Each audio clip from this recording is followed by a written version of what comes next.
Chapter 14:10. The earth paste was thick, and when spring thunder struck, all things would happen. It was drizzling and it was close to dusk. On the official road connecting Yanji Prefecture and Bishan County, 3 horses galloped. They finally made it to Wheel Street before dinner time. The 3 horses slowly traveled on the slightly muddy street and finally arrived at a secluded courtyard after a few turns. The 3 dismounted. Lu Yunzhang, who had the large frost saber on his back, had a suspicious look on his face. He didn't know why Yu Dilong wanted to come to this godforsaken place. When his master said that they would return to Liangzhou, this guy's face fell. He went back to his room and delayed for a long time. Through the door, he said that he had eaten something bad and asked Lu Yunzhang to accompany his master. Lu Yunzhang was immediately amused. With Yu Dilong's internal strength, even if he swallowed swords and knives he wouldn't get sick. Lu Yunzhang teased him, "Could it be that you're pregnant?" In the past, his eldest senior brother, who couldn't take a joke, would have used his fists to compare notes with him.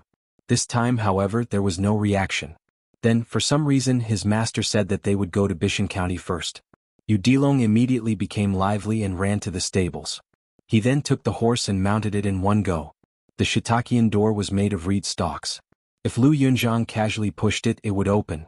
However, after Yu Dilong tied the horse with familiarity, he solemnly straightened his clothes at the door and patted the rain stains on his shoulder. Only then did he seriously knock on the door. Soon Lu Yunzhang saw the door slowly open. A woman in plain clothes walked out. Lu Yunzhang whispered, "Yu Dilong, is that your mother?" Yu Dilong was annoyed and subconsciously blurted out, "It's your mother." He probably felt that if Auntie Pei became Lu Yunzhang's mother, then Lu Yunzhang's ancestors would be too proud. How was this scolding? It was clearly praising him. Yu Dilong quickly pulled a long face and said, "Don't be so cheeky. Call her Auntie Pei with me later. I don't care about other times, but if you don't behave properly today, I will really beat you up." Lu Yunzhang rolled his eyes, but he soon couldn't shift his eyes away. Goodness gracious, this big sister was truly beautiful. However, Lu Yunzhang quickly lowered his gaze. He wasn't a simple-minded fool.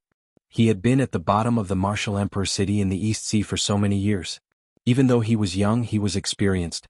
Even if he used his butt to guess, he would know that this absolute beauty was their master's something. Following that, the elder sister's words and actions made Lu Yunzhang look at her in a different light. Who was his master?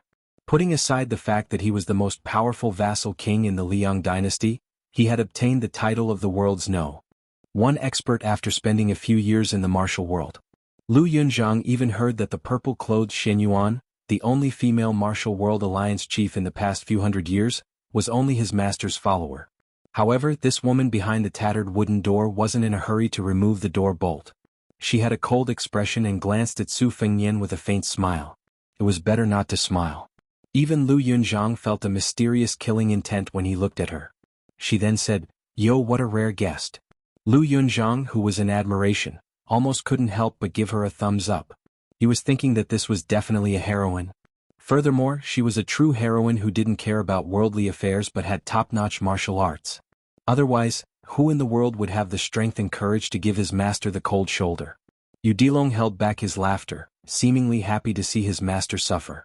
Su Fengnian coughed and waited for a moment. Seeing that she had no intention of opening the door, he said awkwardly, "I was a little busy. By the way, have you eaten?" Pei Nanwei ignored him. At this moment, Yu Dilong stretched his neck and smiled brightly. "Aunt Pei." Pei Nanwei smiled knowingly and opened the door for the 3 of them. She rubbed Yu Dilong's head. "You seem to have grown taller." Yu Dilong chuckled. The 4 of them walked into the house together. Lu Yunzhang looked around furtively but couldn't see anything special. It was just a very ordinary Bailiang family's house. There was a faint green vegetable garden in the corner and even a simple chicken coop. Yu Dilong kicked Lu Yunzhang. Lu Yunzhang whispered, "What are you doing?" Yu Dilong glared at him. Lu Yunzhang was stunned for a moment before he quickly squeezed out a smile. "Aunt Pei, my name is Lu Yunzhang. I'm master's eldest disciple." After returning from the gourd, Yu Dilong, who had been carrying the cold saber on his back, expressionlessly raised his hand to grab the hilt.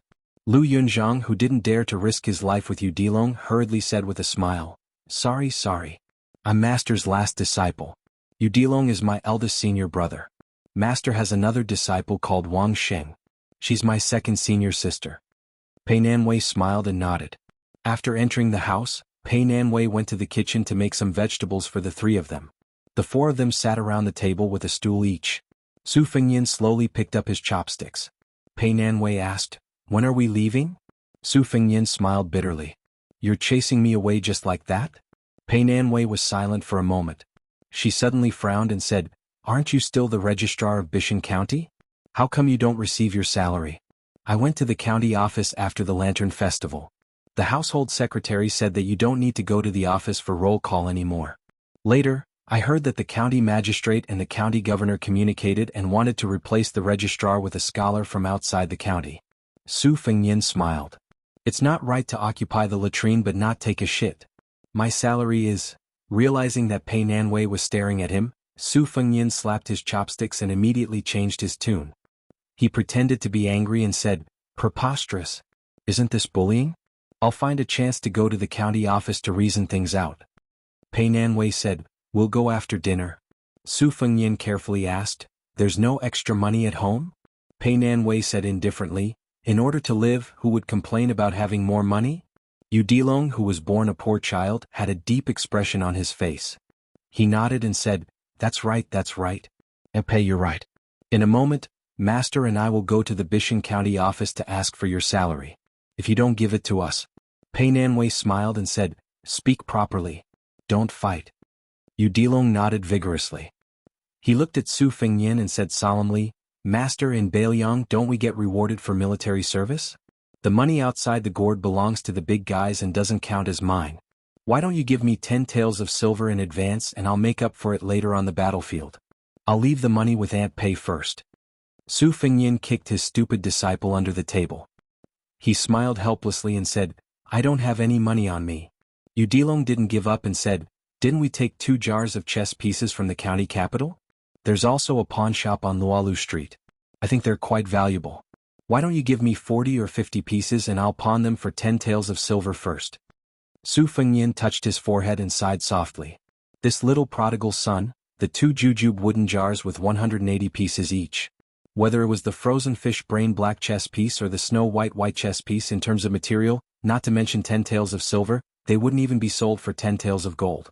Moreover, this kind of antique was the same as collecting rare editions of books. It was very particular about whether one liked it or not. Moreover, this was the first imperial tribute of West Chu's palace. God knows if it was the favorite of some chess piece in the past. It was even possible that state preceptor Li Mibi or Chao Changqing had used it to play chess with others. Pei Nanwei asked unhappily, "How old is he? How can he go to the battlefield to kill people?" Su Fengyan looked at her and said calmly, "He's my disciple." Yu Dilong was probably afraid that his master and Aunt Pei would quarrel because of him. He smiled and said, "Aunt Pei, it's fine. I'm from Bailiang. Since I know martial arts, it's only right for me to go to the battlefield and kill the barbarians. In the future, after I've paid off the big guy's debt and made contributions to the military, I'll send the money to you. Can you help me save it? When the time comes, Aunt Pei can use it as you please." Pei Nanwei smiled and said, "Later, Aunt Pei will find someone to renovate the house and build a courtyard house. When the time comes, I'll specially reserve a room for you."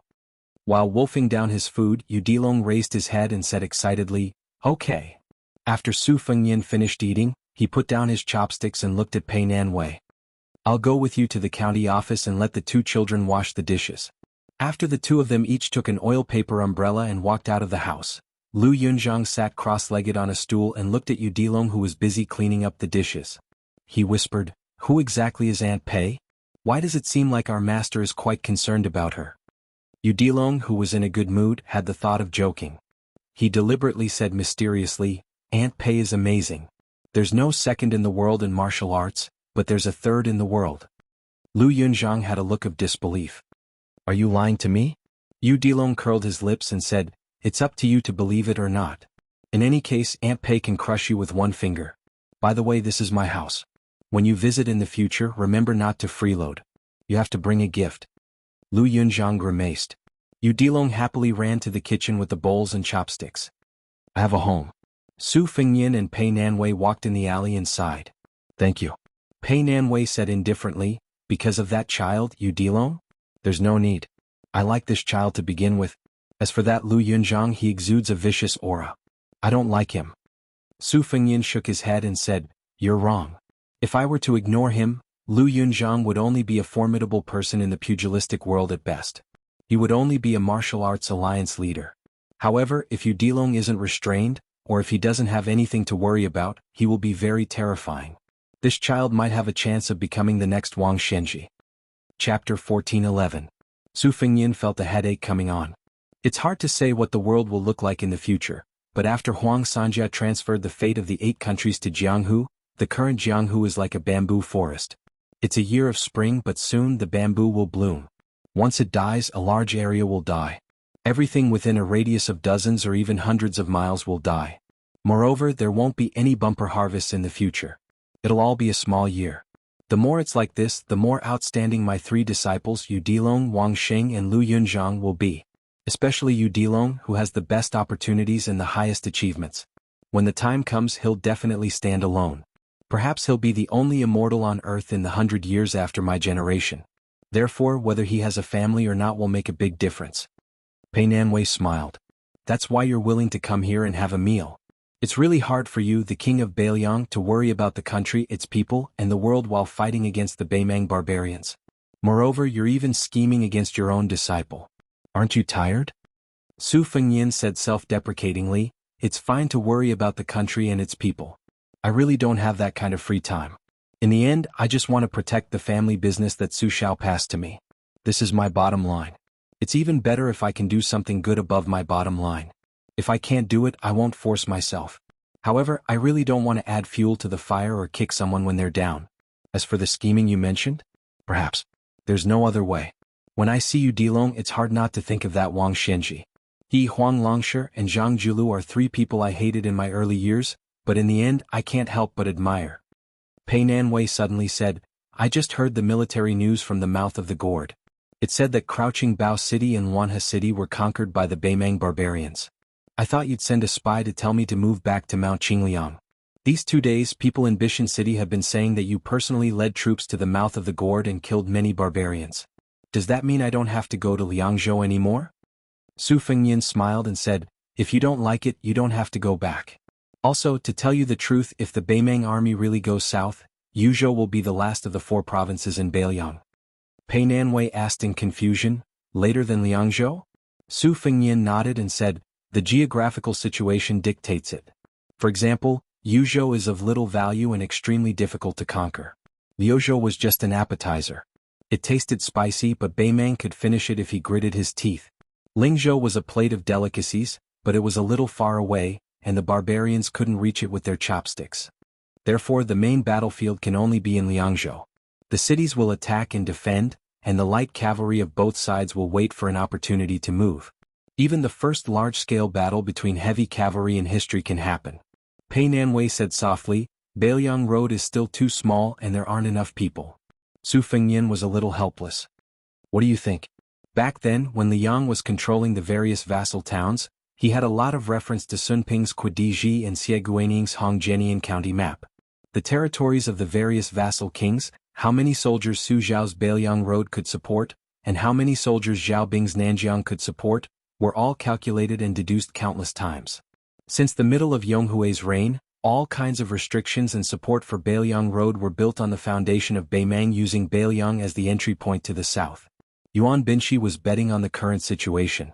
As for Zhao Bing's Nanjiang, it was used to target West Chu's re-establishment of Guangling Road. Otherwise, how could Li Yang still be so calm and composed after Yang Xinxing and Yan Jinchuan's defeat? Zhao Dun even had the leisure to take Gu Jiantang to Jizhou to see the scenery before his death, instead of going to the southern part of the capital to boost the army's morale. He also didn't rush the 2 Liao border armies to the south. The reason was very simple. In Zhao Dun's eyes, the re-establishment of West Chu wasn't a big deal that would harm the country's vitality. What he wanted to do was to control the situation and weaken the separatist forces of all the vassal kings outside Beiliang Road. He wasn't afraid of losing many battles in the early stages. On the contrary, he was afraid of Yang Xinxing. Yan Jinchuan won consecutive battles at the beginning, causing the Duke of Guangling, Zhao Yi, the Duke of Huainan, and the King of Jing and Zhao Sun, to have nothing to do with them. Otherwise, why do you think Yan Jinchuan, who was familiar with military affairs, would rush south to help Yang Xinxing? How could Lu Xingxiang not see the risks? After the war, why didn't anyone from the Ministry of War in the capital, including Lu Xingxiang, get punished? Pei Nanwei said worriedly, what if Zhao Bing, the Duke of Yanqi, doesn't send troops? Beimang's million-strong army is pressuring the border. Is the imperial court really not afraid of being attacked from the front and rear? When the time comes, can Gu Jiantong's Tu Liao defend Tai and city alone? Su Fengyin smiled and said softly, you're underestimating Zhao Dun and those famous ministers of Spring of Eternal Hui. Vassal towns, eunuchs, relatives, civil officials and local military generals have always been the 5 great evils of history. You might as well recall the situation of the Liang imperial court in the past 20 years, and the result of West Chu's re-establishment. Pei Nanwei said tirelessly, eunuchs meddling in politics didn't exist when the 2 Zhao emperors were alive, and there won't be any in the future. It's the same with the matter of relatives. If we're talking about party struggles during the reign of Eternal Hui, there was Zhang Julu who didn't amount to much. Now that Zhang Lu and Gu Lu have collapsed, although I don't know what will happen if someone else sits on the dragon throne, I know that before Zhao Dun died, he invited the Grand Chancellor of Shangyin Academy, Qi Yanglong, to Tai and city to be the appointed minister, to help the new emperor stabilize the court. As for the local military generals after the collapse of Gu Lu, and with the example of Yang Xinxing and Yan Jinchuan, the 2 old generals, everyone felt insecure. In addition, Gu Jiantang made concessions everywhere. Many military generals were thankful to be able to protect themselves. They really didn't have the heart to challenge the imperial court. Among the old vassal kings, the Duke of Huainan Zhao Ying died. The Duke of Jiaodong Zhao Sui was suppressed by Gu Jiantang to the point that he had difficulty breathing. As for Qingzhou, in order to show his loyalty, that person seems to have sacrificed thousands of elite cavalry, right? Then Beiliang will fight to the death with Beimang. The most powerful Duke of Guangling Zhao Yi is restrained by West Chu, and it's inevitable that he will be injured. In addition, you said that the Duke of Yan Zhao Bing will soon be ordered to go north. Pei Nanwei reached out to stroke the hair on her forehead and smiled, as expected of the Spring of Eternal Hui. Su Fengyin sighed. Qi Yanglong didn't disappoint. The new imperial court did a lot of things well. They made an exception for the meritorious generals and added 6 academicians to the civil officials. Everything was done in an orderly manner. Su Fengyin lowered his head slightly and looked at the rainwater falling on the limestone floor in the alley and then disappearing. Zhang Julu is dead. Other than some hidden things, there won't be any changes. However, many of the marks that he and Zhang Julu left in the Liang dynasty will soon fade and then disappear without a trace. The Spring of Eternal Hui, written by Zhang Julu, is a book that can be flipped over at will. This is the most powerful part of the Liang dynasty. It looks like wind is blowing in all directions, but it's actually as stable as Mount Tai. In the end, it's because Zhao Dun left behind a lot of assets for the current emperor. The 2 walked slowly. There was still some distance before they reached the Yamen of Bishan district. Pei Nanwei wanted to say something but stopped. Su Fengyin turned to look at her and smiled. If you want to ask, then ask. Pei Nanwei looked at him. Don't you know what I want to ask? Su Fengyin closed his oil paper umbrella and suddenly squeezed under her umbrella. Pei Nanwei didn't show any strange expression. She thought that if the husband and wife went to the Yamen to quarrel and ask for money, it might be inappropriate for them to hold their own umbrellas. Their momentum would be weaker. Su Fengyin took the umbrella from her hand and walked side by side on the wheeled street after turning out of the alley. When I was on the way to the Xinwu city with Wudong Wang Xiaoping, I wasn't sure if I could survive under the hands of Cat Man Han Xingxian, so I told Wang Xiaoping some things from my heart. My father, Su Xiao, has never been a narrow-minded person. He said that Beiliang Road and Liang Road are one family. It's okay to quarrel behind closed doors. If we can't live under the same roof, then we can move out and set up our own house next door. We won't interact with each other for the rest of our lives. But if others feel that they can take advantage of this opportunity and come to his house to show off, then Su Xiao doesn't mind slapping them in the face. It's that simple. Of course, Su Xiao also has a bottom line, which is me, his son, who is going to inherit his family business. As long as I don't die, even if the process of inheriting the family business is bumpy and not smooth, Su Xiao can endure it. If I die in the hands of the imperial court, then he won't care about Beiliang anymore. He will definitely lead the 300,000 Beiliang frontier army and fight all the way to Tai and city. In the past, when I traveled Jianghu with old Huang, the empress at that time, now Empress Dowager Zhaoji, personally mobilized the imperial bodyguards to help me block a disaster. Obviously, as a woman, she can rely on her intuition to grasp Su Xiao's thoughts. Su Fengyin suddenly laughed to himself and said, "As for me, in the past, when I was in the capital, I boasted that I would guard the country for the people of the Central Plains. It wasn't true, but it wasn't a lie either. In any case, I have to help Su Xiao guard Beiliang. Isn't that the same as guarding the northwest door for the people of the Central Plains? It's the same thing, but we have different intentions.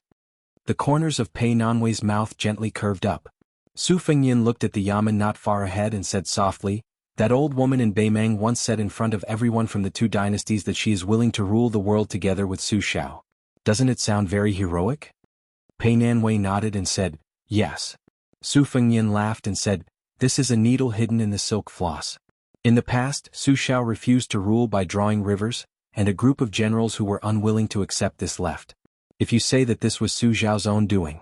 Later on, the imperial court allowed the Su family to ride their armored horses into Jianghu and use their blades against the people of the Wulin. How many low-level soldiers left? You definitely wouldn't be able to guess that it was more than 20,000.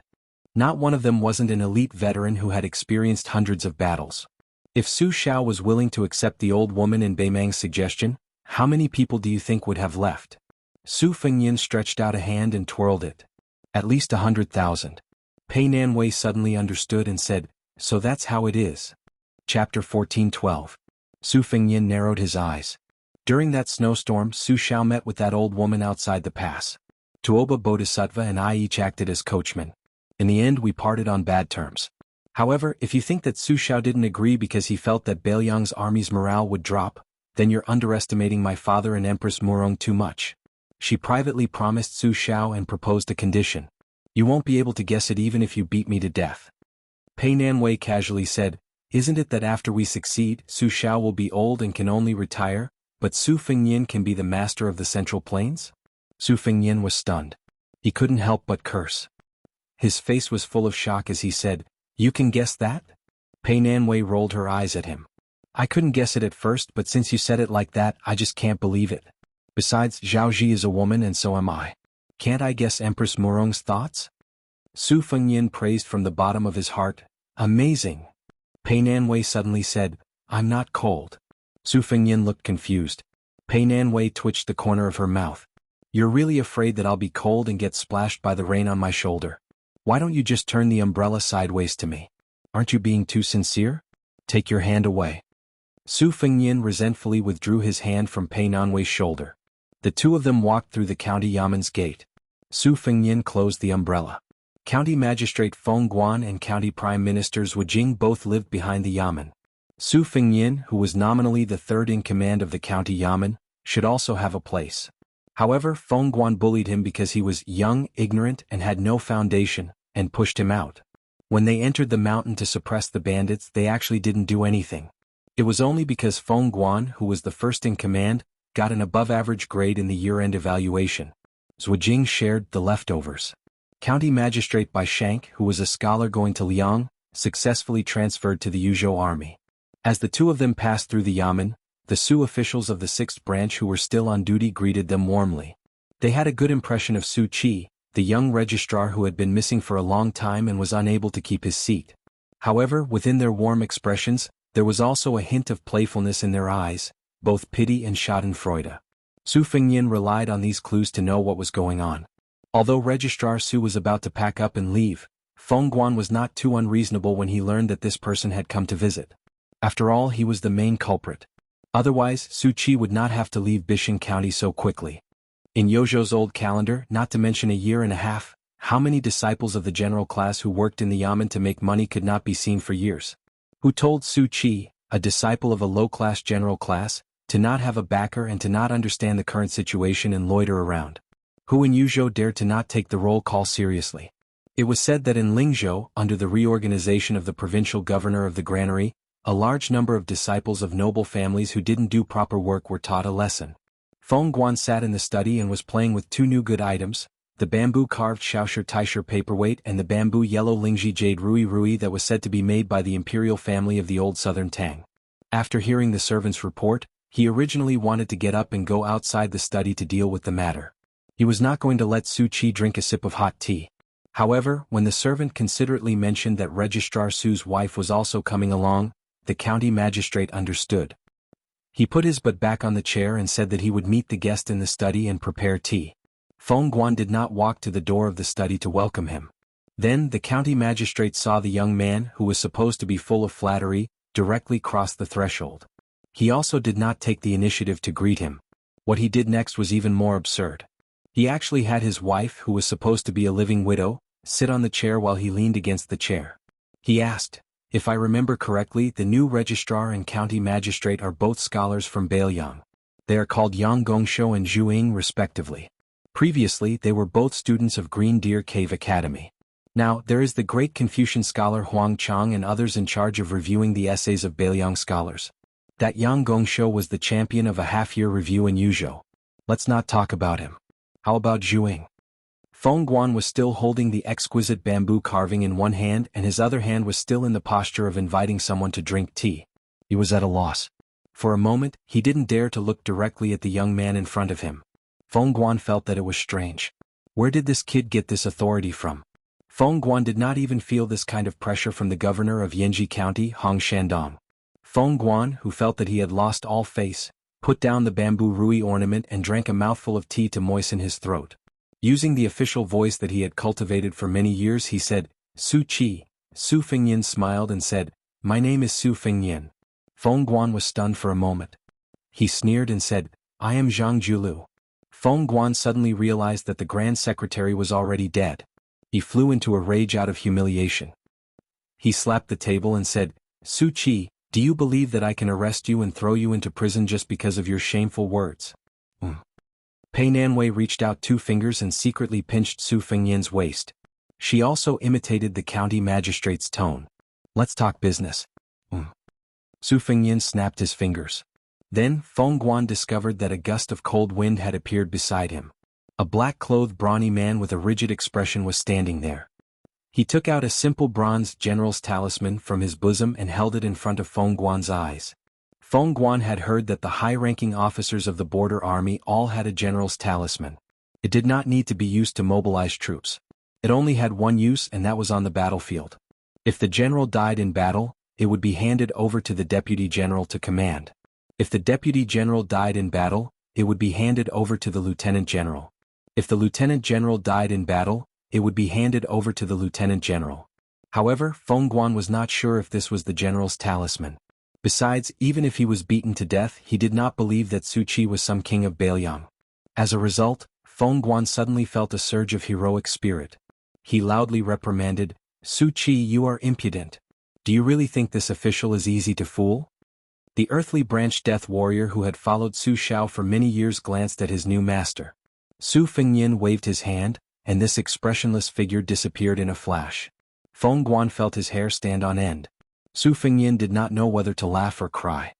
He reached out to grab 2 of Pei Nanwei's fingers, and the latter struggled to pull them away. Su Fengyin said helplessly, "Let's not talk about other things first. Give me your salary for the next few months. I'm waiting to be cooked at home." Feng Guan leaned back in his chair. "If you have something to say, we can talk it out. Killing people to silence them is not something I can do. There are hundreds of brocade cavalry under my rule in Bishan district." Rather than believing that this former secretary was some Su Fengyin, he was more inclined to believe that this fellow was a Beimang spy who had infiltrated Yuzhou. Pei Nanwei stretched out a hand and said calmly, "Pay up. 24 taels and 7 coins. Feng Guan's forehead was covered in cold sweat. He forced a smile and said, "These 2 bamboo carvings were made by famous craftsmen in the spring and autumn period. They can be sold for at least 100 taels of silver. You can take them." Pei Nanwei sneered, "Use them to light a fire? Enough? Besides, it's too dirty to use your hands. I want the silver. Ichem." Feng Guan cursed angrily in his heart. He had only played with these 2 bamboo carvings. How was it dirty? Then did she not use the real money? She was really a woman with long hair and short knowledge. She was born with such a femme fatale appearance in vain. Su Fengyin smiled and said, "County magistrate, then I'll go to the household to get my salary." Feng Guan's legs were actually trembling, but he still pretended to be calm and waved his hand. He thought that as soon as the couple left, he would immediately have the torture room and the bailiffs arrest them. After Su Fengyin walked out of the study, he picked up the 2 oil paper umbrellas at the door. Pei Nanwei asked, "You're going to ask for your salary like this?" Su Fengyin smiled and said, "I'm just afraid that I won't be able to reason with him. Besides, with his eyes wandering around your body, I'm afraid that before I can say anything, I won't be able to resist slapping him to death. Slapping Feng Guan to death is actually not bad. Anyone can be this kind of official. It's just right to make room for Yang Gongshou and Zhu Ying. Pei Nanwei's expression was a bit strange. Su Fengyin received his salary from the Yamen office in the front yard. Naturally, Su Li didn't dare to show any attitude to the secretary who had the county magistrate's imperial edict. When they walked out of the Yamen, they found that the rain had stopped. Su Fengyin softly said that Yang Gongshou is nothing. He only knows how to write some beautiful essays that are not supported by any spiritual energy. Zhu Ying, on the other hand, is not famous in the academy at the foot of the Green Deer Mountain, but she has a lot of critical essays on current affairs, all of which are placed on Fu Shui's desk. In the end, even my heir Jia was alarmed. She specially wrote a letter to me saying that this person is very useful. It's just that compared to Qin Shiliang and Su Beiji, she is too sharp, stubborn, and unforgiving. Several times she even forced Huang Chang to invite a great scholar to give a lecture. Pei Nanwei said with a cold face that Yang Gongshou is not a good person. Su Fengyin smiled and said, I knew it. Is this person pestering you? Fu Shui's spy hasn't told me about this. Is it something that happened recently? Chapter 14-13. There was no anger on Pei Nanwei's face. Last time when I went to the Yamen to collect my debt, this person came to Bishan County to take up his post. He's probably waiting for the prefectural governor's official approval and has nothing better to do. Every time I go out to buy something, he'll appear. At least he still has the face of a scholar. He won't come near me and will just recite poems from a distance. His level might be on par with yours in the past. Su Fengyin couldn't help but laugh. How is that possible? When I bought poems from Beiliang scholars, they were all expensive and the content was good. Pei Nanwei and Su Fengyin were about to turn into an alley when 4 or 5 ruffians, who seemed to be waiting for them, surrounded them with smiles on their faces. Pei Nanwei glanced at Su Fengyin. The latter frowned and muttered to himself, hasn't Bishan County experienced the power of the brocade cavalry? How can someone have the guts to cause trouble at a time like this? Very quickly the answer came to light. In the time it took for the ruffians to surround them, a hero came to save the damsel in distress. Not far behind Su Fengyin and Pei Nanwei, a man in white clothes and carrying a sword appeared. He was very handsome and elegant, and his posture was very elegant. He also had a sword at his side which seemed to be worth a lot. When he saw Su Fengyin beside Pei Nanwei, a trace of sadness and disappointment flashed across his eyes. But very quickly this emotion turned into passion and endless fighting spirit. He didn't even need to use his sword.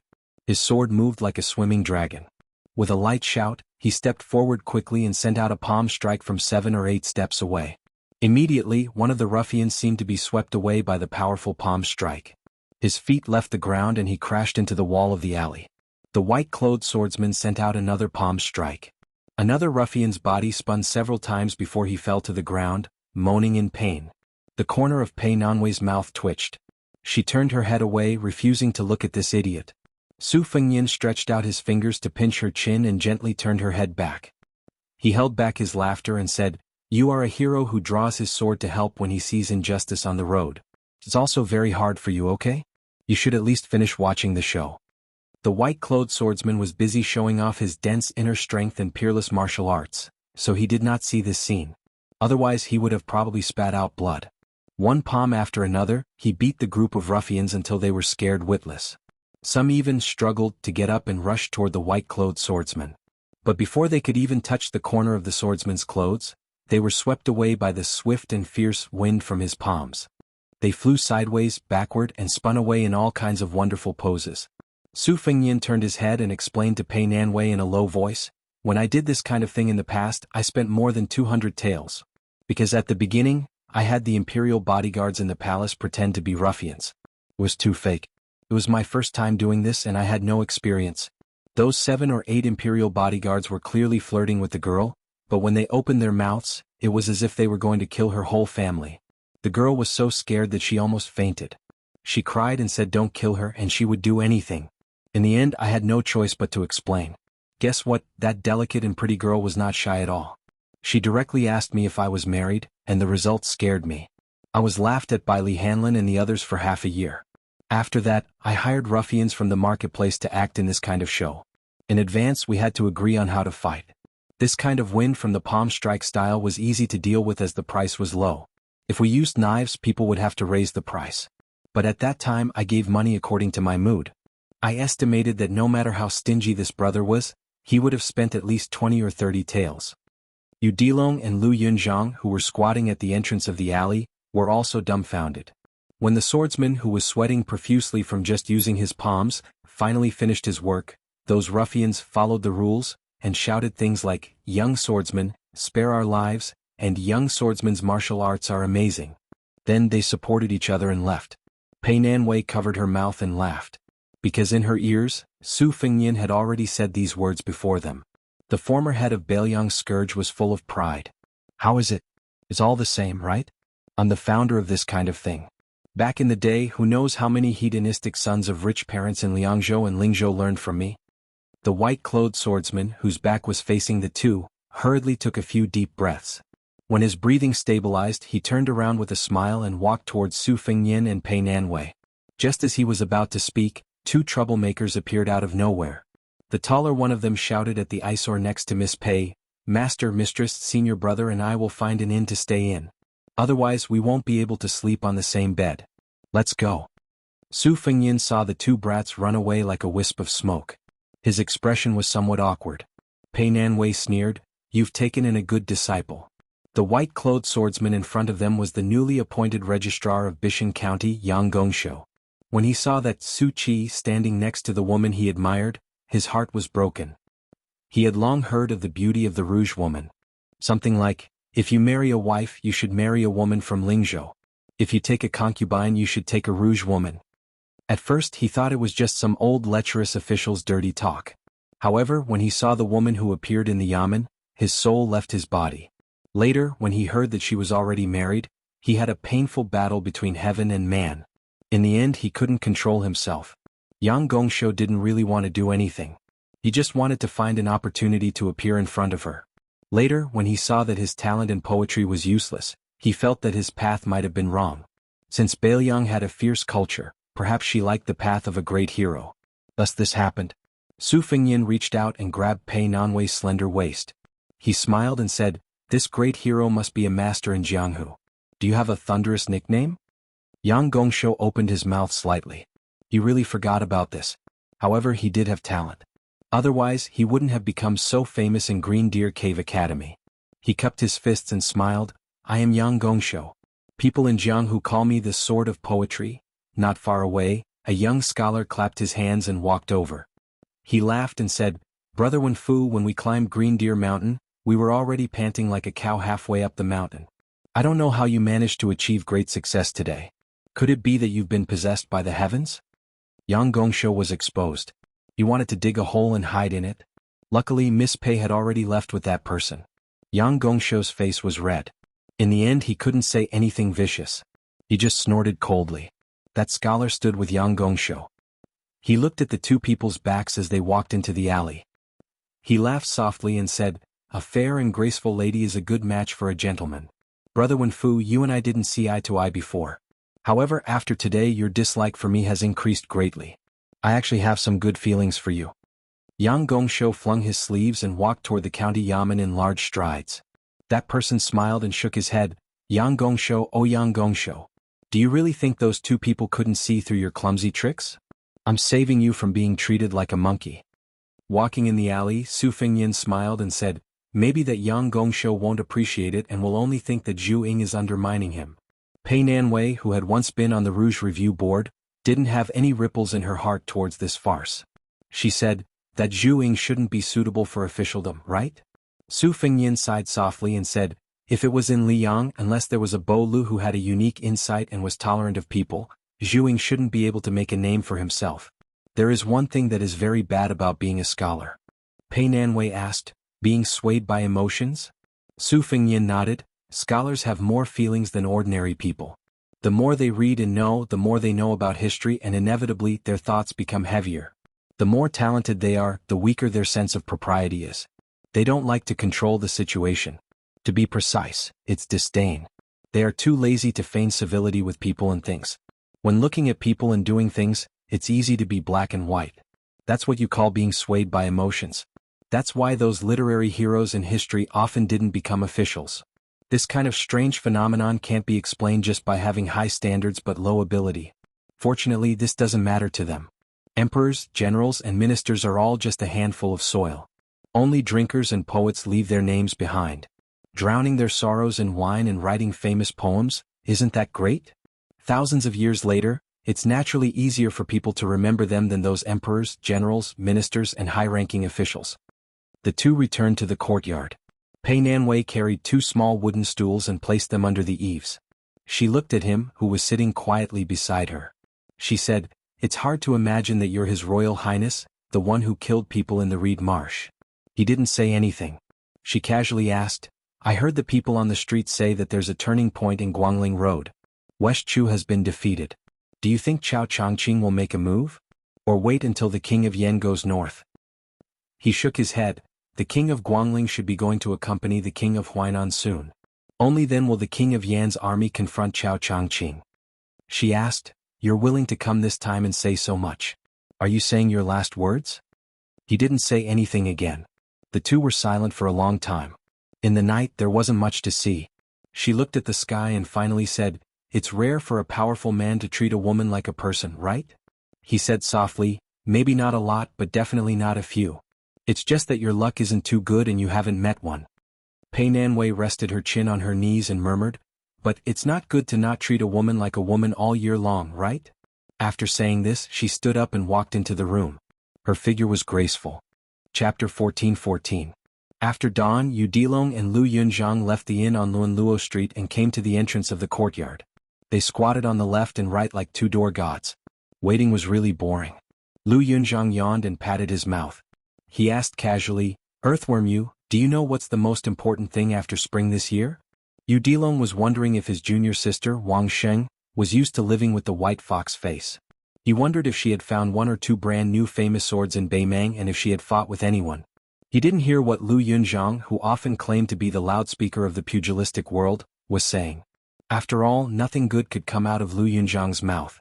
Yu Dilong didn't understand what Wang Xing meant. Lu Yunzhang was also used to Yu Dilong's absent-mindedness, so he said to himself, "In the past there were a total of 7 reviews for the civil and military reviews, general reviews and rouge reviews. They would put the military reviews as the finale and put the rouge reviews at the end.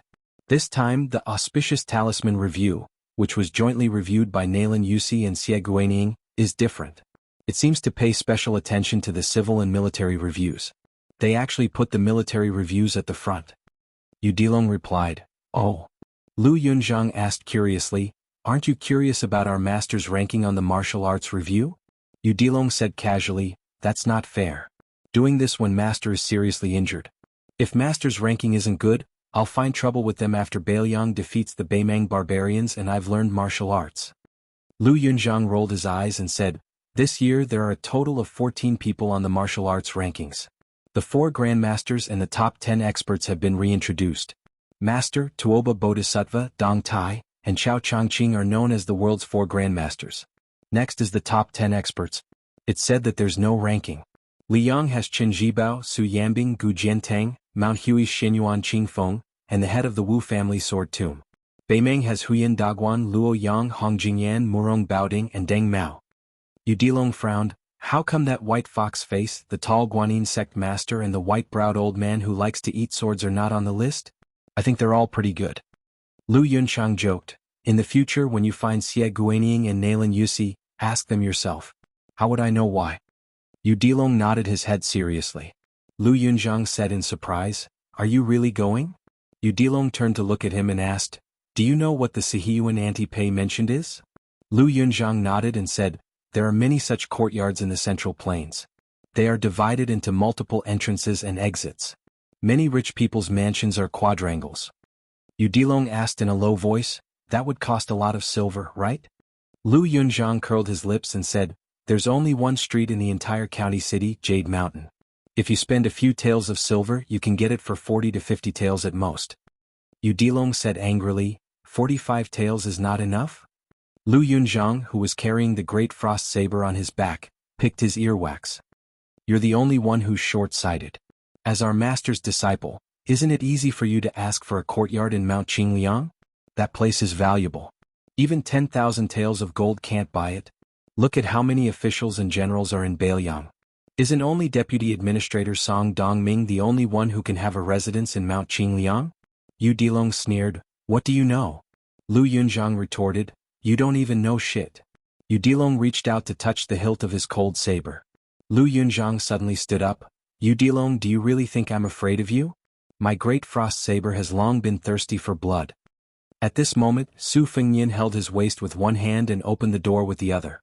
When he saw his two disciples at the door at daggers drawn, he said in annoyance, if you want to fight, get lost and fight further away. Yu Dilong looked at his master's complexion and said with guilt and horror, Master, why are you injured again? Could it be that there were Beimang assassins last night? Su Fengnian's expression was strange, and Lu Yunzhang's smile was even stranger. This fellow fawningly said, Master, I'll help you get on the horse later. Don't sprain your waist again. Su Fengnian kicked Lu Yunzhang away from the doorsteps. Take the horse and set off for the Liangzhou Protectorate. Yu Dilong asked cautiously, Master, are you really okay? Su Fengnian put on a stern face and said in all seriousness, there are some defeats that can't be recovered after losing. The older a man is, the more this is the case. Yu Dilong thought carefully, Master is already a grandmaster. It seems the enemy is very powerful. By the way, Master, is Auntie Pei all right? Su Fengnian was about to speak when Lu Yunzhang shouted, Auntie Pei, let's go with Master. Master's waist can't take it anymore. It's difficult for him to get on the horse. Lu Yunzhang mounted his horse and galloped away. Su Fengnian and Yu Dilong mounted their horses one after another. Su Fengnian said with a fake smile, Yu Dilong, go and beat up your junior brother. Yu Dilong clenched his right fist with his left hand and rubbed it fiercely. His face was filled with killing intent. Then the child asked, Master, what's the reason? Su Fengnian asked, does eldest senior brother need a reason to beat up youngest junior brother? Yu Dilong spurred his horse and chased after Lu Yunzhang. Su Fengnian looked at the child's back and chuckled, just like how you miss Wang Sheng. There's no need for a reason. Su Fengnian took a deep breath and looked back at the courtyard. Let's go. The word love does not know where it begins or where it rests. Does not know where it begins or how it is resolved. Does not know where it ends. From the clan that lived in luxury to Xiangfan City in Qingzhou to northern Liang, where the sky was higher than the central plains. He lived by the shore of Tidehark Lake on Mount Qingliang, and finally came to a poor little county in Yanji County. Like a rootless and weak reed, Pei Nanwei had never felt so at ease even though she had to deal with daily necessities such as rice, oil, salt, soy sauce, vinegar, and tea. Princess Liang's Rouge Rating, Princess Liang's Rouge Rating, and Madame Liang's Rouge Rating. She lazily got out of bed and made breakfast as usual. Last time, she was busy the whole afternoon for the New Year's Eve dinner. She made 8 or 9 dishes and then placed 2 sets of bowls and chopsticks on the table. She sat at the table and thought about the vegetable garden in the corner and the slightly larger vegetable garden in the back of the courtyard. When would there be a harvest? She thought that after breakfast she would open the chicken coop and see if there would be a surprise. She thought about the more than 20 taels of silver she got from the county government last night and the more than 30 taels of silver she saved before. According to the price of the masons and carpenters in Bishan County, she could build a decent small courtyard house. Unfortunately, the world in Yuzhou was not peaceful now. If it was last year, she could save a lot of money. Pei Nanwei looked around. Last year, she bought a lot of things for the New Year's Eve. At that time, she was distressed and secretly complained that she shouldn't be so extravagant. Now the price had increased, which made her feel more and more that she was actually quite good at managing the house. Pei Nanwei cleaned up the bowls and chopsticks and said to herself, "It doesn't matter if you don't come often. It's good that you can come. So don't die." She suddenly blushed and said softly, "What's the number 1 in the world?" You still went out rubbing your waist. In the hinterland of Aquarius State in Beimang, the ice and snow melted and everything grew green. A horse galloped along the back of the hillside to the top of the mountain. A girl was running behind the horse. In addition to the huge sword box on her back, she also had many swords tied with hemp ropes. She looked like a Jianghu swindler who sold swords to cheap people. The person sitting high on the horse was an extremely attractive woman. She was Nangong Push, the champion of the last Rouge evaluation. Qin Yu, who was second place, only got the evaluation of not inferior to Nangong. In the new evaluation of the second year of Xiangfu, there were more than 14 people in the Wushu evaluation, but there were only 4 people in the Rouge evaluation. This person, who was given the nickname White Fox Face by His Royal Highness, was still on the list. The other 3 people were Qin Yu, who was about to be married to the new king of Liaodong, Jianghu Jiang'an of West Chu, and a woman who was raised in a house and unknown to people called Huyan Guanin. According to the obscure description of the Rouge evaluation, she should be a woman from the grassland of Beimang. In the end she was kidnapped by Su Fengyin, the king of Beiliang, and kept as a mistress. Chapter 14-15. Ever since Wang Xing entered Beimang, she had been running behind Mr. Nangong. Many times she had to stop and was required to run her qi. The girl had fainted 7 or 8 times. She was like a smart child who met the most demanding private school teacher, who wanted the child to recite the classics in her sleep, regardless of whether it would spoil the growth or not. It should be noted that except for the red sandalwood sword case, Wang Sheng's other famous swords could only slightly hide the sword qi in their scabbards. Every time the girl was exhausted and her qi was disordered, the unruly famous swords of the past would come out to add fuel to the fire. The thin sword Moose Fish, the 3-inch blade Dogwood forged by the Confucian sage of the old northern Han, the Taoist talisman sword Yellow Crane, the sword that pierced through the abdomen of the emperor of Dongyue in the past, the Xiao Diao with the tip of the sword exhaled like spring thunder, the Yuyu sword that clashed with the sword qi of other famous swords, and the goose yellow sword that was as lively as a girl in love.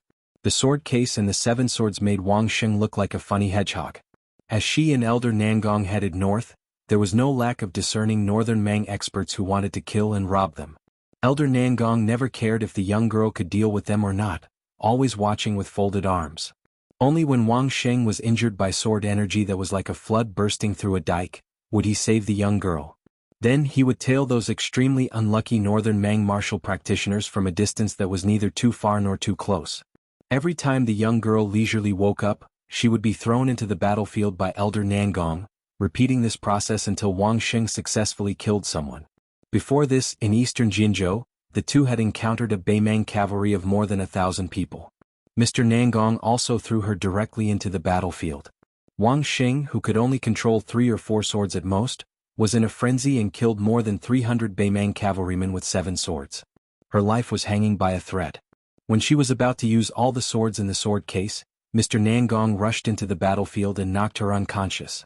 When Wang Xing woke up, she found that the Beimang barbarians were all dead and Mr. Nangong, whose clothes were as clean as new, was standing among the corpses. On the top of the mountain, Bai Hu led the horse and looked into the distance. She asked, "Do you know why the saber is always inferior to the sword?" Wang Xing shook his head. If her master wanted her to practice the sword, then she would practice the sword. His master had once said that he was the best sword embryo in the world, and that it would be a pity if he didn't practice the sword. In fact, Wang Xing felt somewhat regretful. Although his master often used swords, his master's martial path had begun with saber training. Therefore Wang Xing would occasionally envy the glib-tongued Lu Yunzhang. Especially when she heard that Elder Nangong, who wore the Spring Thunder embroidered winter twin sabers on his waist, had once given a saber to her master who had traveled the Jianghu twice. This made the young girl even more reluctant to tell others. Bai Hu patted Wang Xing's head and said softly, "People are afraid of being serious and things are afraid of being serious. Wang Xing, if you don't want to be his dispensable disciple for the rest of your life, then think about this problem carefully." Although Wang Xing did not understand, he still nodded his head out of habit. Bai Hu smiled and said, "There are millions of swords in the world and they all have a master. As long as you can defeat her in the future, your master will have a whole new level of respect for you. In this world, there has never been a woman who has become the most powerful person in the world." Wang Xing exclaimed in surprise and said timidly, "Elder Nangong, are you talking about that West Chu princess with the surname Jiang? But she has been able to fly on her sword for a long time. I can't defeat her, right? And I heard that she's really good looking." Bai Hu sighed and said, "You silly girl." Wang Xing tiptoed slightly and fastened the few loose swords tightly. He then looked up and smiled at Elder Nangong and said, "Sir, if my master is no longer the most powerful person in the world in the future, you can take his place." Bai Hu patted the young girl's head and said helplessly, "You're really silly." Wang Xing hesitated for a moment and finally plucked up the courage to ask, "Sir, can I ask you a question?" Bai Hu said softly, "You want to ask why you came to Beimang?" Wang Xing nodded slightly. The most beautiful woman in the world raised her head slightly and laughed heartily. "Wang Xing, do you know what realm I'm in? I'm still stuck at the mysterious finger level. When I left the Tide Listening Pavilion, it's not that I couldn't reach the celestial state, nor that I couldn't become a master in the next martial arts evaluation. It's just that to me, as long as I'm not the most powerful person in the world, it's meaningless. Bai Hu loosened the reins and gently pressed her hands on the hilts of the spring thunder and winter embroidered sabers. He took a step forward and said, "Just one more step." This was the first time the young girl Wang Xing saw Elder Nangong in such high spirits. It was really beautiful. The Dongyue sword pool had countless engravings on the legendary cliff. Among them, the two words sword pool, in the ancient seal script of the Great Qin dynasty, and deep water, high mountain, long sword qi written by Chao Sheng of the Dafeng dynasty were the most charming. Beside the sword pool there were mountains and rocks. The water in the pool was green and the water rose and fell. The height of the water varied throughout the year. However, what was special about the sword pool was that during the rainy seasons of spring and summer, the water level of the sword pool would decrease and fall. The 7 words deep water, high mountain, long sword qi could be seen from top to bottom. On the contrary, during the second half of the rootless heavenly water season, the height of the water did not drop the word deep, leaving only the solitary word water in sight. The Song family of the sword pool had existed for more than 600 years, much longer than the Dongyue kingdom. However, ever since the Wu family sword tomb appeared, the sword pool, a holy land of swords, had become a place of regret in the eyes of many. Unlike the Wu family sword tomb, which worshipped ancient swords, the Song family had persisted in the principle of, the old man is better than the new sword, but the new sword is better than the old, in the hands of the previous grandmaster, Song Yanqing. Every swordsman of the Song family who had achieved success in swordsmanship had to throw his old sword into the sword pool before leaving for Jianghu and personally go to the sword furnace to forge a new sword. Outsiders had always been puzzled by this and felt that it was a beautiful wish of, the old man, the new sword. After Song Yanqing's death, Chai Qingshan, who had once been the guest of Prince Zhao Yi of Guangling, returned to the sword pool after being expelled. This grandmaster of swordsmanship who had never had a disciple had finally, belatedly, taken in 2 disciples. The young man was a brilliant disciple of the Song family and the young girl was an unpolished jade covered in dust. The 3 of them stood on a huge rock of the spring god lake in the sword pool that was engraved with the words, "The enemy of 10,000. The rock was as large as a small mountain, square and extremely majestic. The old man without a sword lowered his head and looked at the deep and ancient spring water. His voice was hoarse as he said, "My senior brother was defeated by Li Chungang back then. He didn't commit suicide but rather he died from injuries. The family head, Song Yanqing, had died in the pugilistic world outside the sword pool last year. It wasn't because he had died of old age, but because he had used all of his 14 new swords. He had even sacrificed his life to use a sword at the level of an earth immortal. However, he was still killed openly. I'm telling you these 2 things because I want you to understand one thing. Other than the sword tomb of the Wu family, there are many swordsmen who don't care about the sword pool. There are many more than you can imagine." Chai Qingshan probably felt that this truth was too cruel for the 2 children. He laughed and said self-deprecatingly, "Other than an old man like me, the sword pool has a reputation in Jianghu. You should call him senior brother Li Bai. He has no hope of reaching the peak of swordsmanship. Compared to people of the same age like Wu Luding of the sword tomb, swordsman Sui Hua and Qi Shenxiao of Longhu Mountain, the gap is not only in swordsmanship and sword moves, but also in vision and breadth of mind. So you are the last seeds of the sword pool. Tell me, is there anyone you must surpass when practicing swordsmanship?" The youth with a jade-like face had a lively personality. He smiled brightly and said, "First senior brother Li Bai, then you master. After that, we will go to the sword tomb of the Wu family and look for Dong Tai. If we can't find him, we will go to Bailiang." At this point, the youth pointed at the girl beside him and complained, "Master, junior sister is no different from many of the girls in the sword pool. She secretly admires the king of Bailiang, Su Fengnian. Every time we gather and talk about that guy, they tsk, their eyes are like the water of the pool under our feet, green and shiny. Master, this is too outrageous. That guy surnamed Su is the mortal enemy of our sword pool. In any case, there isn't a man in the sword pool who doesn't want to use a sword to kill Su Fengnian." The girl's delicate face flushed red. She flew into a rage out of humiliation and shouted, "Song Tinglu, shut your stinky mouth. No one will treat you as a mute." Then, the girl looked at her master guiltily, afraid that she would make her master unhappy. Chai Qingshan dismissed it with a smile and said with emotion, "It's not a bad thing that love lasts for a long time. Su Fengnian, has he become the Li Chungang in the hearts of my generation?" At this moment, an old woman with white hair and vicissitudes of life staggered over. Chai Qingshan and the youth walked down from the boulder.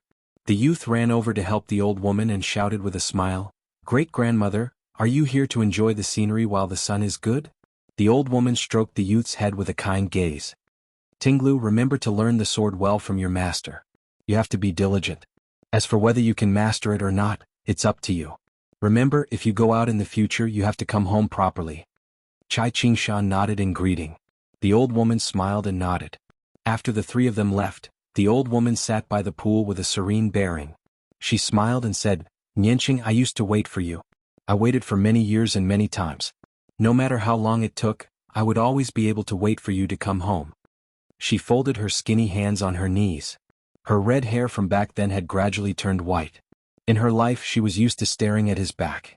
The words between husband and wife might not even be as much as the teachings between husband and disciple. Every time he left the sword pool and returned to the sword pool, she would stand at the entrance of the sword pool. He never looked at her. She did not regret it. Chapter 14:16.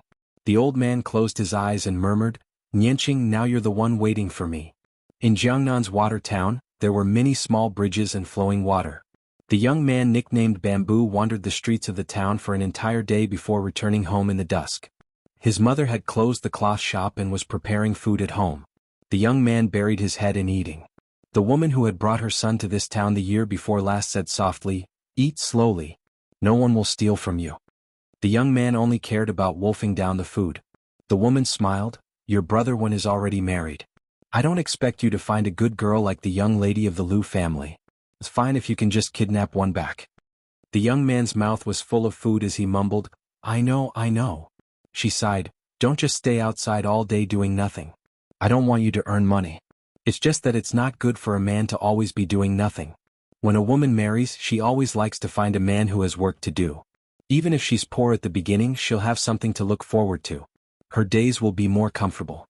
The young man suddenly slammed the bowl in his hand onto the table. His face was full of anger as he roared, "Yes, I'm not doing proper work. But even if I'm like my father, what's the use? My father is famous for being an honest man, isn't he? Anyone who does farm work would give him a thumbs up, right? What's the result? Didn't he leave us behind for so many years? We don't even know if he's dead or not. If he comes back one day, I won't recognize him as my father. Bastard." Her eyes were red. She was originally a gentle woman. Although her voice trembled, she said with an unquestionable attitude, "You're not allowed to talk about your father like that." The young man got up and left the stool. He squatted at the door and sulked. The woman turned her head and secretly wiped her tears with her sleeve. After clearing away the bowls and chopsticks, she carried a small stool to the door and said softly, "I'll warm the food for you in the pot. When you want to eat, just let me know." The young man lowered his head and choked out, "Mother, I don't want to get angry at you. I'm just complaining about my father."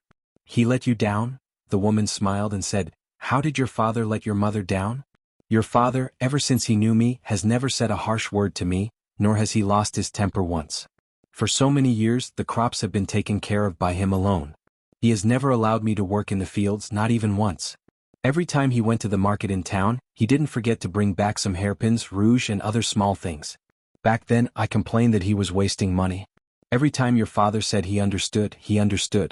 But every time your father would still buy them. Your mother, I only complained about your father verbally, but I liked him in my heart. Which girl in the village doesn't envy your mother for marrying into a good family?" The young man said angrily, "It's my father's fortune to be able to marry you. He should love my mother so much." The woman smiled and stroked her son's head. "When you find a wife in the future, you have to treat her as well." The young man was still resentful. "Anyway, he's definitely not like my father. Once he left, there was no news of him for several years. He didn't even know how to send a letter home." The woman smiled gently and didn't say anything. The young man suddenly said, "Mother, Brother Wenhua said that I shouldn't mingle in the pugilistic world. He said that when he has saved enough money, he can buy that restaurant from the shopkeeper around this autumn. In the future he wants me to help him do odd jobs and I agree." The woman said happily, "That's a good thing. You know so many friends, but only your brother Wenhua truly cares for you.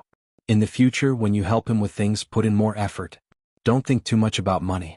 Your father said that we humans can't climb out of money once we fall into it. That's the life of a lifetime of hard work. It looks like we don't have to worry about food and clothing, but it's actually not comfortable." The young man smiled. "My father can say such things? The woman pretended to hit him. The young man suddenly asked, "My father's name is Wang Mingyin?" The woman who was just pretending to give her son a chestnut, now really hit her son's forehead. She laughed angrily and said, "How can a son call his father's name directly?" The young man smiled and said, "Mother, let me tell you, there used to be a man called Wang Mingyin in the Jianghu. He was very powerful. His brother was Wang Mingyang, who guarded Xiangfan City for 10 years.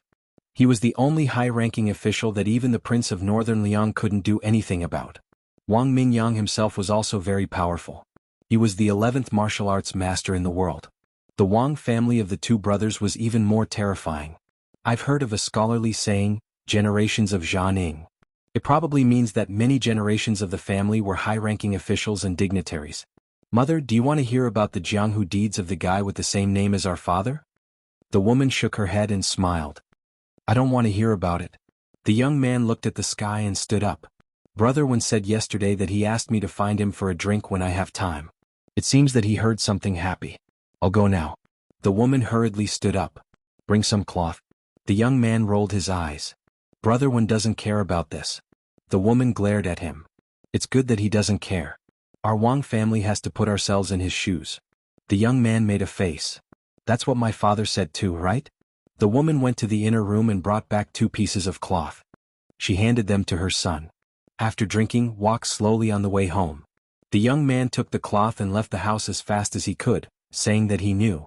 The woman saw that her son didn't close the door. She shook her head helplessly and went to close it. When she was about to bolt the door, she paused. In the end, she didn't completely close the door. She turned and walked into the house. "Mingyin, your son has grown up. He's like you." On the great snow plateau of Mount Hui, the Shenyuan family's reputation couldn't reach the top of Jianghu even in the hands of Shenyuan Great Plate. Now, not only had it suppressed the Taoist master's mansion of Longhu Mountain, it could even look down on the Dongyue sword pool. In the whole world, perhaps only the Wu family sword tomb could be on par with it. All of this was attributed to the woman in purple who was in charge of the Moonless Tower. Countless Jianghu heroes willingly prostrated themselves under her purple clothes. When she had a place in the martial arts review, the Great Snow Plateau, which had become the newest holy land in Jianghu, was even more crowded. There were so many mountaineers that it was impossible for people to go down the mountain. When her name didn't appear in the Rouge Review, countless young chivalrous men in purple who admired her felt injustice. They clamored that they would teach Nalin Yusi and Xie Guanying a lesson. The former 4th prince, who was now the emperor, had come to visit but was refused at the door. In addition, the king of Bailiang had asked the Fish Dragon gang to escort the books in the Tide Listening Pavilion Martial Library to Mount Hui. These 2 things undoubtedly had great influence on the Jianghu people who liked to make groundless accusations. Many people speculated that the reason why the emperor didn't like Su Fengnian so much was not only because of the old grudge between the previous emperor and the vassal kings of Bailiang, but also because of jealousy. This kind of wild speculation, which was originally sneered at by the Liang officialdom, began to gain a firm foothold after the emperor personally sent people to the Moonless Tower of Mount Hui with the inscription, "Invincible in the world." The whole Jianghu had a better impression of the new emperor, who was famous for his various literary and administrative actions after ascending the throne. After all, the 2 previous emperors of Liang were both iron-fisted monarchs who liked to pass on the Jianghu. The current emperor didn't treat the Jianghu people kindly, but at the very least he didn't have any deep hatred for them. This was worth celebrating even if it wasn't the new year. Shenyuan Qingfeng stood under an old cassia tree. After Mount Hui's chief guest, Huang Fangfua, left the mountain, and the purple-clothed woman who was the Mount Hui mountain master and the Wulin alliance leader, was obsessed with martial arts, Huang Fangfua, who had reached the Finger Mystery realm, became more and more powerful. However, even though he was second only to one person and above tens of thousands of people in Mount Hui, Huang Fangfo was more cautious than before. He didn't dare to cross the line. In the past, in order to increase her realm, she had absorbed the internal energy of countless Jianghu masters. Her cruel methods were even worse than those so-called Jianghu devils. The latter would at least pay attention to the fact that a rabbit doesn't eat the grass near its burrow. She had started from killing the retainers of Mount Hui from the very beginning. Only when no one was worthy of her attention did she target the masters outside the mountain. Now, after the battle with Wang Xinji, her martial arts attainment and realm had improved by leaps and bounds. Some of the secret manuals sent by the Tide Listening Pavilion made her even more powerful. Shenyuan Qingfeng asked calmly, "How many second-grade masters are there on the mountain?" Huang Fangfo replied respectfully, There are 6 people willing to serve Mount Hui. There are 11 people who are only willing to add flowers to the brocade. Xinyuan Qingfeng sneered, flowers to the brocade. Huang Fangfo felt a chill all over his body. Xinyuan Qingfeng kept her hands behind her back. She raised her head and looked at the leaves of the cassia tree. Her tone turned gentle, flowers to the brocade, charcoal in the snow, frost in the snow, oil in the fire, cotton in the wind, and a knife in the heart. Then she mocked herself, what kind of woman do you think I am? Of course, Huang Fangfo wasn't naive enough to think that she was talking to him. He left silently. She waited until Huang Fangfo was far away. At that time, you used the luck of the Imperial Jade Seal to help me stabilize my realm. I didn't accompany you to Xinwu City to deal with Han Xingxian. But later Wang Xinji went to find trouble with you. We don't owe each other anything anymore. Now, I have Zhao Huangchao and useless monk's martial arts experience. I don't need those boxes of secret manuals at all. Do you want to do a big deal with me again? Xinyuan Qingfeng was silent for a moment. Or do you think we're even? Dunhuang City. In a hidden house that no one cared about, a plump woman bent down to protect a toddler who had just learned to walk. The toddler wobbled as he reached out to grab the bead curtain hanging at the door. As the child's mother, her eyes were filled with doting, love, guilt, and regret. She crouched down and hugged the child. The adult's cheek touched the child's cheek.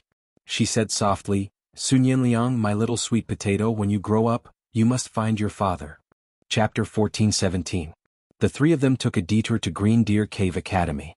The 3 of them stopped at the foot of the mountain and gave the horses to the academy's odd-job workers to feed them. Then they walked up the stairs. Although Su Fengyin was in a hurry, he climbed the mountain slowly. It was on this mountain path that he once had a thrilling battle of life and death with Gao Shulu. After that, he obtained the celestial physique. Miss Wang Xinji also wore that inappropriate mink hat to stop her. It was like throwing an egg against a rock.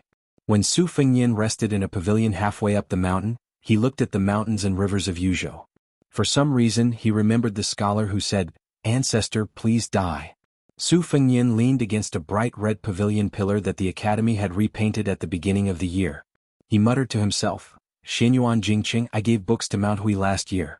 Perhaps your daughter was suspicious and thought that I wanted to do some business with her. In fact, I just wanted to have more Jianghu seats. Xinyuan Qingfeng thought that I didn't know what Zhao Huangchao did before he died. I just didn't want to pursue the matter. If she wants to be the Wulin Alliance leader as a woman and be Mount Hui's Wang Xinji, then let her be. In another 100 years, the number of heavenly phenomenon cultivators will probably be rarer than the current Earth immortals. There won't be any scholars who can read books and reach the Confucian saint realm. Back then you said, an ant trying to shake a tree is worthy of respect and overestimation. I didn't feel anything back then. Now that I think about my situation in Beiliang, I can't help but feel sad. Lu Yunzhang, whose bruises hadn't completely disappeared, whispered, Master, it's fine to go to Bishan County. After all, there's such a beautiful woman like Aunt Pei. It's not good to be left out. But here in Green Deer Cave Academy, I can hear the sound of those scholars even from halfway up the mountain. My head hurts. Master, what do you think you're doing here? I'll tell you in advance. If there's no second Aunt Pei and you're only here to listen to people recite books, I'll really get angry. When the time comes, I'll raise my sword and slash it down again and again, chopping those scholars into pieces. Hu Yulong said angrily, Lu Yunzhang haven't hit me enough? Believe it or not, I'll beat you to death. Lu Yunzhang also stomped his feet and looked at Su Fengyin with a resentful expression. He said aggrievedly, Master, you're biased toward eldest senior brother. It's fine that you gave old Monster Wang's secret manual to him for safekeeping, but you even gave your grandfather's saber manual, which he painstakingly worked on for his entire life, to eldest senior brother.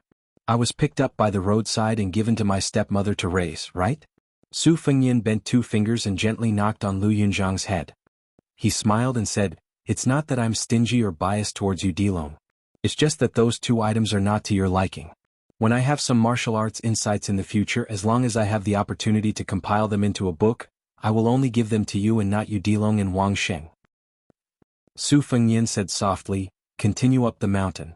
Lu Yunzhang, who was following behind Su Fengyin, glanced at Hu Yulong smugly.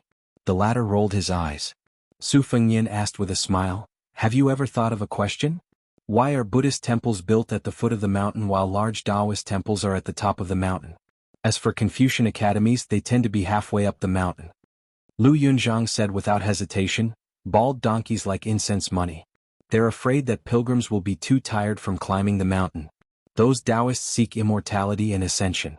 Naturally, they have to choose a place closest to the immortals. They recite sutras and flatter them every day so that the immortals can hear them. As for what the scholars think, it's probably because the foot and top of the mountain have been occupied, so they can only build houses halfway up the mountain. Master, isn't my explanation very reasonable? Su Fengyin didn't comment and continued asking, Dilong, what do you think? Dilong was just a shepherd boy. He had never seen any Taoist temples or academies in his life. He had no understanding of Confucianism, Buddhism, and Taoism, so he was naturally confused.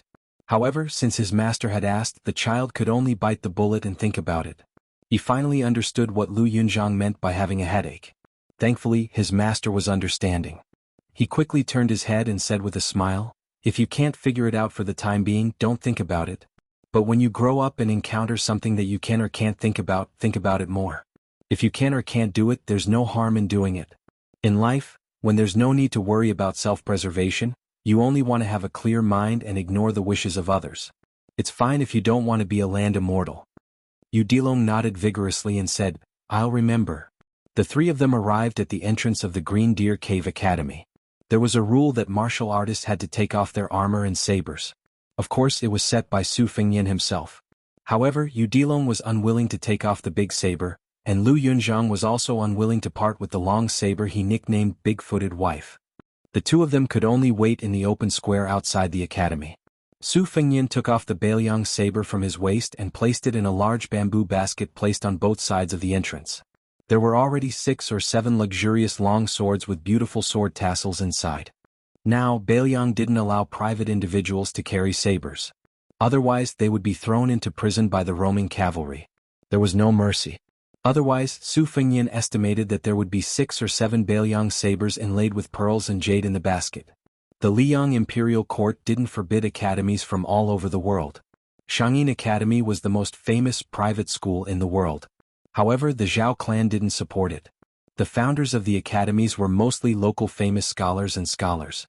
Very few local officials were appointed as mountain elders or cave masters. Bailiang was an exception.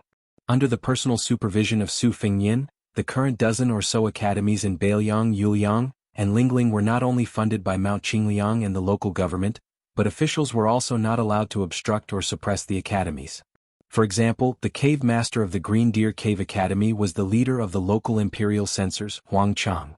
Although these academies were the pure land established by Su Fengyin, the northwest vassal king, those scholars didn't care about the milk is the mother.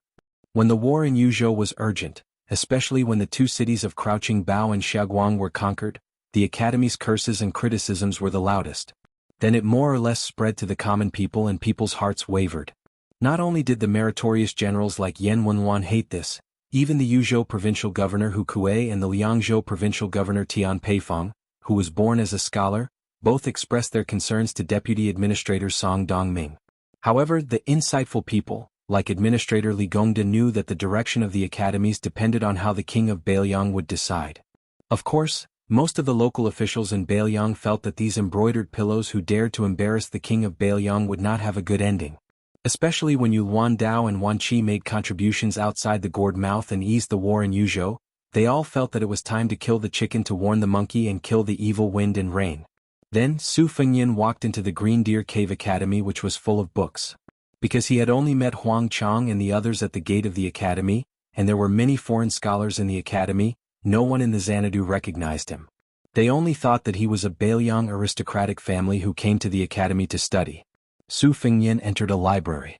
The lectures in the academy were mainly about Confucian classics, history books, poetry and literature, and sometimes about current politics. Today's lecture was hosted by a great Confucian scholar. The library was spacious, and there were more than 100 futons on the ground for the scholars to sit on. However, there were still not enough futons, so Su Fengyin, who entered from the back door, could only sit casually at the back. The great Confucian scholar, who was only a juror in the imperial examinations, was explaining the art of making. It was a little suspicious that a 9th-level master was wantonly commenting on a grandmaster of martial arts. However, after Su Fengyin listened carefully for a moment, he still felt that he had benefited a lot, especially when it came to guessing questions. The scholars of Liangdi were going to the capital to take the imperial examinations in the spring. Perhaps there would be a few more people who could pass the imperial examinations.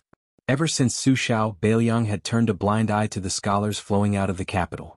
From Yan Jieshi to Yao Baifeng entering the capital to take up a post, Su Xiao did not purposely make things difficult for them. Su Fengyin was also happy to see Sun Yin succeed. The reason was simple. Li Yishan had once made an analogy. When a baby bird grew up, it would feed its mother, let alone a human. At the time, the youth His Royal Highness was still puzzled. Li Yishan smiled and said that perhaps only 1 or 2 of the 10 people would be grateful to Bailiang, but that was enough. If the 10 people were confined in Bailiang and cut off their path to fame and official career, then 8 or 9 of them would harbor hatred towards Bailiang. Chapter 14:18. Next, the great Confucian picked a few topics that were not so boring and allowed the young scholars to express their opinions. They talked about the emperor's establishment of the 6 pavilions, the order for 12 painting masters to paint the portraits of the meritorious officials of the spring and autumn period, and their views on the emperor allowing the portraits to be placed in the temple of meritorious officials and the imperial ancestral temple. Most importantly, the great Confucian smiled and asked the scholars to guess whether the old Prince Liang would be among the portraits. So, who would be the painter? Would it be He Lu, who had the reputation of family of He, family of Lu, family of wealth? Or would it be little Yuqi, who was famous for his paintings of Buddha, ghosts and deities, especially the Thousand Hands Eye exorcism wall? Or would it be Zheng Xixuan, who had recently presented his poems and paintings to the emperor himself? There was a lot of discussion in the library and it was very lively. Su Fengyin was a little emotional. After Zhao Zhuan set a trap for the 10,000 Yu cavalry in Jibei, and then demonstrated his power in the northwest, at the Ministry of War, he quickly combined strength with gentleness. There was a rumor outside the palace that the emperor wanted to lose out on Su Zhao's posthumous title, and wanted to posthumously promote General Su Xiao. As for this loss, of course, it was caused by the then Grand Secretary Zhang Julu, and his new emperor Zhao Zhuan, and his new dynasty were trying their best to remedy it. If this was the work of the head of the secretariat, Su Fengyin would not be surprised. But if it was Zhao Zhuan's idea, then it was very worrying. Su Fengyin was not worried about the narrow-minded emperor of Liang. On the contrary, the more Zhao Zhuan did not care about trifles, the more dangerous Bailiang's situation would be. Zhao Zhuan harbored great enmity toward Bailiang, or perhaps toward Su Fengyin. The matter of Jibei and the transport of water had already been made clear. The more Zhao Zhuan gave Su Xiao, the more he would demand from Su Fengyin. What he gave was fake and what he wanted was real. But in the eyes of the Liang court, this kind of choice was very reasonable. Su Fengyin was lost in thought, and then he was suddenly disturbed by a quarrel. It turned out that the 7 or 8 foreign scholars and local scholars who were in opposing camps had suddenly begun to quarrel. They were arguing about when Beimang would take Shaguang City and how stable Huda City was. Neither side had any objections to the fall of Shaguang City under the assault of more than 200,000 Yuzhou soldiers. However, the local scholars of Bailiang felt that they could at least hold on for another 10 to 15 months. The foreign scholars, on the other hand, had learned from the example of Crouching Bao and Wanhe, believed that Shaguang City could be taken in the near future. As for Huda City, which was known as the most majestic town in the northwest, the quarrel was even more intense. The former felt that if they could hold on for a month, they would have succeeded, while the latter almost blindly believed that Huda City could become the second pillar of the Central Plains, Xiangfan City, the pillar of Beimang's cavalry. During this period of time, there was a clear confrontation. Both sides argued that Su Fengyin had personally appeared at the mouth of the gourd and crippled Beimang's supply line. They quarreled until their faces turned red. The foreign scholars believed that the son of a rich family should not sit under the awning. They said that Su Fengyin's childish act of risking his life was because he wanted to be a hero whose name would go down in history. It was a childish attitude that caused mischief. Not only could he not be praised, if he were the emperor he would be impeached and punished. After all, the Bailiang scholars were a little clumsy with words. Many of their rebuttals were not able to express their ideas. The scholars who went to Liang were well-read and could always come up with a chain of sages' principles to mock and ridicule. In the end, the Bailiang scholars who lost the quarrel were indeed natives of Bailiang. They almost rolled up their sleeves and used their fists to reason with those bastards who just stood there and talked. In the end, a scholar from the Shangyin Palace glared at them and scolded them as barbarians who added fuel to the fire. This completely messed up the situation. For a moment, fists and saliva flew around Su Fengyin. It was very lively. The Bailiang scholars originally thought that they would not be at an advantage in the quarrel because they were tall and strong, so they would not be at a disadvantage. They did not expect that the two foreign scholars had practiced martial arts and were proficient in both the pen and the sword. Su Fengnian, who had been sitting on the ground all this time and had been implicated, raised his hand to block the sole of one of his shoes and gently pushed it away. Very quickly, he had to turn his head to avoid someone's spit and then support a scholar who had been beaten until he staggered backward. The Bailiang generals who had climbed the mountain to study and left their swords in bamboo baskets were angered when they heard a little about it. They practically jumped over the heads of many scholars and entered the battlefield, turning the disadvantageous situation around in an instant. The great scholar who had once been in charge of lecturing in the Shangyin Palace but was fond of military studies did not feel that it was a disgrace to the refined. Not only did he not harshly berate them, he even smiled and stroked his beard. He sat on the ground and commented on the martial arts of both sides. The foreign scholars who dared to come to Bailiang would not have the courage and insight if they did not have a bit of courage.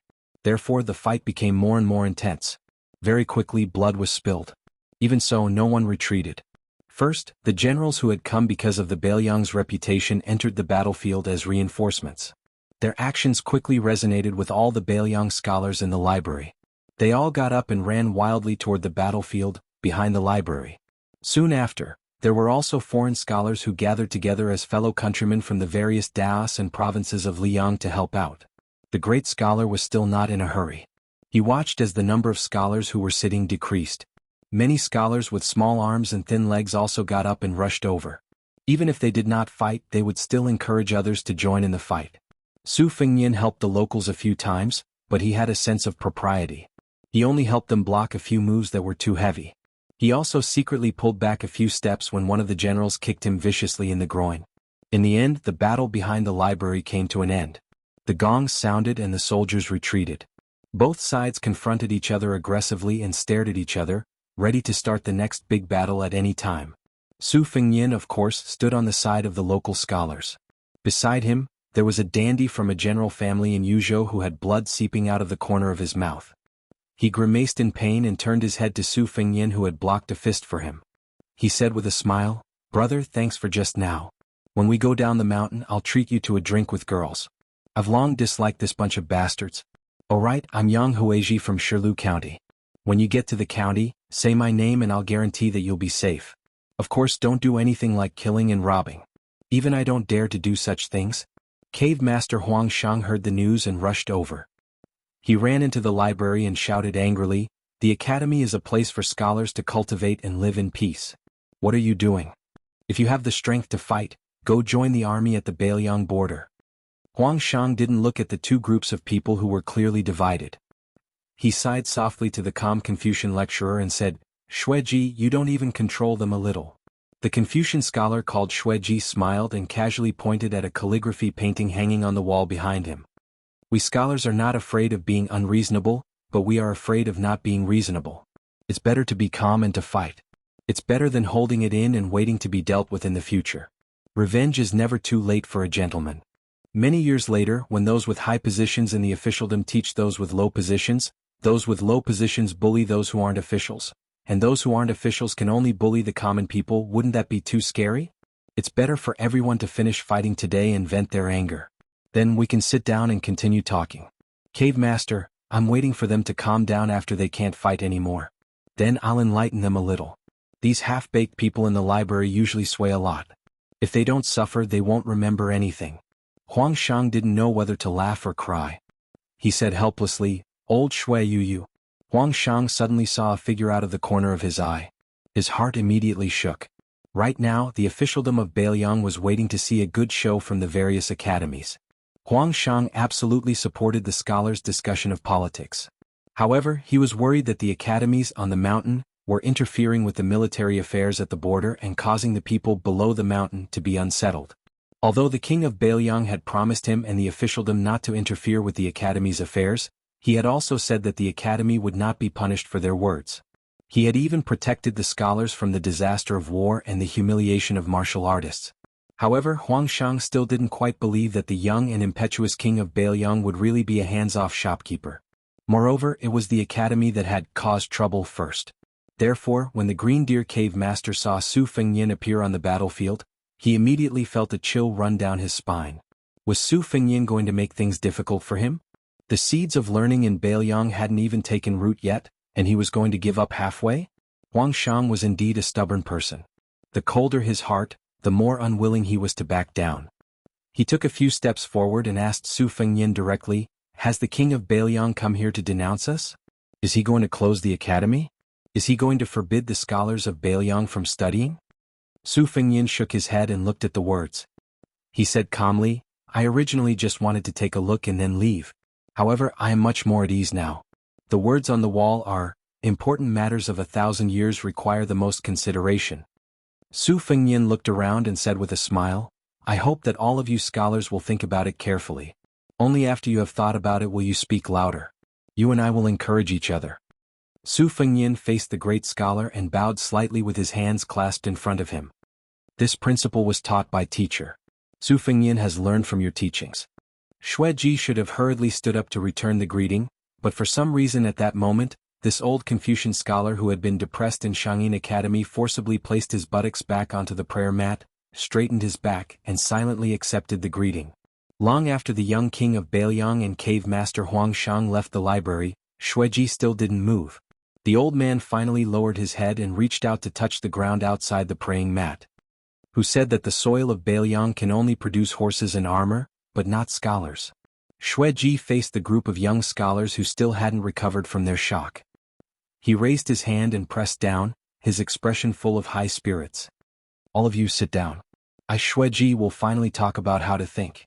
This is the kind of thinking that scholars of my generation should have." Chapter 14:19.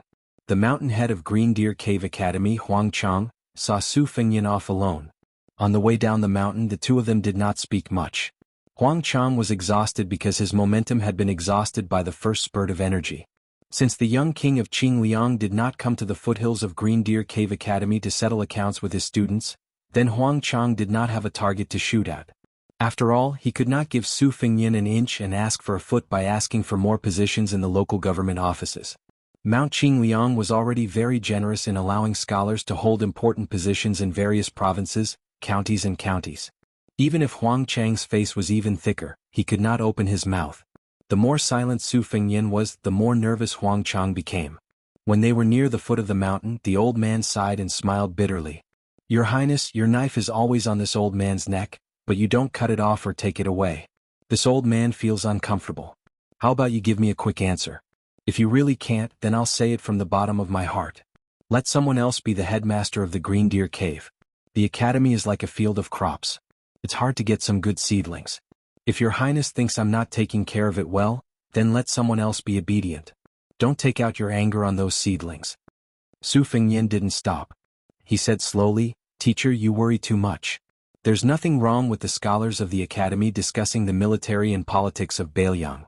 There's nothing wrong with the more you debate, the more confused you become." Huang Chang nodded as if relieved of a heavy burden. Su Fengyan continued, "But as headmasters and teachers, you have to take advantage of the situation and not look on coldly. I'm not asking you to speak good words for the Beiliang Frontier Army, because that's meaningless. I hope that the scholars who have taken root in Beiliang understand one thing.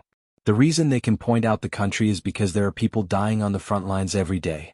It's those dead people and the Beiliang Frontier Army who are about to die in battle that make Beiliang's territory not have a wisp of smoke. No matter whether they won or lost on the battlefield, they were not wrong at all. Of course, it's not a problem to scold me, Mount Qingliang, or the Beiliang Protectorate for not properly dispatching troops or for making a mistake in their plans. However, if you have the intention of watching the fire burn across the river and rejoicing in other people's misfortune, Beiliang has always politely declined such a scholar. You can go back to wherever you came from. Mount Qingliang can still afford this little bit of traveling expenses." Huang Shang's expression became serious again. Su Fengyan glanced at the old man and smiled indifferently. "You always feel that there's something wrong with other people. You always think that if I don't help the people, who can I do it? Reading books is to cultivate righteousness, not to cultivate arrogance and viciousness. I myself am a person who has been through this. All day long I complain about the heavens and accuse others. When I look around, all I see is injustice. The depression in my heart is even more difficult to suppress. Perhaps you've never experienced such a thing in your life, which is why I made a special trip to Green Deer Cave Academy to say a few words." Huang Shang was half believing and half doubtful. "You really only said a few words?" Su Fengyan smiled. With regards to the scholars of the academy discussing military affairs at the border, it's better to let things flow. I will have the government gift the various academies a few sets of the Essentials of Military Supplies written by Qin Jibao. Why don't you let a great scholar familiar with military affairs take the lead in explaining it? First, understand the history of cold knives, guns, crossbows and horse policy in Beiliang, and understand how we manage the army in Beiliang. Only then can you talk about the important matters at the border. Huang Shang sighed emotionally. What a good, it's better to let things flow than to let things flow. Huang Shang hesitated for a moment before adding, Your Highness has handled this matter beautifully. Huang Shang was famous for being stingy with words of praise. This kind of bootlicking was truly difficult to speak of. It could be seen that Su Fengyan's visit to the academy had indeed made the old man very satisfied. Su Fengyan laughed self-deprecatingly. Technical work as a reward? Huang Shang, who no longer held any grudges in his heart, spoke more freely. I only know how to study. I dare say that in less than 5 years, Liang will have a whole new level of respect for Beiliang's literature and classics. Before Su Fengyan mounted his horse and left, he said to Huang Shang, On the eve of the Qingming festival, please bring the scholars of the academy to the Steel Forest on Mount Qingliang. There will be a libation ceremony there. Huang Shang was stunned for a moment before replying in a low voice, As it should be. Leaving Green Deer Cave Academy, the three of them galloped on. Lu Yunchang asked, Master, are we going to the Beiliang Protectorate or to Huda City which is currently at war? Su Fengyan said unhappily, Go back to the Great Snow Dragon Cavalry. Don't worry about anything else. Yu Dilong shouted, Master, I want to go to Huda City to kill the barbarians. Su Fengyan was silent for a moment before suddenly saying, Dilong, go to Liuzhou with Yunchang. Go to Qingcang City and secretly protect Yangguangdo and Qinshiliang. If a war really breaks out, you can do as you see fit. I allow you to make your own decisions. At a fork in the road, Lu Yunchang was pleasantly surprised. He rubbed his hands and said, Master, then we'll have to split up now. Su Fengyan nodded and did not forget to remind him, Yunchang, when you're on the battlefield, keep an eye on your senior brother. Don't let him kill until he's blinded by madness. In short, none of you should die in Liuzhou. Your real battlefield is the Jianghu in the future. Yu Dilong grinned and said, Master, after I've paid off the big guy's debt, I'll be rewarded. Master, don't forget to reward me. I still have to send it to Auntie Pei. She needs a lot of money to build the courtyard house. We can't let Auntie Pei borrow money from outsiders, right? Su Fengyan laughed and scolded, You're already siding with outsiders at such a young age? All right. If that day really comes, the Beiliang Frontier Army won't forget to give you a copper coin. Lu Yunchang laughed and said, A married daughter is like spilled water. Yu Dilong raised his fist and said anxiously, Who are you calling a girl? Are you itching for a beating? Do you want me to help you beat it? Su Fengyan stopped his horse at the fork in the road. He smiled as he looked at the backs of the two horses chasing each other. Suddenly he whipped his horse and moved forward. In the past, the young man in brocade robes angrily whipped Liangzhou City. The awakening of hibernation had passed and the spring equinox was approaching. Su Fengyan rode alone along the heavily guarded road to Huayang Pass in the north of Liangzhou. At this time, not only was the war in Beiliang getting heavier and the world in chaos, but after Ko Jianghuai resigned and retired to the countryside, the young commander of the West Chu Line, Xie Shibian, assumed the position of commander of the Eastern Line.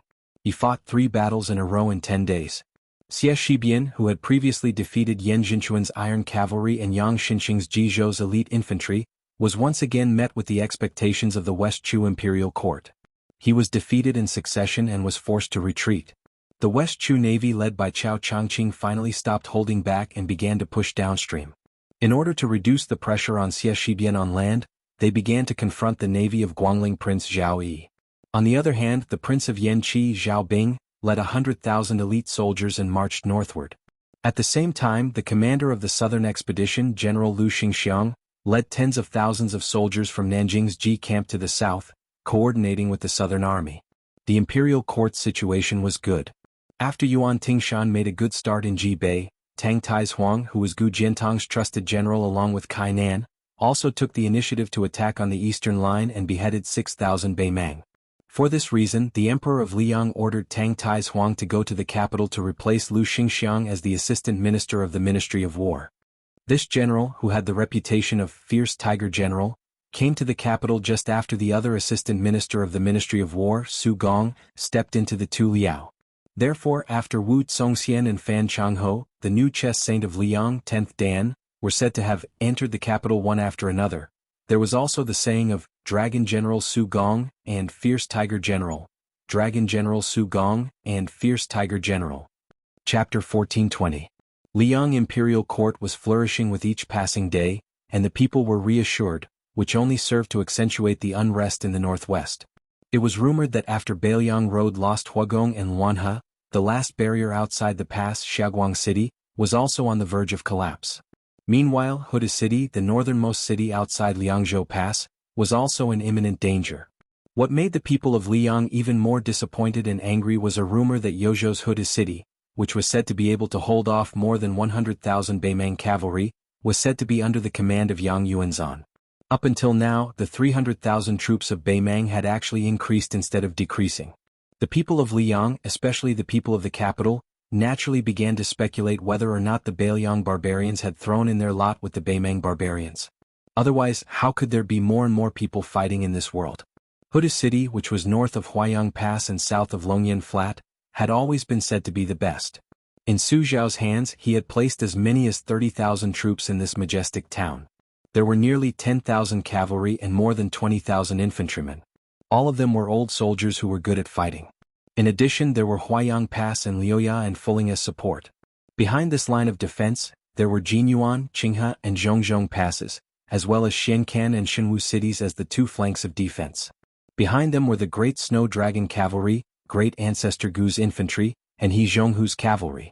Unlike Yozhou's Huda City, which was passively taking a beating to the north of Liangzhou, other than Huda City, Liuya, Fuling, and Huayang Pass, where the protectorate was located, all had the strength to mobilize cavalry. It was precisely because of this flexible and powerful fighting force roaming the rear that Huda City's defense was filled with the bravery of everyone facing death calmly. When Su Fengyin walked into the protectorate's conference hall under the escort of a group of white horses, Chu Lushan was in the middle of discussing the situation with Su Weisheng and the cavalry's deputy commander, He Zhonghu, and the others. Seeing Su Fengyin's arrival, they didn't exchange any pleasantries. Su Fengyin took the opportunity to join in without any delay. Of course, Chu Lushan couldn't completely ignore Su Fengyin, the king of Beiliang. Therefore he gave a brief summary. Cripple Lu of Huda City is arrogant. He said that he could defend Huda City alone for a year and a half without any problem. He asked us, Liuya, Fuling, and Huayang Pass, to launch an attack based on the premise that Huda City could not be lost. At the critical moment, the 10,000 elite cavalries in Huda City could even go out to fight at any time. Right now we are calculating how Fatty Dong's 100,000 Dong family's private soldiers will be used, and when they will be used. Up until now, the northern Mang troops attacking the city are still the border soldiers from Gusai Prefecture.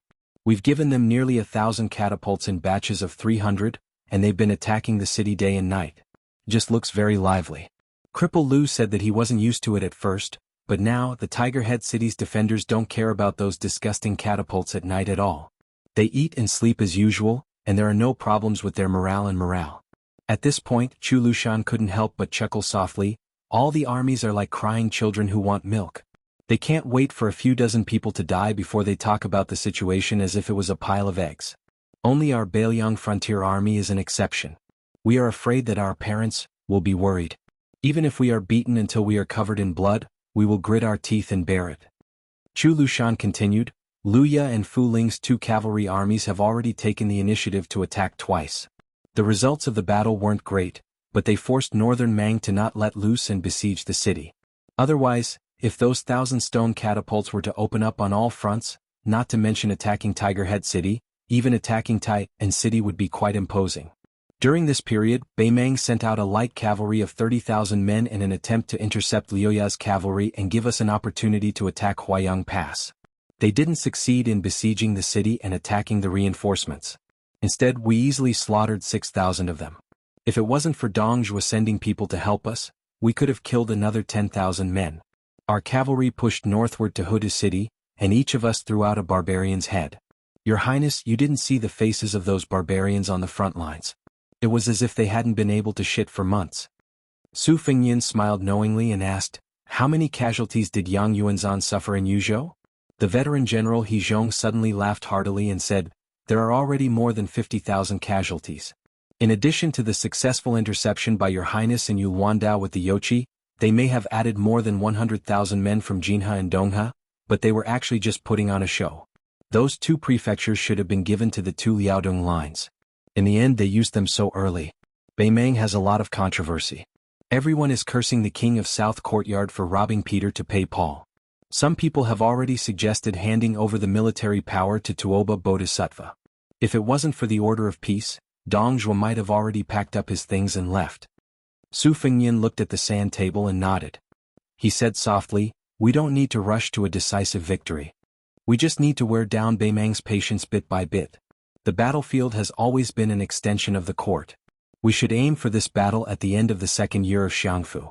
If we succeed in fighting until Dong Zhuo loses the king of South Courtyard, it will be our Beiliang's victory. The following 3 years of Xiangfu will be much easier." Su Weisheng nodded quietly, agreeing with Su Fengnian's words. It was obvious that no fault is a merit, and was extremely conservative. Chu Lushan glanced at Huda City on the sand table. "Then we must first ensure that Huda City is not lost. We must not let Dong Zhuo have a chance to breathe." Su Fengnian said calmly, "Therefore even if Lu Jinu and Huda City can't defend it, we must defend it. Send a message to him. In the past, Huda City was used as the Great Wu Castle in Yuzhou. Now it's different. He can die, but Huda City cannot be lost.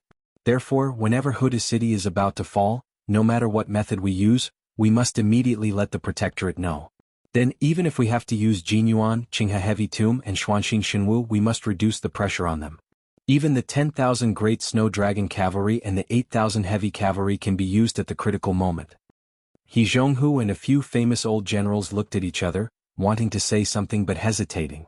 In Beiliang's plan, after a certain amount of Beimeng's military strength was depleted, all the Great Wu Castle in the 3 cities of Yuzhou could be lost. They could also lose North Pass Town in Liangzhou. There was no need to defend to the end at all costs. Was it worth it for Dong Zhuo? Great Ancestor Gu closed his eyes and began to silently consider the battle situation and weigh the pros and cons. He Zhonghu unconsciously looked at Beiliang Protector General Chu Lushan. The great king of Beimeng's South Courtyard had once been defeated by him. Logically speaking, Chu Lushan should be the one to refute this suggestion. However, in He Zhonghu's eyes, Chu Lushan did not speak. Instead, he interlaced his fingers on his abdomen and quickly scanned the sand table. At this moment, when even Chu Lushan did not speak, probably only Su Weisheng dared to speak. She frowned and said, "If the definition of Huda City is changed, the entire defensive line of Liangzhou will change. This will have a huge impact on Lingzhou behind us." Su Fengnian replied, "Even if Su Beiji empties the entire Lingzhou and the area around Lingzhou, Liangzhou's provisions will not be affected." Great Ancestor Gu muttered to himself, "Fighting outside the country? Although this is Great Ancestor Gu's greatest dream, is it really suitable for northern Liang, who has been sparing no effort to expand their territory?" This was definitely the first time Su Fengnian had displayed such an unyielding stance on the matters of the border. The atmosphere in the Protector General's house was particularly solemn.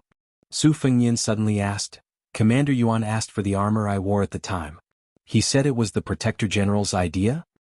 Su Weisheng's expression was strange. Chu Lushan chuckled and said, "I originally wanted to display it in this hall to look imposing. Later on, I thought about it and had someone send it to Huda City. Cripple Lu then gave it to someone else." Su Fengnian was confused.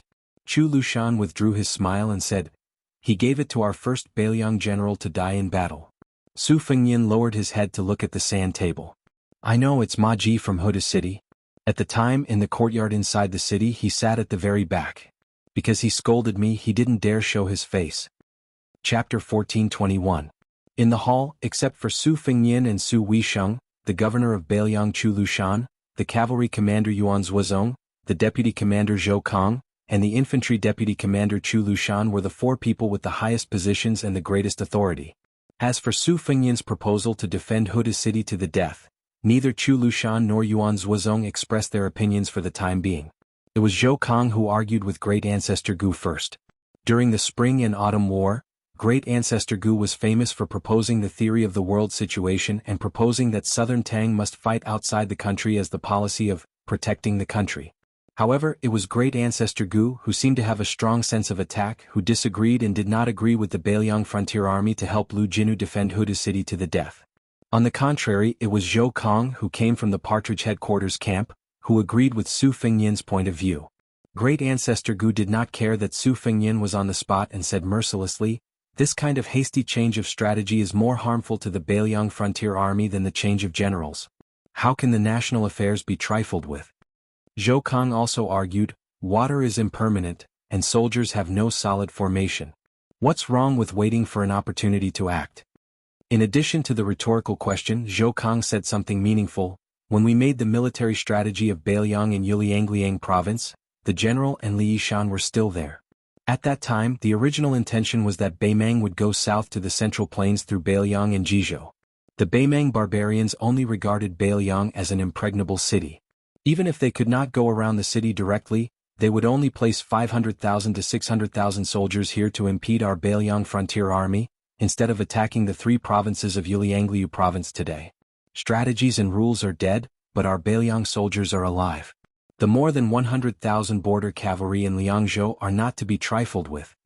Zhou Kong kept saying "our Beiliang," and mentioned Beiliang's early military and border cavalry. The old general's meaning was obvious.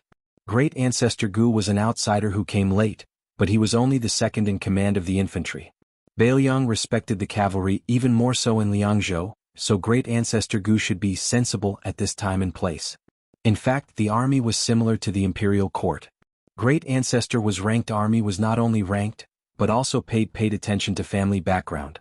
In Beiliang, those captains and generals who joined the cavalry camp from the infantry had to take a long time to get along with each other. The northern Liang border army naturally had no objections to Great Ancestor Gu, who had been promoted by Su Fengnian. Su Fengnian frowned but didn't say anything. Great Ancestor Gu didn't turn hostile on the spot, but his expression didn't look good either. He said coldly, "I'm just stating facts. No one denies that our border cavalry in Beiliang isn't strong enough. We only have strong combat power, but it doesn't mean that our leaders and soldiers can be squandered. War on the battlefield is like a game of chess. A national player who only knows how to play the game of chess, even if he can conquer an orphan or even slay a dragon, will lose more than gain in the overall situation. I don't want Beiliang's army to be a chess player who has the strength of a 10th Dan national player but only the vision of a 6th Dan chess player. Beiliang now controls 4 provinces, and there are hundreds of cities, military towns, strategic passes and impregnable passes in these 4 provinces.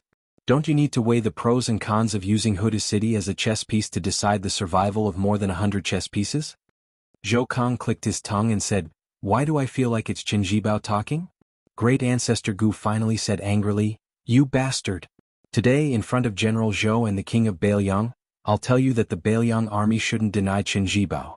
Even the King of Beiliang has clearly proposed that the essentials of military preparation shouldn't be banned in the border army. Why can't you have a copy of it in your Liangzhou cavalry army? Zhou Kong, do you want to learn from Zhong Hongwu and be an impenetrable leader of the border army? You've disliked me for a long time and I've disliked you for a long time too." Usually the commander of the cavalry army, Yuan Zuozong, would be a peacemaker. He would even help Great Ancestor Gu, an outsider, to reunite the family. He was like a mother-in-law. When his son quarreled with his daughter-in-law, he would really help his son by helping his daughter-in-law. But today, since Su Fengnian was here, Yuan Zuozong practiced the silent meditation and relaxed his mind. Chu Lushan was full of mischievous tricks, and he beamed as he watched the 2 vice-marshals blush with interest. Su Fengnian said calmly, "Those who are qualified to discuss here are all level 3 and level 2 officials. It's time to talk openly. But in the case of Huda City, we can find loopholes and fill in the gaps. But the decision to guard it for a year will not change." This sentence was said to Great Ancestor Gu. Then Su Fengnian said to Zhou Kong, "Don't ban Qin Jibao's military supplies. General Zhou, after you go back, take the lead to copy a volume. Including the commandant, all the lieutenants and generals can't be exempted. After you copy it, send it to the Protectorate of Beiliang. I'll review it myself. Whoever asks someone to write it for him or refuses to copy it, I'll go to your army and have a talk with him. If we can't reach an agreement, I'll send him to Yuzhou as an infantryman." Zhou Kong had a bitter expression as he carefully haggled, "Your Highness, that book has over 100,000 words, and a single volume has close to 10,000 words. Right now the war is in full swing, so why don't we wait until we have time?" Su Fengnian said with a fake smile, "Then let's have a talk first. Do you want to drink some wine and ask my second sister to cook some dishes to go with the wine?" After we eat and drink enough, General Zhou can go to Yuzhou.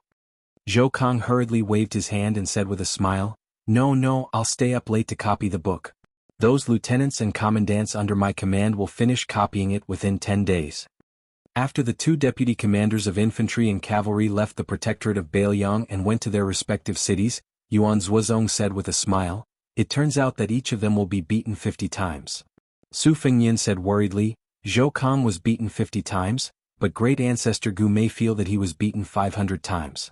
Yuan Zhuozong asked, Do we need to stop him and have a private talk with him? General Gu is not that kind of stubborn person. As long as it makes sense, he will listen to it. Su Fengyin was a little helpless, but the problem is that I don't have the confidence to make sense.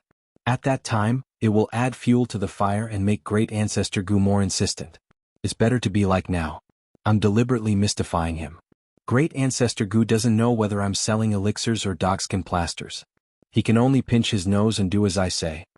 Su Fengyin saw that there were only his second sister, second brother Yuan and Chu Lushan in the hall. He said with a wry smile, Now we are family. Finally, I don't have to pretend to be a master.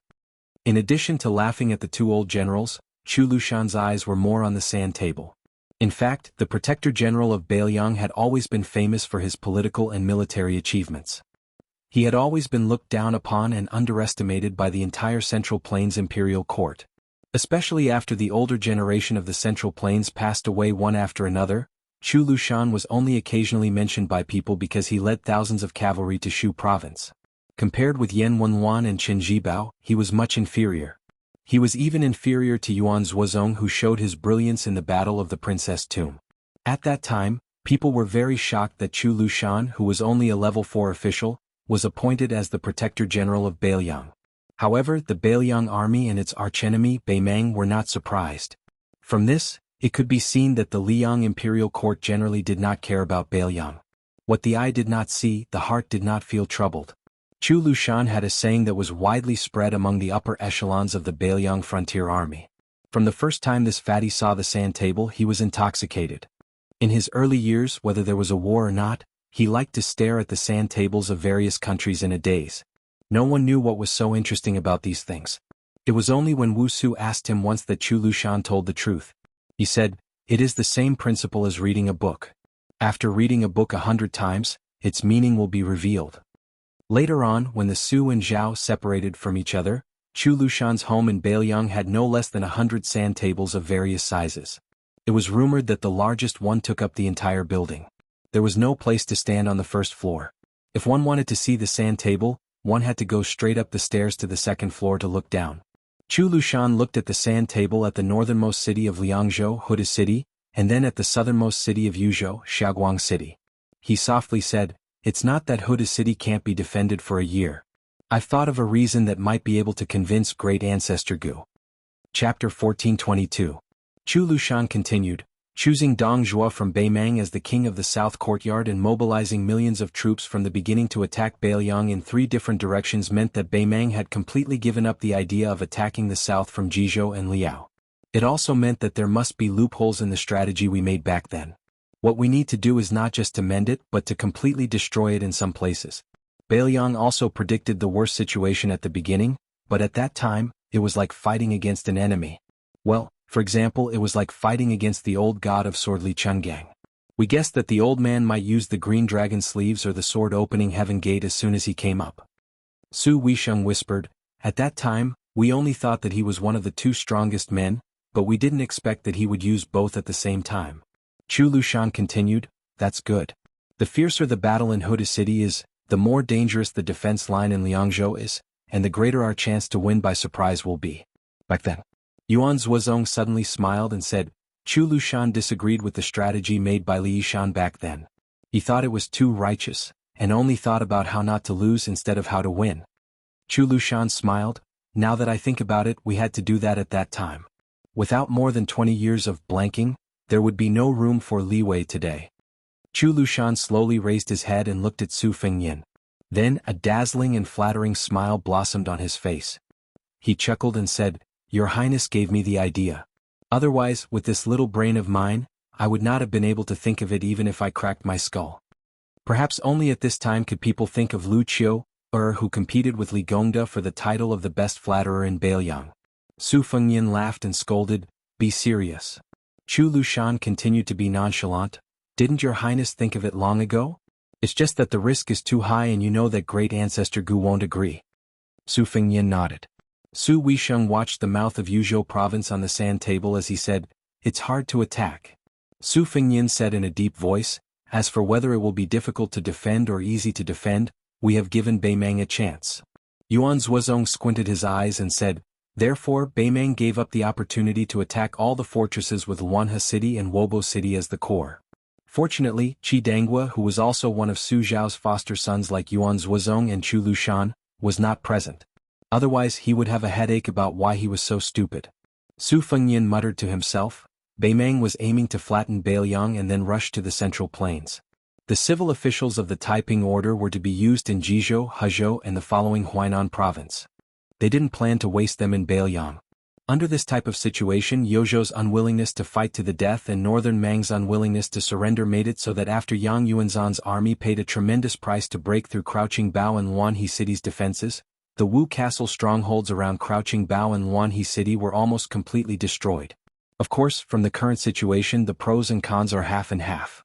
The good thing is that it will make it easier for Northern Mang's cavalry to move about within the calabash. However, if we place Northern Mang's most powerful counterattack in Yuzhou, then Yang Yuanzhan's 35 Great Army that had just received reinforcements will suffer. Chu Lushan added, "If we want to reverse the situation and force Yang Yuanzhan to retreat, we have to invest at least 50,000 of our most elite cavalry. We have to succeed in one battle. We have to wipe out Yang Yuanzhan's elite cavalry at the critical moment. Therefore we must not lose Huda City. If we lose Huda City, we will lose Liuya and Fuling cities as well as Huayang Pass. Once we pull the battlefront back to the Qingyuan Heavy Tomb region and allow Dongzhuo's army to comfortably push southward and spread out the battlefront, it will be difficult for us to even have 5,000 cavalrymen, let alone 50,000. Therefore, for the sake of Huda City, we might have to sacrifice 40 to 50,000 people in the second year of Xiangfu City. However, for the sake of Huda City many of them will die." Chu Lushan revealed a gloomy smile as he stared at the mouth of Huda City on the sand table. "If all 35,000 people die here, we'll have built a huge Jingguan temple." Yuan Zhuozong sneered, "It's as good as West Rampart." Su Fengnian took a deep breath before saying, "Second brother Yuan, but if so?" Before Su Fengnian finished his words, Yuan Baixiong, who was always serious in speech and manner, said softly for the first time, "We're family." Chu Lushan suddenly wanted to put his arm around Yuan Zhuozong's shoulder with a flattering look. However, Yuan Zhuozong slapped his hand away saying, "I'm not familiar with you."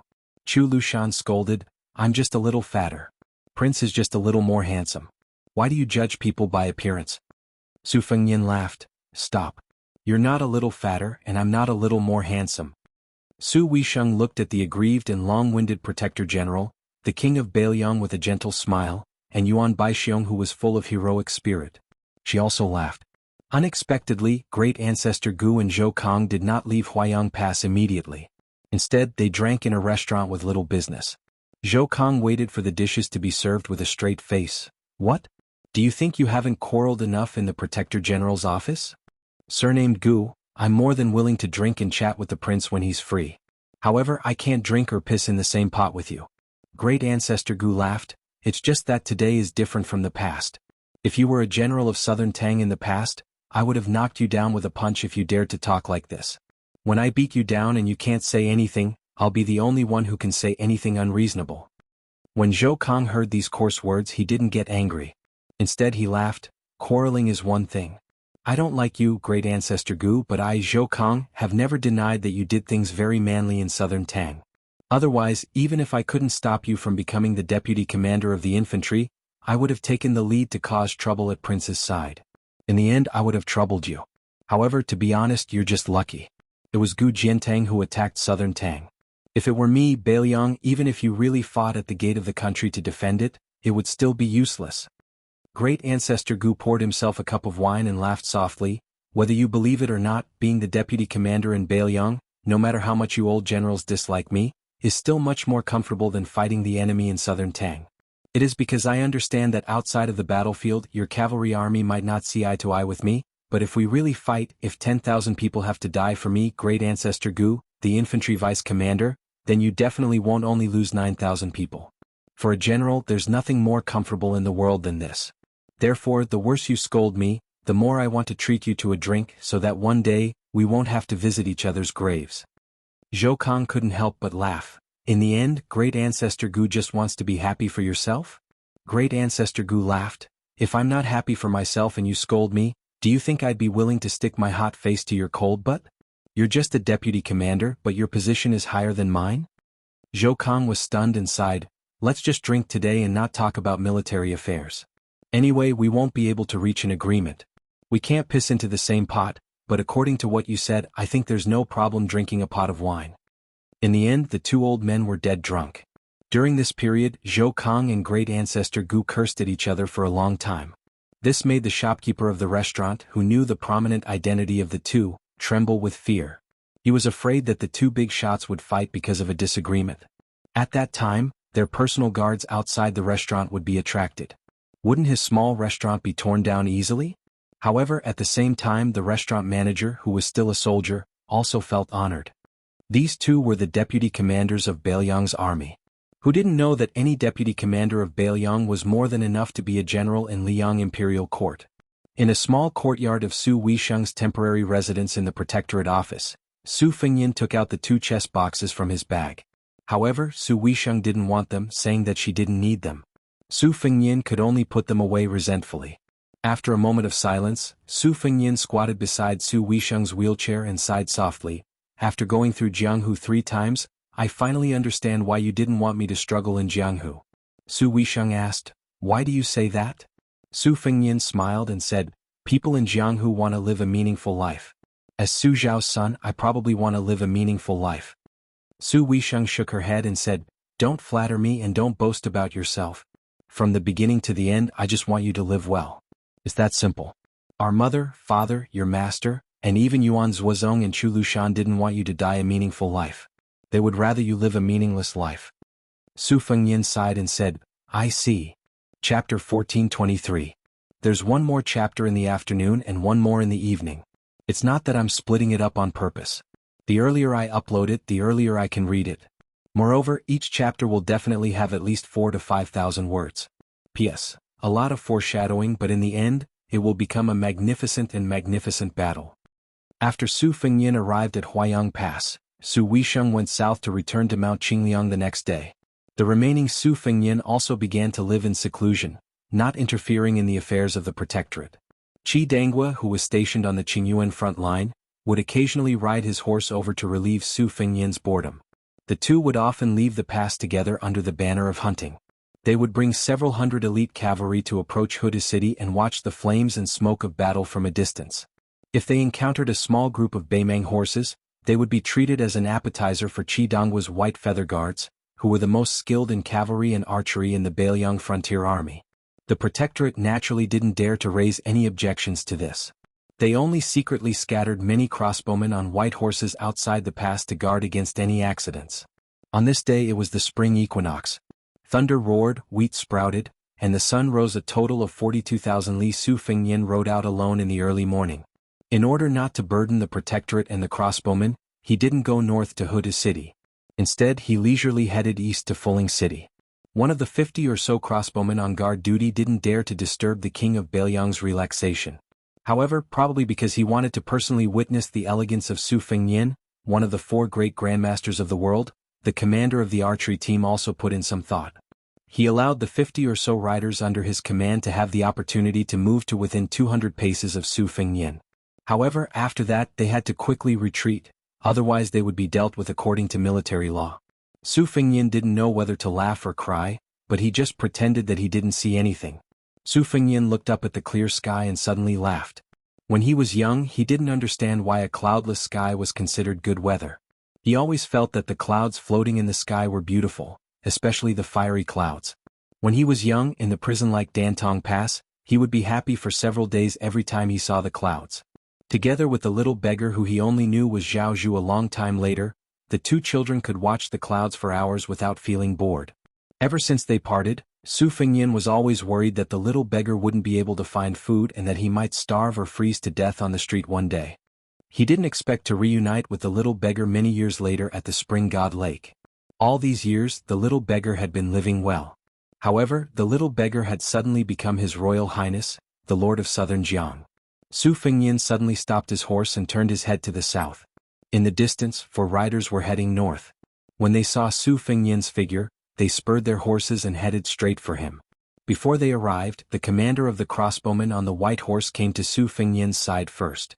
He got off his horse and saluted respectfully. "Your Highness, the 4 riders should be Jianghu people who were selected by the Fish Dragon gang to join the army at the border. Do you want me to stop them?" Su Fengnian shook his head and said, "No, you can retreat to Huayang Pass first." The commander of the archery team accepted the order without hesitation.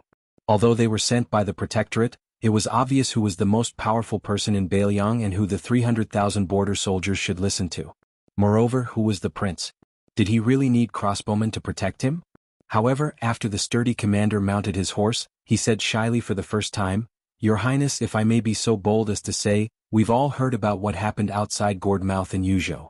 If there's a chance in the future, all of the crossbowmen in Liangzhou would like to fight side by side with your Highness." Su Fengnian smiled and nodded.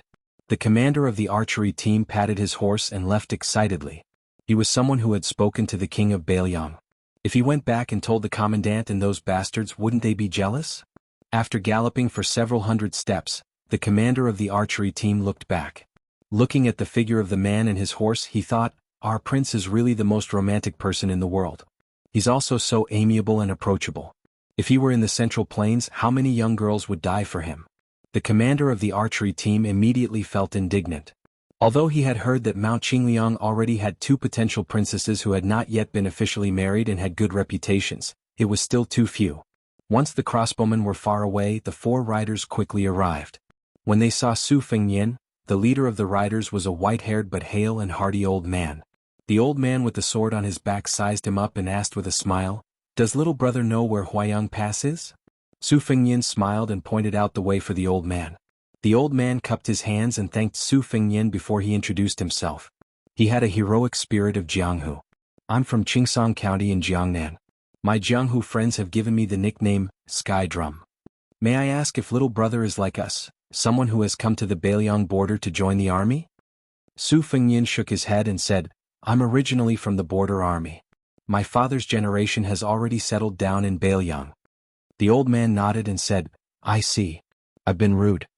The old man smiled helplessly and said with some self-mockery, "It's not that I'm a chatterbox. It's just that the 4 of us are unfamiliar with this place.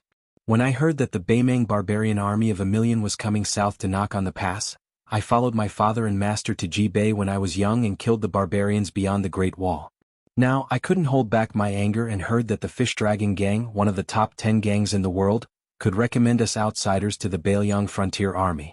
So, I brought 3 disciples to Beiliang. The Fish Dragon gang only gave us 4 temporary travel permits and we suffered a lot on the way north." One of the young men with a long sword on his waist said angrily, "Master, when we met the Beiliang frontier army, they were confident in their combat power. What's the difference between the way they looked at us and the way they looked at the barbarians?" Su Fengnian's 3 trips to Jianghu were not in vain. He immediately understood the meaning behind it. It must be that this group of people relied on their martial arts and had a conflict with the Beiliang frontier army. Otherwise, they would not have used the prefix confident in their combat power. Instead, they would have directly pointed out the latter sentence. However, what Su Fengnian was curious about was that the Fish Dragon gang had opened their doors to recruit people from Jianghu. This was originally instructed by Wu Tongyan and Fu Shuifeng. However, most of them were low-level masters who were opportunistic and could not survive in Liang Jianghu, so they fled to Beiliang to find a place to stay. There were only 16 people who were willing to go to Beiliang's border to join the army, and those who had some foundation in martial arts were clearly recorded in the Governor-General's office. However, this old swordsman, who Su Fengnian had never heard of before, was a real master of the realm of master. This kind of master could easily establish a sect on Liang Jianghu and become a leader in the martial arts world of a county. It was not difficult for him to go to the capital's Ministry of Justice and get a carp bag to hang around his waist. Su Fengnian casually observed the 4 riders. Other than the level 2 master's gaze, the other 3 people each had their own merits. The young man with a sword at his waist had an arrogant attitude. He had long heard that Beiliang had many talented disciples. This stranger who appeared at the border of the Great Wall for no reason and was not wearing armor and carrying a sword was most likely one of them. The middle-aged swordsman should be the eldest disciple of the master of martial arts in Jiangnan. He was relatively mature and prudent. He discreetly sized up Su Fengyan's hand, trying to find clues that he had once practiced martial arts. He had a lot of experience in Jianghu and did not believe that there would be an ordinary person riding alone in the vicinity when hundreds of thousands of Beimang soldiers were attacking Huda City. As for the last woman in black who wore a veil hat to cover her face, she was also curiously examining the man in front of her who did not look like a Bailiang. He looked more like a young master from a Jiangnan noble family. Su Fengyan smiled and said, "It doesn't matter what other people think. I just have to be myself. If you really want to talk about things with your eyes, haven't you been looking at us, Bailiang, for 20 years since you left Yang Dynasty?" The young swordsman probably could barely stand the arrogance of the Bailiang frontier army, but he could not stand the arrogance of a Bailiang disciple of the same age. He immediately became angry. "The four of us came to Bailiang in the middle of nowhere to join the army. We came to break through enemy lines and kill the enemy, not to listen to the mocking and ridicule of people like you. If it weren't for the fact that my master and the second guest of Mount Hui Hongyu were close friends." The old man's expression was stern. He stopped his disciple from continuing to speak without fear. Chonghe. Chapter 1424. The young man called Chonghe turned his head away and silently sulked. In the Jianghu of Jiangnan, he had always been a cultured and refined gentleman of the sword. He shouldn't have been so rude and disrespectful. However, now that he was outside the barren Bailiang Pass, he often rode his horse for a day without seeing anyone. He was not acclimatized to the environment and was unbearably sullen. Thinking back to his hometown in the Central Plains, it should be a beautiful season in the misty rain. There would be alleys selling apricot flowers, boating on lakes and dancing in brothels all night long. Even if he didn't do anything, it was still enjoyable to practice martial arts with his martial brothers and sisters in the deep courtyard of his home. It was better than drinking wind and eating sand and being bullied in the northwest border. Su Fengyan smiled and asked, "How about I lead the way for you?" The young man immediately muttered, being unaccountably solicitous, "He definitely doesn't have good intentions. Isn't he still having bad intentions towards my sister?" The old man glared at his disciple, who was shooting his mouth off. He then turned to Su Fengyan. Without being pretentious, he laughed heartily and said, "That's just as well. When we reach the Great Wall and hand over the travel pass, I'll definitely treat little brother to a few jeans of green ant wine. To tell you the truth, I have long heard of this wine. However, when I tasted it in the past, the taste, I don't dare to compliment it. I didn't think that now that I am in Bailiang, the more I drink, the more I can't put it down. I bought 2 pounds of wine at Longko Pass in Liangzhou and it was empty in less than 2 days. Now the wine worm in my stomach is revolting fiercely." The 5 of them traveled together. The old man and Su Fengyan chatted about Bailiang's local customs. They had a tacit understanding not to ask about each other's identities. It was a big taboo to talk about such things with strangers. However, the young swordsman quickly couldn't hold himself back. His voice was neither soft nor loud, just loud enough for Su Fengyan to hear. He said, "Sister, the founding emperor of the Great Feng Dynasty once wrote a letter to the master of the grasslands. He said, 'To the north and west of Jizhou, the place where the bow is drawn is under your command. And to the south and east of Jizhou, the crown and belt are to be built by me. Tens of thousands of people will plow and weave, my subjects and lords will live in peace, and there will be no tyranny.'" The young woman's voice was gentle. "Senior brother, didn't you say that when you first entered Bailiang?" In front, Su Fengyan laughed and said, "This is for me, a Bailiang barbarian from the west of Ji province." The old man who was running side by side with Su Fengyan smiled knowingly. "Little brother, you're so magnanimous." Su Fengyan joked, "It's because I've been holding it in bit by bit. Otherwise, I would have suffered internal injuries." That young man named Chong, he was obviously seriously injured. Su Fengyan suddenly said, "The Hongyu you are familiar with, is it the Hongyu who recently became the deputy general of the Rouge Heavy Cavalry?" The old man hesitated for a moment, then nodded. "That's him." Su Fengyan laughed. "Senior, you've already handed over your travel permit at the Protectorate. You'll have to go south again for a while to the grave to find General Hong. At that time I'll ask someone to lead the way for you. Otherwise you really might not be able to see General Hong. It's not that we Bailiang are narrow-minded. It's just that General Hong's current position is very special. Not to mention you, even many of the Bailiang frontier army generals with real power can't easily see those heavy cavalry." Then the old man and Su Fengyan looked at each other and smiled. They didn't need to say anything. Then the two talked about interesting stories of the Central Plains Jianghu. The old man was very knowledgeable and talkative. He talked about the current situation of Mount Hui, about the Rouge Heavy Cavalry civil and military evaluations, and about the general evaluations. He couldn't suppress his exultation. With little brother's insight, I'm sure you know why I put the general evaluations at the end. The general evaluations include Liang, Beimang, and Bailiang, while the general evaluations only include Liang. This is probably the most important evaluation since the fall of the Great Feng dynasty. There are 10 people in the general evaluations. There are 4 in Liang, Chen Zhibao, Chao Changqing, Gu Jiantang, and Lu Xingxiang. Beimang has 3, Dong Zhuo, Lu Gui, and Yang Yuanzan. Bailiang has Yan Wenluan, Chu Lushan, and Great Ancestor Gu. At the end of the general evaluations there are additional comments on Xie Shibian, Ko Jianghuai, Tuoba Chiyun, Zhong Tan, and Song Li. Su Fengyin joked, Yuan Zhuozong didn't make the list. I'm not convinced. Perhaps the young swordsman didn't like Su Fengyin, so he couldn't help but argue. Bailiang is still not satisfied. There are 3 people in the general evaluations. If you add Chen Zhibao, who rode into Shu alone, there are 4. That's almost half of the rankings. In addition, there's the young king of vassal state who became one of the 4 grandmasters. There's also Su Yambing who suddenly appeared. As for the evaluations, there's also Bailiang's junior guardian Qin Wang and Sun Yin. They're on the same level as Yin Maochun. What else does Bailiang want? Su Fengyin smiled calmly, that's why Bailiang is a good place. Not only do we have barbarians, but we also have scholars who can turn the tide and help the people. That guy instantly suffered another internal injury. The woman in the hat covered her mouth and smiled. The old man sighed. For so many years, this old man has always been puzzled by one thing.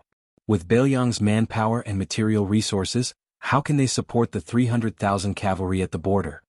Su Fengyin said softly, in order to compete with Beimang, the Liang army claims to have 800,000 cavalry. It's more than the Dafeng dynasty at its peak, half in Bailiang and half in Liang.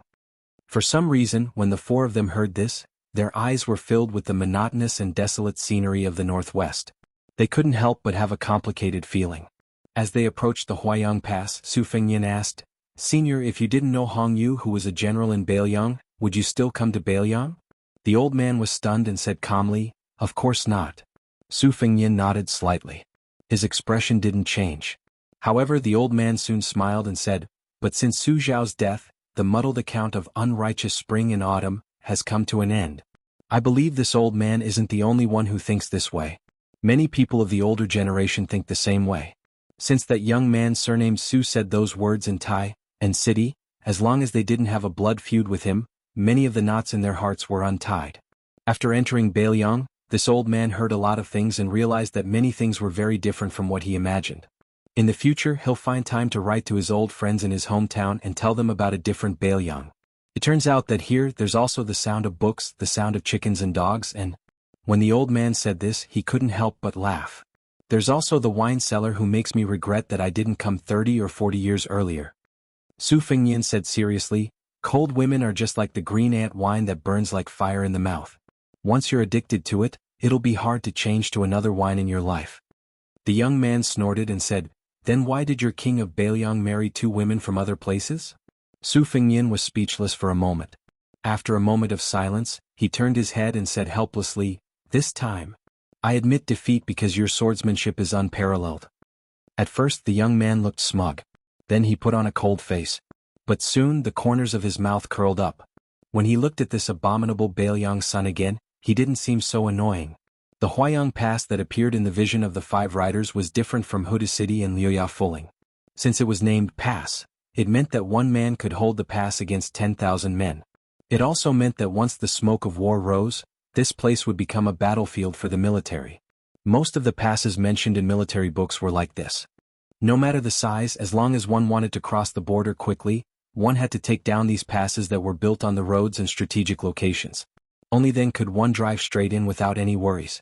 On the contrary, there were many majestic cities and huge towns that looked very awe-inspiring, but once the battle began they could very well circle around the city. There were many such cities in the Liang defense line, but this didn't mean that their appearance was meaningless. On the contrary, although their existence didn't have much of an effect in stopping the enemy's army, their existence itself was a type of deterrent. To the northern Mang they were a type of chicken ribs. If they attacked they would suffer heavy losses. If they circled around, their supplies would be in danger. However, all the cities were rooted and unmoving. Generals and military strategies were flexible.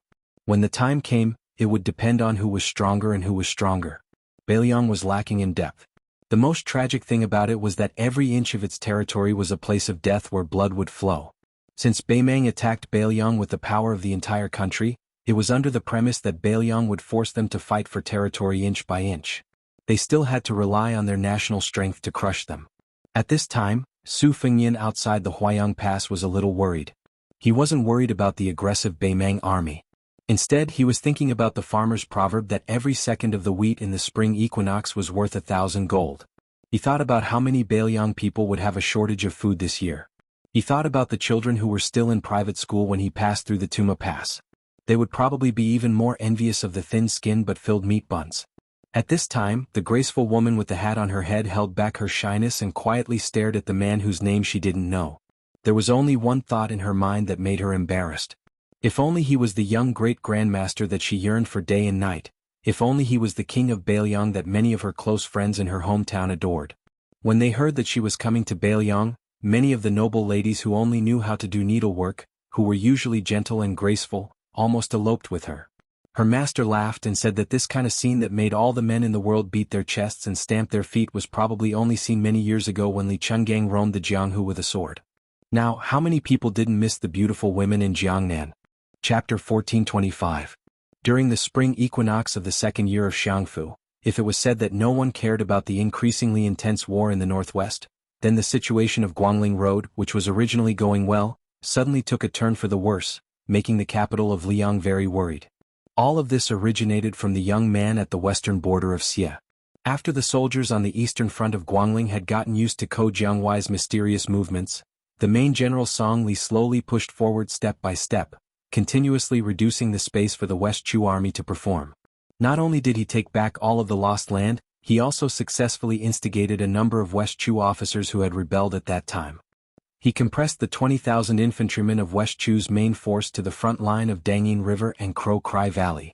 At that time, not only did Song Li's army have 30,000 Guangling Road infantrymen, there were also 8,000 elite cavalry who were good at fighting as a mobile force. In addition, Song Li had always been steady in commanding troops. No matter how one looked at it, it was a situation where victory was in the bag. The only problem was whether or not they could break into the old capital of West Chu before Lixia. But it was at this moment where victory was at their fingertips that the inferior Xie Shibian suddenly began to exert force, taking the initiative to attack. Afterwards, it was rumored that Song Li's cavalry moved out in full force, wanting to use several thousand cavalry to thin out the enemy's formation. Using the grassland nomadic cavalry's best move, the 8,000 cavalry were divided into 3 groups, and each group was divided into 5 horizontal groups.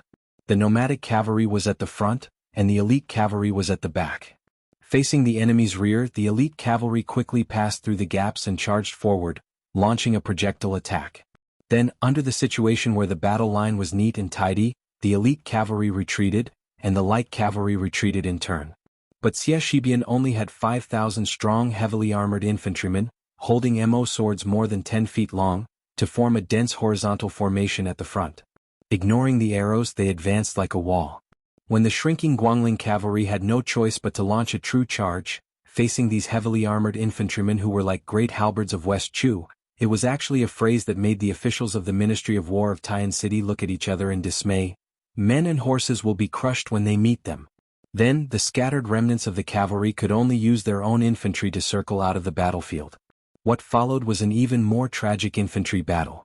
Although the Guangling infantry, whose morale had hit rock bottom, did not retreat, it was still difficult to stop West Chu's advance.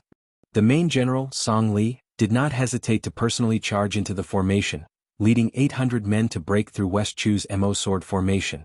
Even so, in the following battle, Xie Shibian, who had been jokingly called by the Liang imperial court before the battle, "Even the cleverest housewife cannot cook without rice," repeatedly mobilized troops that had been biding their time to enter the battlefield. There were less than 1,000 of them, but all of them accurately remedied a few dangerous situations. Song Li was not a mediocre general, fighting bravely. Twice, he led troops to within 100 steps of Xie Shibian's formation and was forced back by arrows. Afterwards, Xie Shibian used the thousands of cavalry hidden in ambush to charge into the formation. Song Li had long prepared for this. Even though the battle was at a stalemate, he still strictly ordered the cavalry that had suffered heavy losses not to enter the battle formation lightly, to support his side. He only allowed the cavalry captains to lead 500 cavalry to take turns killing the enemy. This was the only way to prevent the Guangling cavalry and infantry from collapsing in one battle under the charge of the 3,000 West Chu cavalry. The two armies of West Chu and Guangling fought from noon to dusk. Corpses were strewn all over the field. Xie Shibian's 20,000 infantry had suffered more than 15,000 casualties. When Song Li's 40,000 infantry and 8,000 cavalry finally retreated from the battlefield, there were less than 5,000 people left who could still fight. However, the truth that truly made the soldiers on both sides feel a chill run down their spines was that when Song Li took the initiative to retreat more than 10 li away from the battlefield, Xie Shi sent out 3,000 light cavalry that seemed to have descended from the heavens. Meanwhile, the ones who stopped this cavalry from expanding their pursuit were the 5,000 ambushes that Song Li also wanted to use to win by surprise. The Liang Imperial Court, in the court meeting after the urgent memorials arrived in the capital, all heavily criticized Song Li, saying that he was muddle-headed in his use of troops and that he had a great advantage but was not able to control the situation. The emperor was furious and ordered Song Li to go to the capital to beg for forgiveness. However, in the small court meeting that only the central government officials met, Son of Heaven Zhao Zhuan was the first to praise Song Li. He said that he was not in the Guangling army, much less Song Li. The second in command of the secretariat, Zhao Yuling, even said that although Song Li had caused the Guangling war situation to deteriorate, because before Lu Xingxiang entered the border, Guangling temporarily had no power to fight on land. They could only place their hopes on Guangling Prince Zhao Yi's navy. However, in the end, they only lost a small battle to test the depth of West Chu's military power. At that time, the old general Yang Xinxing was also included in the small court meeting. He immediately knelt down and begged for forgiveness, sobbing silently. However, he did not absolve himself. Instead, he said that Yan Jinchuan's death was the fault of him and the old soldiers of Ji province. The Emperor Zhao Zhuan did not pursue the matter further. Instead, he comforted this old general who had brought shame to the imperial court. He even appointed his eldest son Yang Huchen, who had lost an arm during the Battle of Guangling, as the deputy general of Ji province, to lead the infantry of Jinan, who had been through hundreds of battles not long ago, to Ji Bei, to make up for his father's mistake. After the spring equinox, the 100,000-strong army of Nanjiang had arrived in Xiangzhou. Yan King Zhaobing fell sick along the way and had no choice but to let Crown Prince Zhao Zhu lead the troops. At the same time, General Lu Xingxiang and the old general of the same generation as Yang Xinxing and Yan Jinchuan led the troops on two fronts, a total of 40,000 elites. They worked together with the Nanjiang army to pincer the West Chu rebels. Before this, the Liang Imperial Court seemed to have used a huge loss of 90,000 casualties in the death of a king to create the fame of Xie Shibian and Ko Jianghuai, these two young men of West Chu. At such a time, West Chu made a sound that shocked the world. After Su Shao, another king of the dynasty, Qin Jibao, wrote a letter to the capital, saying that he had raised 10,000 soldiers and could assist Guangling at any time. Although it was rejected by the Ministry of War. However, the imperial court was still shocked and praised him as the sound of spring thunder. It was enough to see the special position of the white-clothed war saint in the hearts of the people of Liang. It seemed that in Liang's eyes those traitors of northern Liang, such as Qin Jibao, the Confucian Grandmaster Yao Baifeng, the imperial relative Yan Jieshi and Jean Lanting, who was now the assistant minister of the Ministry of Rights, were all particularly pleasing to the eyes of Tai and City. Within the Beiliang Governor-General House, Su Fengnian and Chu Lushan led a group of Liangzhou border generals to discuss the victory of Xie Shibian and Song Li. This was perhaps the only entertainment of the Beiliang generals during wartime. Huayang Pass Lieutenant Huang Laifu's words were full of disdain. Didn't this Xie family kid learn his military tactics from us? In areas where the battle lines are not fully spread out, he secretly accumulates strength and throws it into the battlefield in batches at critical moments. Our Beiliang frontier army's most observant lieutenants all know this. The only thing he can take out is the MO sword array that he learned from who knows where. But it is still alright to deal with the Guangling cavalry, but against our cavalry, it is the same as the West Chu great halberd warriors of the past. Su Fengnian said, after all, this is the first time since the spring and autumn period that a cavalry on foot has been used. No matter how strong Song Li's cavalry is, we should get a feel of it. Do you have the detailed layout of the MO sword formation? As always, Chu Lushan was looking at the various geographical details on the sand table. Hearing this, he raised his head and smiled. I'm still waiting for news from Fu Shuifeng. However, based on the rough losses on both sides, Xie Shibian's Mo sword formation should be much more complete than the great halberd battle formation of the past. I believe that Gu Jiantong's Tu Liao side will soon be popularized, and he will have to ask for a large sum of money from the Lion of the Ministry of Revenue. The sturdy commandant from Qingyuan army town frowned and said, based on the spy report, Xie Shibian and Song Li are not of the same mind. They are both shrewd and cunning, and are very cautious and bold in their use of riding. In the past, I've only heard that Ko Jianghuai of West Chu is adept at long-distance raids without regard for the strength of his legs. Even if his overall strength is less than the enemy's, he can still fight with many on the battlefield. Furthermore, he has never defended or besieged a city. He fights as if his infantry can be used as cavalry. It's very chewy. Chu Lushan laughed cruelly. Ko Jianghuai is using a string of dazzling victories to tell the world how to fight in the Central Plains in the future. It's no longer as simple as you besiege a city and I defend it. All campaigns have the goal of eliminating the enemy's strength. If you hide in the city like a turtle, I'll find a way to force you out of the city to fight. If you have a large number of troops coming out of the city, I won't fight first. I'll find the right opportunity to defeat you once again. In any case, it's just a quick cut of flesh. 1 to 2 gene of flesh each time. After a few more times, you'll only see the bones. If great ancestor Gu's suggestion of fighting outside the city for the first time was enough to broaden the horizons of the military strategists of later generations, then Ko Jianghuai's novel way of fighting is a perfect extension. It can probably be called fighting outside the city to weaken the meaning of the city to the greatest extent. If used well, one can seize the initiative everywhere. Of course, when I was fighting in the hinterland of Beimang, I was already playing like this. It's just that the spearhead wasn't aimed at Liang, so those court officials didn't know how to feel pain. Luya rubbed his chin and said, Guangling Dao finally has a general who understands military affairs like Song Li to support them. That emperor of Liang must have been kicked in the head by a donkey. Just like that, he took him to Tai and city to denounce him? It's obvious that Zhao Yi's navy will also be eaten by Chao Changqing. Chapter 1426. Su Fengyin shook his head and said softly, purely from the Battle of Guangling we shouldn't have touched Song Li. But looking at the overall situation, the imperial court's actions that seem to be destroying their own foundations are actually of the same origin. Back then, the spring and autumn 8 kingdoms were destroyed and the generals were given out. Now, the Zhao family wants to gather all the military power in the world so that they can deal with the future war with Beimang. Yang Xinxing and Yan Jinchuan and the private armies under their command quelling the rebellion were one side of the matter. The Tangxi sword immortal Lu Baijia, the southern expedition commander-in-chief Lu Xingxiang, the Longxiang general Su Gong, the western Liaoning general Tang Taizuang, and the current Song Li, these people entered the capital one after another to become officials. The imperial court intentionally allowed West Chu to revive the country. Other than not expecting West Chu to give them such a big show of strength from the start, everything else happened as expected. Even the king of Yen sending 100,000 troops up north to support was arranged long ago. Don't look at how West Chu cleared out the Guangling battlefield in one go. In reality, he was just helping the imperial court to kill more people. In the end, the imperial court is using this to weaken the vassals and suppress the power of the local generals. It can be considered an open conspiracy. After Luya had cursed the 2 emperors of the Zhao family for not being good people, he immediately smiled at Su Fengyin and said, Your Highness's way of looking at problems is indeed different from us. It's a tall building. What's a tall building? Huang Laifu hurriedly said, Tall building, his mother, I forgot about it. Chu Lushan rubbed his forehead, feeling a little embarrassed. Su Fengyin smiled and said, From a strategically advantageous position. The 2 captains said in unison, Yes, from a strategically advantageous position. Then they each praised, Your Highness is extremely talented. Your Highness is very knowledgeable.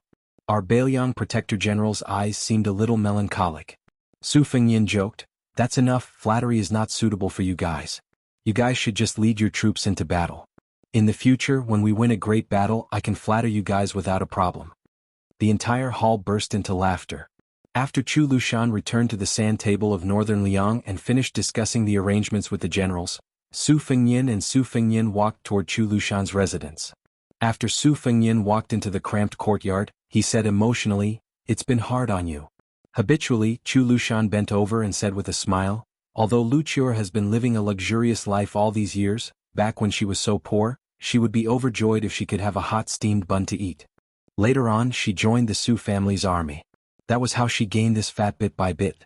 Wang Yi might not believe it, but Lucio was once as thin as a match. Her entire body added up to about 120 caddies of meat. But at that time her flesh was firm and she could endure hardships. Su Fengyan really didn't know about this. He looked at Lucio who was as fat as a mountain. I can't imagine what you looked like when you were thin. Chu Lushan sighed. That's right. Even I almost forgot about it. Su Fengyan had specially brought those 2 jars of chess pieces today. Chu Lushan had someone find a finely made Torreya wood chessboard. The two sat across from each other after not seeing each other for a long time. Su Fengyan played white, Chu Lushan played black. They started the game. Su Fengyan lost. Chu Lushan finally won. Because Chu Lushan had waited for so many years. Finally, he didn't have to deliberately go easy. Sitting cross-legged on a large embroidered stool, Chu Lushan looked dazedly at the chessboard. He sighed and said, "Today I finally know the true depth of His Royal Highness's chess skills." It turns out that Lucio was going easy on him back then, and His Royal Highness had never worked hard. Hearing the somewhat unfamiliar title, His Royal Highness, Su Fengyan became absent-minded for a moment. He sighed and said, "I sent people to Qingzhou to find Lu Su, but the result was disappointing. Lu Su told me that he would rather go to the capital than come to Bailiang." Chu Lushan grinned and said, "Everyone has their own aspirations. You can't force them." Su Fengyan grunted and said helplessly, "I heard that Su Xiao had captured many scholars of the spring and autumn period, but most of the people he liked weren't willing to work under him. He could only let them go." Chu Lushan smiled awkwardly and said softly, "Foster father did let them go, but many of them were secretly killed by Lucio afterward. Among them was the elder of Yuan Baixiong's best friend." Su Fengyan didn't know whether to laugh or cry. "No wonder second brother Yuan said he wanted to light your sky lantern." Chu Lushan chuckled. "Unlike Mr. Zhao, I came from a poor background like Mr. Li. I was born to be at odds with aristocratic figures. I don't have Mr. Li's magnanimity. Back then when I saw those arrogant fellows I couldn't wait to chop off their heads. Now that I think about it, I should have been more lenient and killed fewer people back then." Su Fengyan was speechless. Chu Lushan twirled a cool chess piece between his fingers and said, "Putting aside the officials of Spring of Eternal Hui, Tang Shi Sword Immortal Lu Baijia, head of the Secretariat Qi Yanglong, Imperial College's Left Chancellor Yao Baifeng, Dongyuan Pavilion's Grand Scholar Yan Jieshi, Southern Expedition Commander Lu Xingxiang, Dragon General Su Gong and so on. These people were invited by Zhao Dun to the capital to fill the vacancy after the collapse of Jianghu. As for Song Kelly and the others, they were chess pieces that Zhao Dun deliberately suppressed when he was alive, so that the next emperor could show his majesty. Then Assistant Minister of the Ministry of War Tang Taihuang, New Chess Saint Fan Changho, Guangling Sect Song Li Junior Guardian Chen Wang, Ji Province's General Yuan Tingshan, Sun Yin, and Lu Su are the newcomers cultivated by the new Emperor Zhao Zhuan himself. Chu Lushan sneered, "Apart from the unreasonable moves against our Bailiang, the other moves are all in line with orthodox chess theory." Su Fengyan sighed emotionally. Zhao Dun must have thought it through carefully before choosing the fourth Prince Zhao Zhuan and not the first Prince Zhao Wu. We can't deny this. So far Zhao Zhuan has done a flawless job. Chu Lushan suddenly looked at Su Fengyan with a playful gaze. Su Fengyan rolled his eyes. "Don't get the wrong idea. There's nothing between me and that empress. Do you think that the imperial family of the Zhao clan is blind? Besides, it's not like you don't know that Yan Dongwu and Li Fuzhen are the same. Both of them ignored me back then. To be precise, they saw me as an enemy." Chu Lushan smiled mischievously. "Lucio is just thinking about what's good for her." Su Fengyan scolded with a smile. "Do you really think all the women in the world should like me?" Chu Lushan put down the chess piece and stretched out both hands, saying with a righteous expression, "Your Highness, you don't know, but there are at least 8,000 if not 10,000 young ladies from influential families in the Central Plains who are in love with you." Chu Lushan said leisurely, "There's nothing we can do about it. In the 100 years of the Jianghu, there might be quite a few people with peerless martial arts, but there are very few who are handsome and elegant. Counting them, there's only old sword god Li Chungang. Wang Xinji? That old geezer. Tuoba Bodhisattva? A northern barbarian. Dongtai. It's true that his swordsmanship is profound, but it's a pity that he can't get past his appearance. Originally, Qi Xianzhu and Chao Changqing could each be counted as one, but one was a Taoist immortal who never entered the world, and the other was a bookworm who only wanted to restore his country. So only your Highness lived up to everyone's expectations. You went to Liang Lake twice and had countless interesting stories. You also went to Tai and city and became the Grand King of Bailiang. You even killed Wang Xinji, and there were countless rare calligraphy and paintings that you identified as fake, circulating in the capital and Jiangnan. At the same time, there was the rise of Xueping and Shenyuan Qingfeng, which was equivalent to creating momentum for your highness, who had personally visited Mount Hui. How could those ladies not go crazy? It's really like rain after a long drought. Su Fengyan really didn't know that this would happen. He said self-mockingly, if that's the case, then there will definitely be more people who hate our Bailiang in the future. Chu Lushan laughed heartily. Of course. Let's not talk about the distant ones. Just take those aunties in Yanji County who don't have to worry about marriage. As long as a matchmaker says which family's man looks a bit like your highness, the market will suddenly become hot. Su Fengyan could only laugh it off. After a moment of silence, the atmosphere in the room seemed to change. Chu Lushan suddenly asked seriously, Your Highness, there's something I don't know if I should say? Su Fengyan said, You can ask but you might not answer. For Lu Qiu to ask so seriously, it wasn't that Su Fengyan was deliberately mystifying things, but that he really didn't have the confidence to give an answer. As expected, Chu Lushan asked a very tricky question. After your highness went to Beimang, especially after returning to Bailiang with Su Huainan's head, Lu Qiu knew that the war with Beimang would be different from what everyone had imagined. So, Chu Lushan must ask your highness today, if there comes a day when your highness has to make the same choice as adoptive father did back then, what choice would you make? Su Fengyan hesitated. Chu Lushan stared fixedly at him and quickly said, Your highness knows one thing. When the time comes, the person sitting on the dragon throne in the Zhao family might not necessarily be Zhao Zhuan. It might be that Zhao Zhu who was with your highness at Dantong Pass. Su Fengyan didn't say anything. Instead, it was Chu Lushan who asked the question, who continued, If that time really comes, the same choice will no longer be the same situation in the world.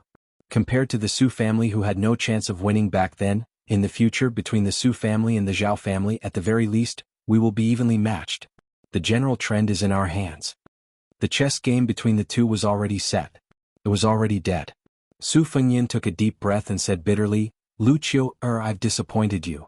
Chu Lushan slowly lowered his head. Su Fengyan also lowered his head and didn't say anything, staring blankly at the chessboard. At some point, Su Fengyan was still sitting in his original spot. Chu Lushan had already stood up and walked over to Su Fengyan's side.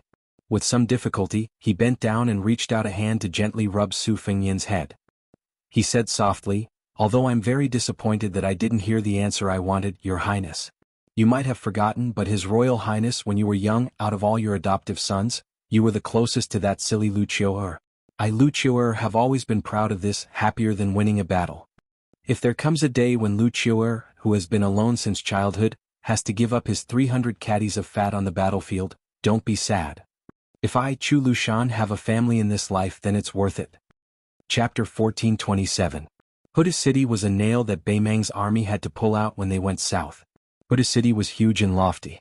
It was known as no other place in the border, no other place in the northwest. It was 4.5 li long from east to west and 5 li from north to south. Bailiang's road took 6 years to build. It was said that half of the dynasty's northwest was used up. Its south gate was called Ding Ding Gate, which was criticized by the civil officials of Liang.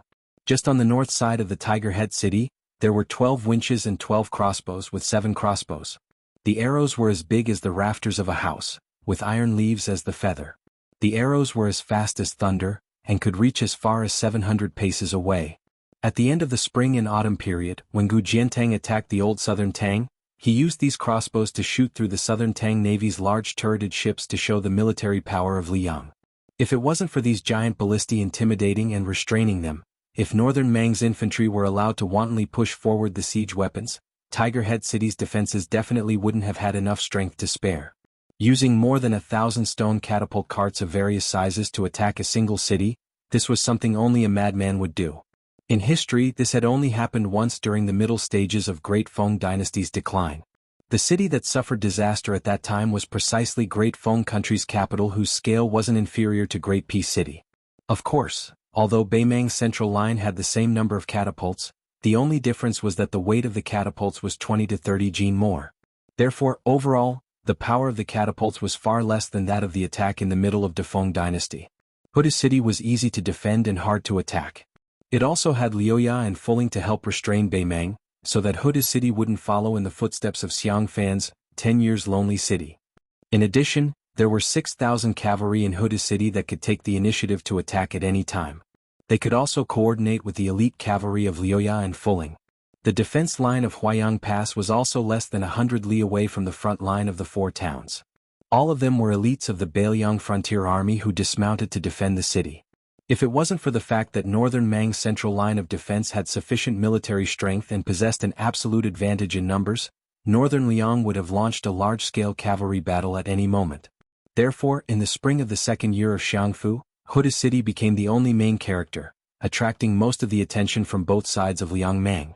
After the Beiliang Protectorate, or perhaps one should say Su Fengyin, personally decided to defend Huda City to the death for a year, under the leadership of Deputy Administrator Song Dongming and Liangzhou Provincial Governor Tian Peifeng, more than 10,000 infantrymen were sent to Liuya and Fuling, 2 towns within Liangzhou. Of these, 4,000 were youths from Liuzhou, carrying a large amount of equipment and supplies. They traveled north, and under the strict escort of the White Feather Guards personally led by Qi Dangua, they entered the 2 towns. For this reason, Beimang symbolically sent out 20,000 cavalrymen to bypass Huda City and try to intercept them. However, in the end they didn't fight to the death with the White Feather Guards, and only 2 small-scale battles broke out. After this, Beimang should have guessed Beiliang's strategic intentions, and increased the intensity of the attack on Huda City. Their siege techniques were mainly derived from the gourd mouth of Yuzhou. However, compared to the simple and crude attack on Huda City, Beimang attacked Huda City with a lot of new ideas.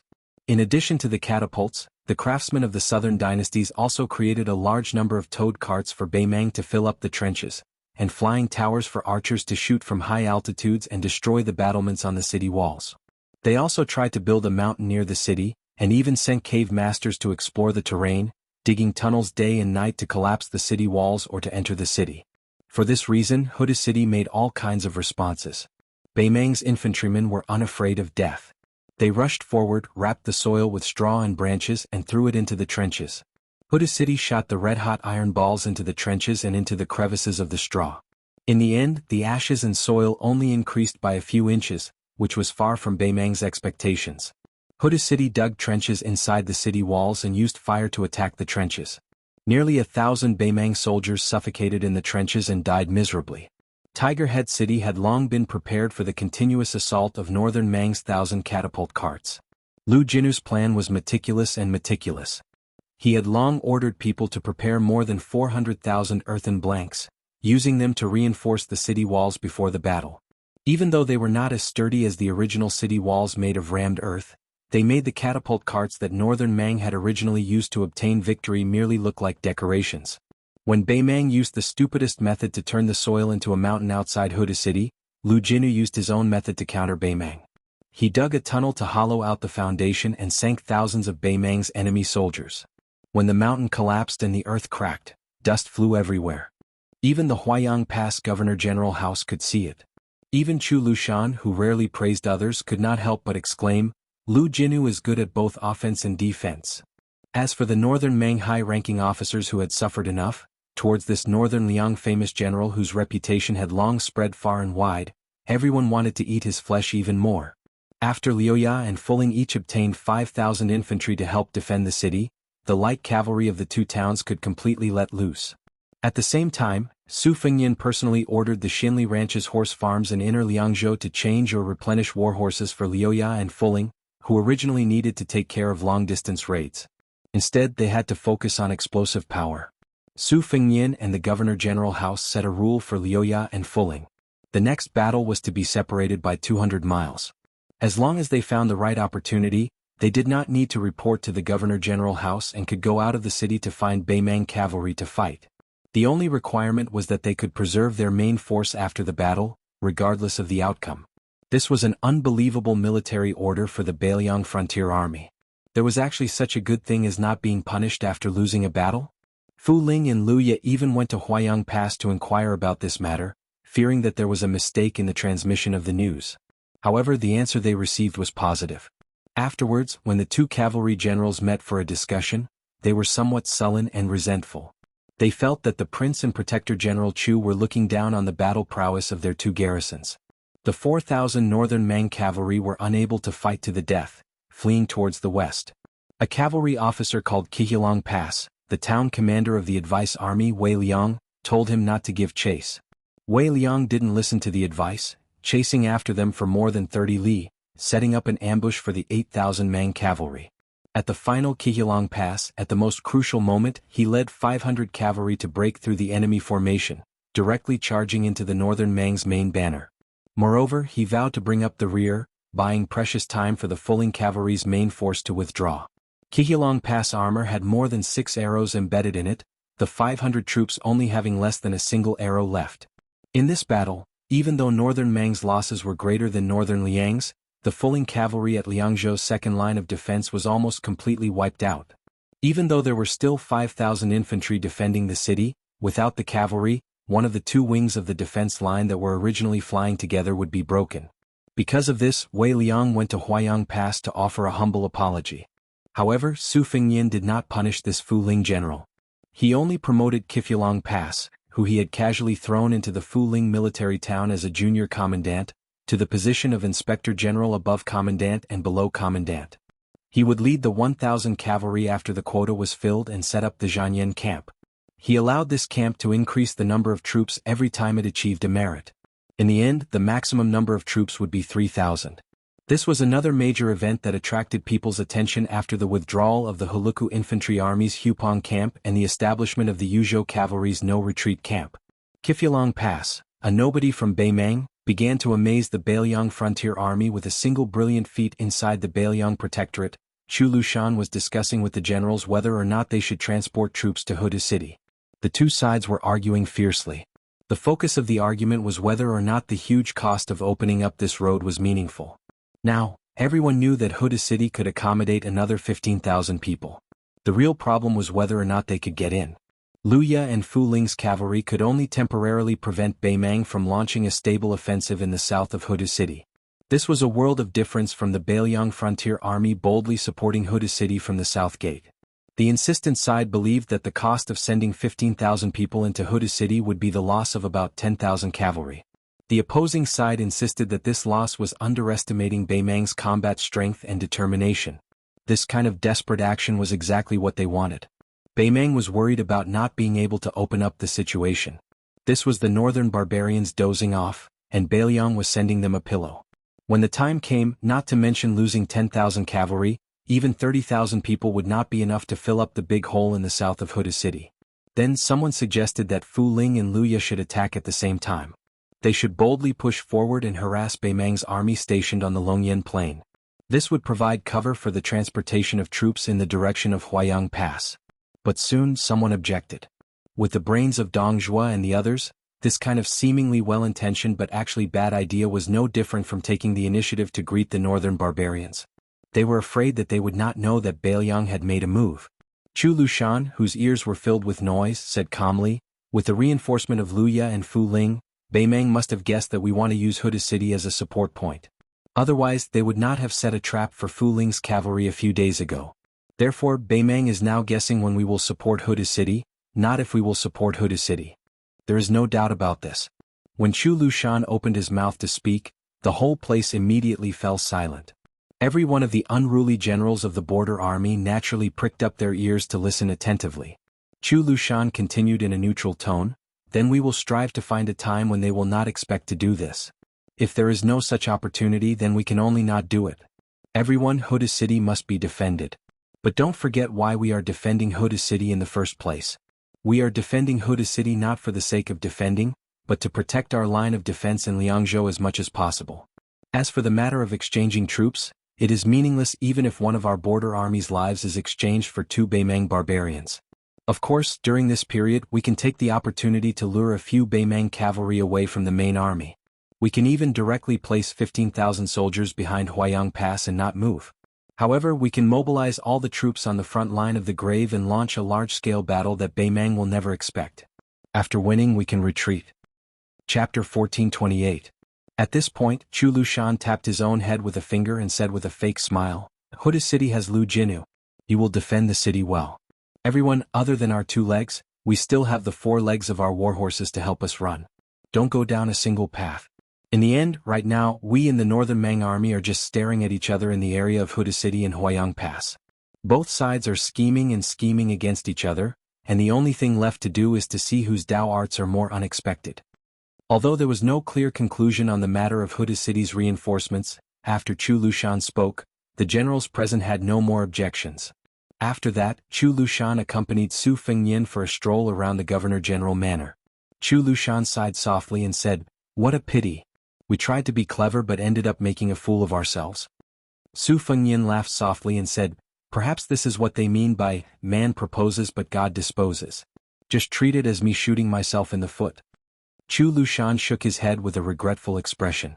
When Su Fengnian gave the military order to Liuya and Fuling, Wei Liang's rash pursuit and Beimang's ambush were all within the Governor-General manor's expectations. In reality, once Wei Liang's cavalry fell into a desperate situation, they would only last for an hour at most before a long-distance Qingyuan cavalry would join the battle and wipe out Beimang's bait cavalry and subsequent ambushes in one go. However, the sudden appearance of a small governor-general with a sense of danger and the courage to fight to the death destroyed all their plans. Su Fengnian and the Governor-General manor had no choice but to suffer in silence. This kind of opportunity was like a lost opportunity. Beimang must have thought that Bailiang wouldn't repeat the same mistake, and charge into the ambush. Bailiang also lost a great opportunity to set up a trap for Beimang. Chu Lushan suddenly laughed. The Ministry of War in the capital finally remembered to ask us about Beimang's attack. Su Fengnian sneered, "Just ignore them. If those guys at the border of the Ministry of War dared to go to Gourd mouth of Yuzhou province or come to Huayang Pass, I wouldn't stop them from watching the battle. Now that they've *cat off, there's no such thing as lying down and enjoying a good life." Chu Lushan nodded, taking a bit of joy in his misfortune. That mad dog Yuan is now in a difficult situation. Wang Jingchong and Great Ru Shiwei, these two generals, have given him a great victory with both hands. Right now, the entire court is looking down on Northern Mang's military strength with disdain. Yuan Tingshan has also become Ji Province's general as he wished. I reckon that Gu Jiantang really wants to hack this son-in-law who only cares about his own promotion to death. The more vulnerable Northern Mang's easternmost battlefront is, the more difficult it will be for our great General Gu to obtain money, provisions, and weapons from the Ministry of Revenue and Ministry of War. When the two Liao brothers said that they wanted to build a 6,000-man Modeo infantry formation, the Minister of Revenue didn't say anything, but the Assistant Minister gave a straightforward answer: "I have a life, but I don't have any money." Su Fengnian sighed. Looking back now, when Yuan Guo was promoted from the Ministry of Rights to the Ministry of Revenue, which was in charge of the imperial court's purse, it seemed that he was favored by the emperor, but in fact he was not. Zhao Zhuan's real trusted subordinates were the Ministry of Rights, followed by the Ministry of Personnel and the Ministry of War. The Ministry of Revenue was only slightly higher than the Ministry of Punishments and the Ministry of Works. When it rains it pours. Later, Yuan Guo made another mistake when he stood on the side in the small imperial court meeting. The only suspense was whether he or Liu Baijia of the Ministry of War would leave the 6 ministries earlier. Chu Lushan sneered, "In the end it's because the new emperor doesn't trust Gu Lu's disciples from the bottom of his heart. When he changed the Liang edition he was testing Yuan Guo and the others. Isn't there a rumor that he's going to set up Jidushi deputy governors in the vassal territories? I reckon that Liu Baijia and Yuan Guo will both have to get out of Tai and city. One will go to Nanjiang to discuss the king of Yen, and the other will go to a newly established vassal." Su Fengnian nodded. "There will definitely be someone in Nanjiang. Most likely it will be Tangshi Sword Immortal, who disappointed Zhao Zhuan greatly and didn't see him as one of his own. Yuan Guo will be relatively better. He will probably go to the king of Han, who has always been at odds with Zhao Zhuan. If his performance is good, Yuan Guo will have a chance to return to the center of the imperial court. Liu Baijia, on the other hand, will definitely have the fate of moving around in the local areas for the rest of his life. Moreover, without the Minister of War, there is bound to be a series of promotions and changes. The imperial court will also be able to appease some of the local generals, killing 2 birds with 1 stone. After all, the posthumous title is only given after death, but the official position in the Ministry of War is real.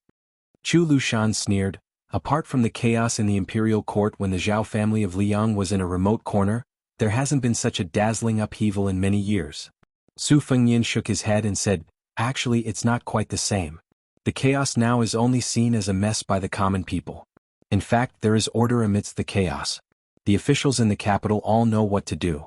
Chu Lushan nodded and said, that's why Qi Yanglong still has some skills. No wonder he's the old guy that Zhao Dun used to replace by Yen. Su Fengyin chuckled softly and said, Zhao Zhuan is willing to put Tantanan in an important position. This proves that this young emperor who is busy using his but to warm up the dragon throne hasn't lost his mind. Chu Lushan and Su Fengyin had unwittingly walked to the corridor of the yamen where Yu Luandao had once worked. The two of them stood under the eaves, one with his fingers crossed and the other with his hands tucked into his sleeves. These two most important figures in Beiliang standing side by side like this looked rather comical. Chu Lushan gently exhaled and watched the mist slowly dissipate in front of his eyes. He said, the Yuzhou cavalry has produced Yu Luandao, and Xiaoguang City has produced Lu Haojin who has repeatedly performed meritorious deeds. Now Liangzhou at least has a Chifu Dragon Pass. This is a good thing. I'm just waiting to see which of the 100,000 refugees in Liuzhou will emerge first. And that Hong Yu seems to be pretty good. His temperament is a bit like Huang Fuxi's. This kind of person is born for chaotic times. Su Fengyin helplessly said, Beimeng also has people like Zhong Tan. In the future they will also gradually surface in the general trend. Chu Lushan was just about to speak when a commandant of the White Horse Guard suddenly strode into the courtyard, his expression somewhat strange. He cupped his fists and said, Your Highness Protector General, there's someone requesting an audience. He claims to be Guangling Circuit's Ko Jianghuai. Even Su Fengyin and Chu Lushan couldn't help but look at each other in dismay. What kind of play was this? Chu Lushan smiled and asked, Are we going to welcome him with open arms, or are we going to ignore this famous general of West Chu? Su Fengyin said to the White Horse Guard, Bring him over. Very quickly, a tall and sturdy young man appeared in their field of vision. This also seemed to be tantamount to brazenly barging into the field of vision of the entire Beiliang frontier army. Ko Jianghuai, who had entered Beiliang Circuit alone, didn't carry a sword or saber. He also didn't have the scholarly air of a scholar, and he wasn't even as refined as many scholars who traveled to Liangliang. Instead he seemed more like a local scholar of Beiliang. He looked like the kind of person who had read the sages and could ride a horse to kill enemies. Ko Jianghuai shot a glance at the Protector General, who was indeed difficult to not notice. Then he stared at Su Fengyin and got straight to the point. Su Fengyin, I Ko Jianghuai can serve Beiliang, but I have a condition. If there comes a day when I have to bring 10,000 Beiliang cavalry to Guangling Circuit, you don't have to worry about what I have to do. Ko Jianghuai is confident that I can match up to 10,000 cavalry.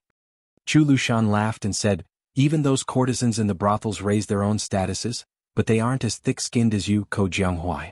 If you, Ko Jianghuai, were at Guangling Circuit, I would be able to accept 20 or 30,000 cavalry, let alone 10,000.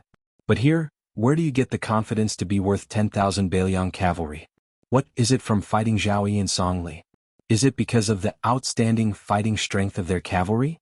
Are they worthy of carrying the shoes of my Beiliang cavalry? Ko Jianghuai's face was ashen. He was still staring at the northwestern vassal king who was younger than him. Su Fengyin shook his head and said, If you want to use the Beiliang cavalry to break the situation, I won't agree. Ko Jianghuai had a mocking smile on his face. I didn't expect that the most powerful vassal king in the Liang dynasty would only have this much courage. You, Su Fengyin, don't know that the more Guangling Circuit makes the Liang imperial court suffer, the more the Zhao dynasty will rely on your northwestern Su family? When the time comes, as long as you, Su Fengyin, are willing to lend me some troops, let's see if the imperial court will dare to use the two issues of censorship and transportation to make things difficult for Beiliang. To say the least, even if I borrow troops, I won't openly use the Beiliang cavalry's banner. To say the least, wouldn't it be more advantageous for Beiliang to change the imperial surname from Zhao to Jiang? Whether it's the Princess Chao Changqing or me, Ko Jianghuai, we're all destined not to be the Zhao dynasty of Liang. Not only will we not be a burden to Beiliang, Su Fengyin said calmly, to be honest, I've thought about this in private when I was bored. I'll grit my teeth and give you 20 to 30,000 cavalry, and you'll take down the Guangling Circuit. But if you want to help West Chu fight for the world, not to mention 20 to 30,000, even 50,000 or 100,000 would be a drop in the bucket. Do you really think that Western Shu's Chen Jibao and Liao's Gu Jiantang are just two wooden stakes? Do you really think that the hundreds of thousands of elite border troops in Nanjiang are just there to watch a play? When the time comes, don't even talk about waiting for your Jiang surname to become the emperor and then fully supporting the Northwest. I'm afraid that Beimeng would already be marching south. Ko Jianghuai, you said that my vision is not big and I don't deny it. But your vision is even smaller. Su Fengnian held back his laughter and said, "Moreover, your clumsy persuasion, especially this method of not giving up until you've shocked people to death, really isn't very clever. When I, Su Fengnian, roamed Jianghu in the past, I pretended to be a fortune teller and pretended to be a ghost. Every time I could at least swindle some copper coins. As for you, don't even talk about 10,000 cavalry, you can't even bring one out of Beiliang." Chu Lushan laughed uncontrollably. Ko Jianghuai didn't show any anger from embarrassment. On the contrary, he looked somewhat regretful and relieved. This young man stood silently in the courtyard, appearing somewhat lonely and bleak. Su Fengnian walked down the steps and asked, "Do you know why Chao Changqing didn't let you lead the troops?" Ko Jianghuai said in an indifferent tone. "He felt that I was only a talented general, not a talented commander. He felt that I should be able to see the distant Tai and city and not the gains and losses of the Guangling circuit." This time it was Su Fengnian's turn to be surprised. He asked curiously, "Then what were you thinking?"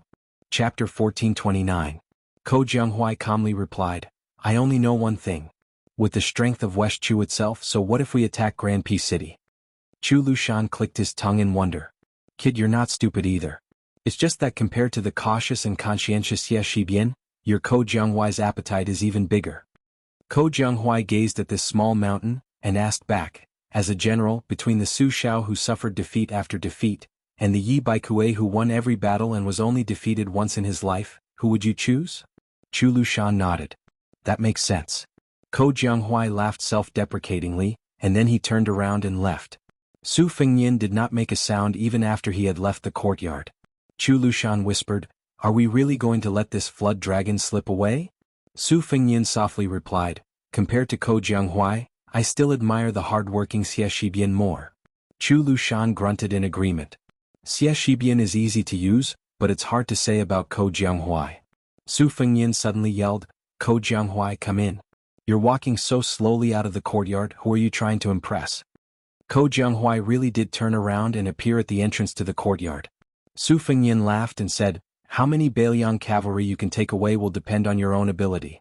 Starting from today, not only Huayang Pass, but also the cavalry in Liuya and Fuling towns will be under your command.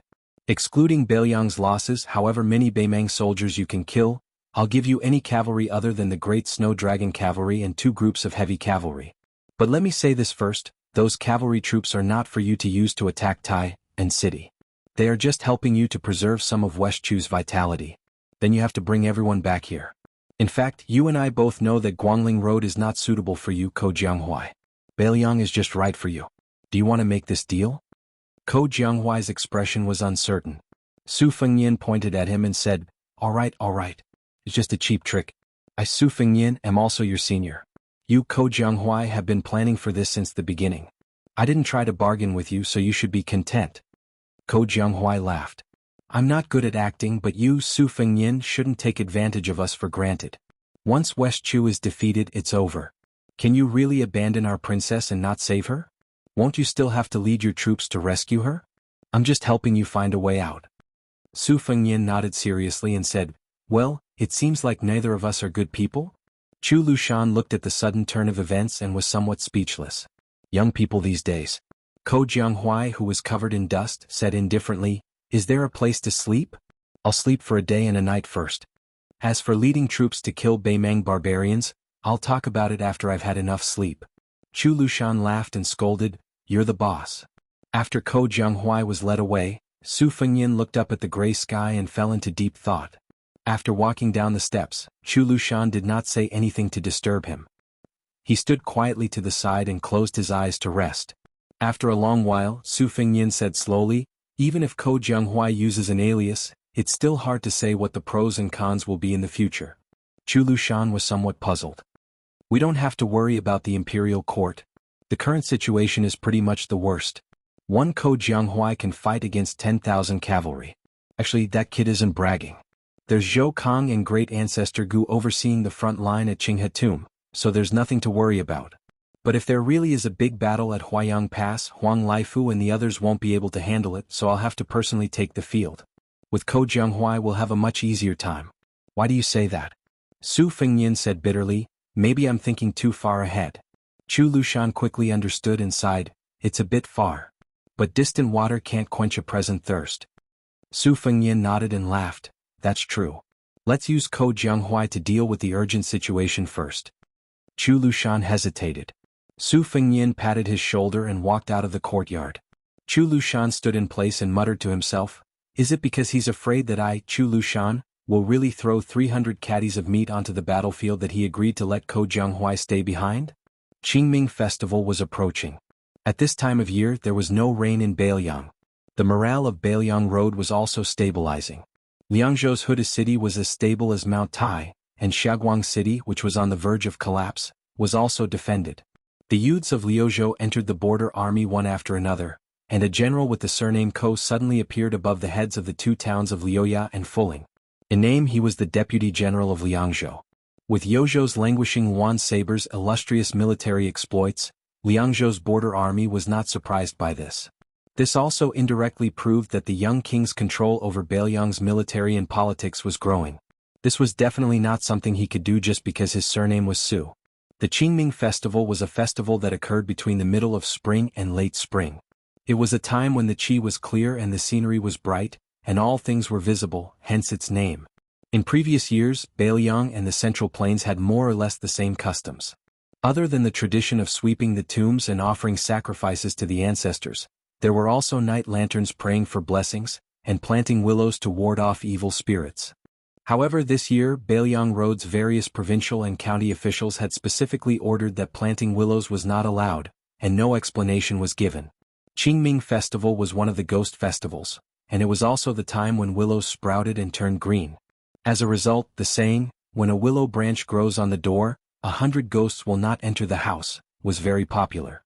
It was just that many of the troublemakers in Beiliang had already left the country, or they had been dealt with until they were docile and obedient.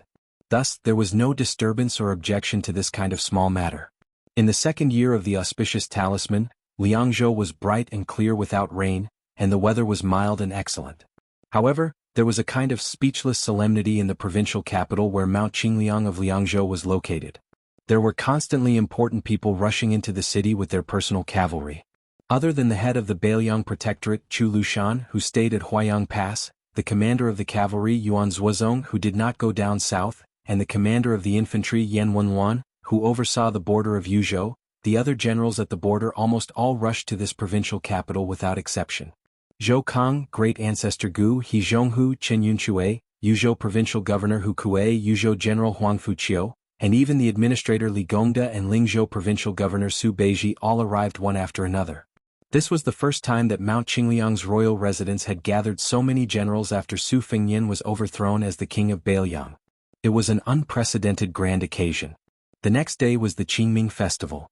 Two riders from the northern border of Liangzhou quietly entered the city under the curtain of night. After entering through the southern city gate, they followed the main street and headed north, heading straight for the legendary Beiliang Palace of the Liang Court. The deputy general of Liangzhou, Ko Jianghuai, who used the alias of Ko Beishang, slowly rode his horse. He turned his head and smiled at Su Fengyin. Are there still people going to the royal residence to assassinate you? There shouldn't be.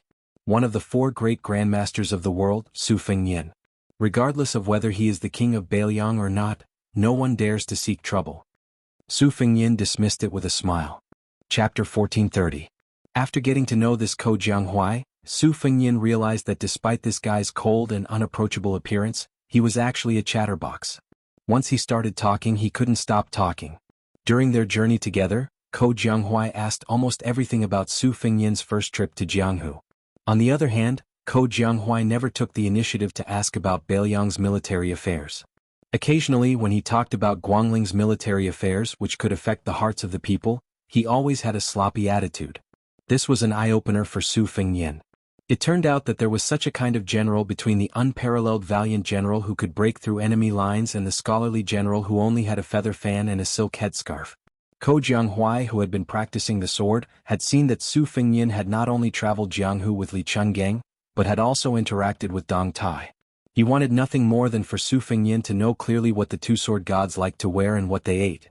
Therefore, when Su Fengyin told him the truth about the old man wearing a sheepskin fur coat who liked to pick his feet and dig his ears, Ko Jianghuai, who had collapsed on the spot, was silent for about half a day.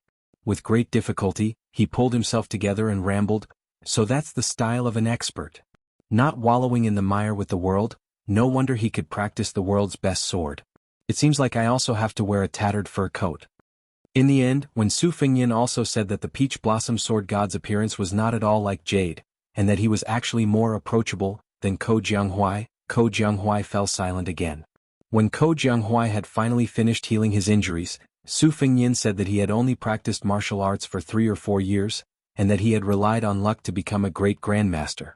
This made Ko Jianghuai, whose swordsmanship was actually quite good, grief-stricken and completely shut his mouth. When they entered Liangzhou city, Ko Jianghuai finally came back to his senses. When they could vaguely see the lights of Mount Qingliang, Ko Jianghuai suddenly said as if a heavy burden had been lifted from his shoulders, "Although you deliberately made it sound easy, I know that it was not easy for you to have your current glory." Su Fengyin smiled indifferently and said, "If this can make you feel better, then you can understand it that way. Let me make a rough calculation. Since I started practicing the saber in Wudong, I started from level 2 Master Realm to the Celestial Realm, which is above the Earth Immortal Realm. If I really count, there are 6 realms. It seems that I broke through more than once a year. Alright, you are still a master and not at Vajra Realm. If you are lucky, 4 to 5 years later, you might be the top expert in the world." Thus Ko Jianghuai stopped talking. When this Liangzhou deputy general entered the majestic palace, he was still sickly. 2 young tiger kuei excitedly ran over to welcome Su Fengyin. The one nicknamed Vajra directly jumped into Su Fengyin's arms. The older sister, Bodhisattva, also intimately bit Su Fengyin's robe. Then Su Fengyin left Ko Jianghuai at Tidehark Lake and took the 2 happy young tiger kuei to Wutong'an. The second sister, Su Weisheng and Lu Qingyan were naturally there. They were busy with the young women who had the reputation of female Hanlin. The second sister only looked up at Su Fengyin and then lowered her head. Su Fengyin walked to Lu Qingyan's desk. What surprised him was that Wang Chudong also had a place in Wutong'an. Her desk was right next to Lu Qingyan's. She seemed to be writing a collection of Bailiang heroes that was destined to not be noticed by the literary circle of Liang. When Su Fengyin moved a chair to sit between them, the little girl was still in a daze. Her serious and playful look made Su Fengyin and Lu Qingyan look at each other and smile. Not far away, Su Weisheng finished writing a spy report. She put down her pen, rubbed her wrist and said softly, "Lu Su will enter the capital in a few days. You should have let me Fengjie and Fan Shaochai kidnap him and bring him to Mount Qingliang. That way Deputy Administrator Song would have an easier time." Su Fengyin raised his hands and begged for mercy. "Didn't I kidnap Ko Jianghuai back? It can be considered as making up for my mistakes." Su Weisheng glared at him. Ko Jianghuai didn't come to Bailiang because it was forbidden. However, if Lu Su, who helped Zhao Sun present the plan, came to Tai and city and was used by Zhao Zhuan, it would harm Bailiang. It's a loss. How can you confuse the two? Su Fengyin's face was bitter, but he didn't dare to refute. Lu Qingyan also didn't help him out with words. She just smiled at him. That great writer Wang Dongxiang, who was slow to realize that Su Fengyin was sitting very close to him, was so frightened that he leaned back and fell back with his chair. Su Fengyin gently reached out and pulled the chair back to its original position. Wang Chudong, who had made a fool of himself, was ashamed and seemed to want to find a place to hide, like a panicked little fox. Su Fengyin made a face at her. She immediately smiled brightly, her eyes narrowed into crescents and her cheeks dimpled. Su Fengyin said with a smile, "Don't be too tired. Remember to strike a balance between work and rest. You can also practice the Wudong Mountain Fist technique when you have time." Su Weisheng said unhappily, "Don't just stand there and talk." Su Fengyin carefully rolled his eyes at Lu Qingyan and Wang Chudong. The Wutong'an maids at the table couldn't help but secretly laugh. Su Weisheng was about to continue lecturing when Su Fengyin hurriedly stood up and said, "I'll go to Teacher Song's place to take a look." Looking at the king of Bailiang who ran away with the 2 tiger kuei, the atmosphere in Wutong'an unconsciously relaxed a lot. Su Fengyin's treatment at Song Dongming's place and Wutong'an's side was of course like heaven and earth. Now, the officials who served as the subordinates of the deputy administrator were mostly outstanding young scholars in Bailiang.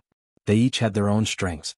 However, compared to the younger generation of Jianghu who worshipped and envied Su Fengyin's identity as a great master, these scholars were more in awe of Su Fengyin, the leader of 300,000 iron cavalry, after in-depth understanding of the current situation in Bailiang. Therefore, when Su Fengyin and Song Dongming, who was taking a break from the busy drinking tea, these young people were all paying attention to the young king's every move. Song Dongming held the teacup that Su Fengyin had personally brewed and poured tea for him. He was not in a hurry to drink tea. He was only using it to get rid of the spring chill. He said softly, all the scholars who went to Liang have arrived. The family members of the soldiers who died in battle have also arrived. There are certainly some rumors among them. I hope you don't take it to heart. Su Fengyin nodded. Some of the rumors were the same as many people who heard that he had gone outside the Calabash Gate and felt that he was showing off his bravery. Su Fengyin really did not want to pay attention to them. Some of them were extremely bitter and sobbing. Su Fengyin did not dare to listen to these. After chatting about Bailiang's government affairs, Song Dongming stood up and walked out of the room with Su Fengyin. This middle-aged man who was once groomed by Yuan Binshi as the prime minister hesitated and said, in the past, I wanted to be the administrator so that it would be easier for me to show off my skills. After getting along with Li Gongda, I feel that I still hope that he can continue to be the administrator. I am in Liangzhou and Sir Li is in Lingzhou. It won't be a problem.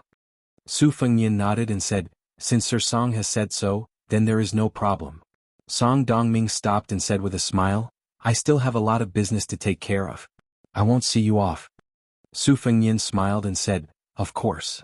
Song Dongming said to Su Fengyin's back, in the past I only knew that Bailiang was a place where martial artists use soldiers. Now Song Dongming and many scholars have discovered that Bailiang is also a place where scholars can write. I want to thank you on behalf of these people. Su Fengyin turned his head and smiled happily. Song Dongming suddenly blinked and tried hard to hold back his smile. He said, Your Highness, there are a few women of the younger generation in the Song family. They are all virtuous and have written to me. They said that even if they steal, they want me to send back a few small items such as your seals and copybooks. The most courageous one has always wanted to travel to Jianghu and be a heroine since she was young. She said that it would be best if I sent her a piece of your clothing. If I didn't send anything back, she would cut ties with me, her uncle. Su Fengyin rubbed his forehead awkwardly. Song Dongming laughed heartily and said, I don't care about the clothing. Your Highness can just casually write 4 or 5 characters and send me a few copybooks. On the night before Qingming Festival, Su Fengyin sat alone on the top of the mountain.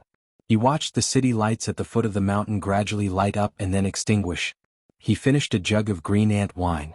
Chapter 1431. At dawn, Su Beiji slowly walked to the top of the mountain. He looked at Su Fengyin, who was draped in a thick fur coat. He walked to the stone table and sat down. He shook the empty wine pot and said softly, An ordinary man will die because of his treasures, and 100 ghosts will look up at him. Su Fengyin, whose alcohol smell had long been blown away by the cold mountain wind, sighed and said, Last night I was thinking that if someone else becomes the emperor, even if that person used to be my good friend, would he tolerate someone with a different surname holding hundreds of thousands of elite soldiers? Su Beiji shook his head and said, You'd better not have any hope or else you'll be disappointed. Because even if that person can tolerate it, the people around him won't agree. How to sit on the dragon throne and how to sit on it are 2 completely different things. Bailiang always felt that the 3 emperors of the Zhao clan of Liang were the same. They all liked to cook the hound after the cunning rabbit had outlived its usefulness. This opinion wasn't wrong. However, not to mention Zhao Zhuan, who had just ascended the throne, Zhao Yin and Zhao Dun were destined to be wise monarchs in the history books of future generations. They naturally had their own strengths. Ordinary commoners would have to rack their brains if they wanted to take care of a household and live a comfortable life, let alone a huge dynasty. Zhao Yin might believe that Su Xiao won't rebel against the Zhao clan, but Zhao Yin wouldn't believe that Su Zhao's son would willingly guard the northwest. Zhao Dun might know that your bottom line isn't low, but he also doesn't believe that the next Su clan's prince with a different surname won't be arrogant and uncontrollable. He must be wondering if there's a possibility that the king of Bailiang might one day run off to destroy the Zhao clan on a whim. The outspoken Su Beiji glanced at Su Fengyin, who wanted to say something but was hesitating. He sneered and said, You might say that Su Xiao won't rebel, but I, Su Fengyin, won't rebel either. The same goes for my descendants in the future. Su Fengyin smiled bitterly and said nothing. Su Beiji's words were still harsh. There's no knowing what's in a person's heart. No one can read Su Fengyin's mind. No one in the world has to believe anyone's reason, especially those who were born in the royal family. If they weren't suspicious by nature, how could they sit on the throne? How could he compete with the vassal towns, the relatives of the emperor, the eunuchs, and the civil and military officials of the imperial court? Besides, he would rather have his grandson squander away his family business than let it be snatched away by an outsider. This kind of dark mentality was not unique to the emperor. Do you, Su Fengyin, dare to say that you don't have any? Su Fengyin smiled and said, That's true. Su Beiji suddenly asked, Aren't you one of the 4 grandmasters? What? Are you also afraid of the cold? Su Fengyin said self-deprecatingly, after the battle at Liuzhou, my strength fell greatly, and I feel cold in my bones all day long. Actually, the fur coat can't keep out the cold. The only reason I wear it is because it's better than nothing. It's just like how many retired swordsmen of the Jianghu like to look at their dusty swords on the shelves. Retired generals also like to touch their armor and sabers. Su Beiji asked, what's up with that Liangzhou Deputy General Ko Beishang? Su Fengyin joked, he's a new lover. What's up? Tangerine, is this old lover of yours here to denounce you? Su Beiji stared expressionlessly at Su Fengyin. Su Fengyin could only put away his joking expression and said helplessly, it's that Ko Jianghuai from West Chu from Guangling Path. He made a deal with me and we're both getting what we need. Su Beiji's expression softened and he said in a low voice, Liuzhou only has 3 incomplete military towns to rely on, but they have to face Lu Gui's 100,000 soldiers and Tuoba Bodhisattva's 10,000 elites. They have 30,000 Longxiang army's 2 deputies. Wang Lingbao is only a valiant general. Although Li Mofan is a talented general, there's a huge disparity in strength between the 2 sides at Liangmang and Liuzhou. Li Mofan is also not an immortal who can make soldiers out of beans. The Longxiang army is still in a perilous situation, and we need Ko Jianghuai, who has the potential to be a top general of the spring and autumn period, to help us in our hour of need. Su Fengyin nodded and said, when Ko Jianghuai makes a name for himself at the Huayang Pass defense line in Fuling Liuya and Huayang Pass, I also have plans to let him become a general there. In the northern pass of Liangzhou, the space for us and Beimang to maneuver our troops is limited. In the end it's just a fight to the death. Therefore we have to defend multiple passes and garrison troops, and both sides have their hands tied. However, Liuzhou is like a blank piece of paper. It has plenty of blank space for Ko Jianghuai to display his military talents to the fullest. Su Fengyin suddenly laughed and asked, Juzi, you're actually afraid that something will happen to Qin Shiliang in Qingcang City, right? Su Beiji asked back, do I have to scheme against my colleagues every day for you, the king of Beimang, to feel at ease? Su Fengyin slammed the table and glared at her. Juzi, you can't vent your anger on me just because you were bullied in Lingzhou and scolded by others, okay? Let's talk nicely, okay? Ko Jianghuai, who was casually strolling around Mount Qingliang, coincidentally saw this scene and heard these words. For some reason he felt a chill run down his spine. Could it be that Su Beiji had an affair with that Su Beiji? Otherwise, how could a provincial governor without any foundation make the king of Beimang feel so wronged? Ko Jianghuai quickly turned around and was about to retreat. However, he was stopped by Su Fengyin. Then, the 3 of them surrounded the stone table and formed a tripartite formation. Ko Jianghuai's expression was as if he was deaf, blind, or mute just because they were flirting. Su Fengyin looked at Ko Jianghuai, who was pretending not to look. He pointed at Su Beiji and introduced him with a smile. Lingzhou Provincial Governor Su Beiji, praised by Mr. Song Dongming as the kind of person who can slaughter commoners and stabilize the country. Unfortunately, his alcohol tolerance is poor, and his alcohol tolerance is even worse. Once, when he was drinking with the Fish Dragon gang in Lingzhou, I had to personally carry him back. Ko Jianghuai said seriously, greetings, Provincial Governor Su. Su Beiji also regained his usual elegance and said with a smile, General Ko's arrival in the Beiliang Frontier Army is like adding wings to a tiger. Su Fengyin said mischievously, aren't you helping the tiger do evil? Su Beiji laughed coldly, oh impressive, scolding all 3 of them at once. You don't even let yourself off. Ko Jianghuai also said seriously, you hurt yourself by hurting 1,000 of your enemies. It can be seen that the king of Beimang is very lousy at using troops. Chapter 1432. Su Fengyin said proudly, just by talking he can destroy Ko Jianghuai and Su Beiji together. How is he not qualified?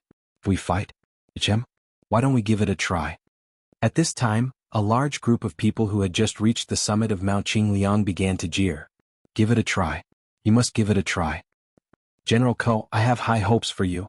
If you win this battle, you'll be one of the few great grandmasters in the world. Not to mention Liangzhou's deputy general, you'll even be Liangzhou's general. If you still think your position is too low, I, Qin Yunshui, will give you the position of deputy general of the infantry. General Ko, we've been unhappy with His Highness for a long time. We're old, so even if we win, it's an unfair victory. Today you're the same age as His Highness, so you must help us vent our anger.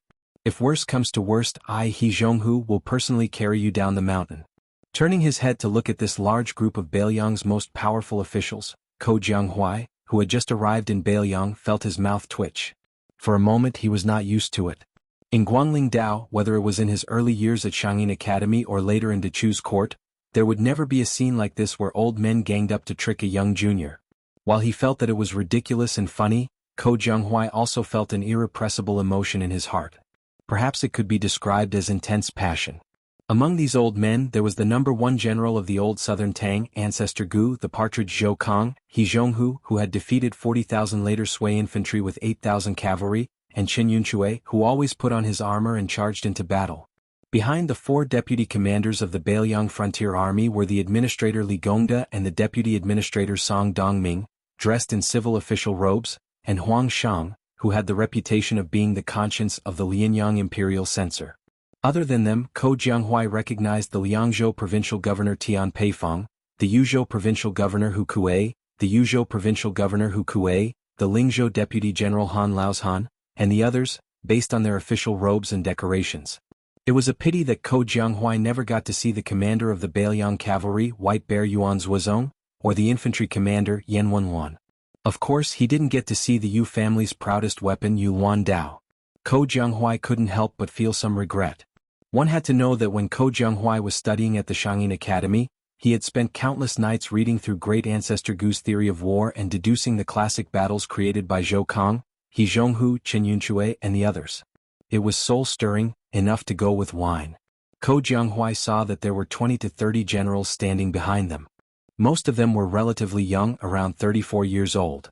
They should be the high-ranking military officers with real power after Beiliang's reform. For some reason, Ko Jianghuai couldn't help but stand up and salute these people with cupped fists. He Zhonghu was the first to return the salute.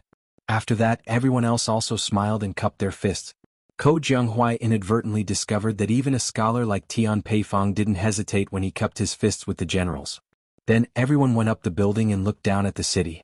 As time passed, they gradually dispersed. By noon, only Su Fengyin, Su Beiji, and Ko Jianghuai were left, as well as the 2 young tiger Kuei that were jumping around Su Fengyin. In the end, Su Beiji also went out of the building to Song Dongming's half-waist official residence to discuss matters. Ko Jianghuai, who had nothing to do, also followed him down the mountain and went to the tide listening pavilion to enjoy the scenery. Su Fengyin was waiting for a group of people in the building. There were 5 of them: Su Yambing, a family of 3, and a Beimang youth. Su Fengyin looked at the Beimang martial grandmaster, who already looked like a commoner from Liyang. His expression was complicated and he said, "It really is you." It was the middle-aged man from Huyen Temple. He grinned and didn't say anything. His daughter, on the other hand, opened her eyes wide and stared hard at Su Fengyin, the young master she had appointed as her master. She raised her little head and stared at him for a long time, seemingly disappointed. She sighed like an old man and muttered, "So he's just like my father. He doesn't seem very powerful." Su Yambing said calmly, "We fought twice and there was no clear victor. For the last battle, neither he nor I were in a hurry."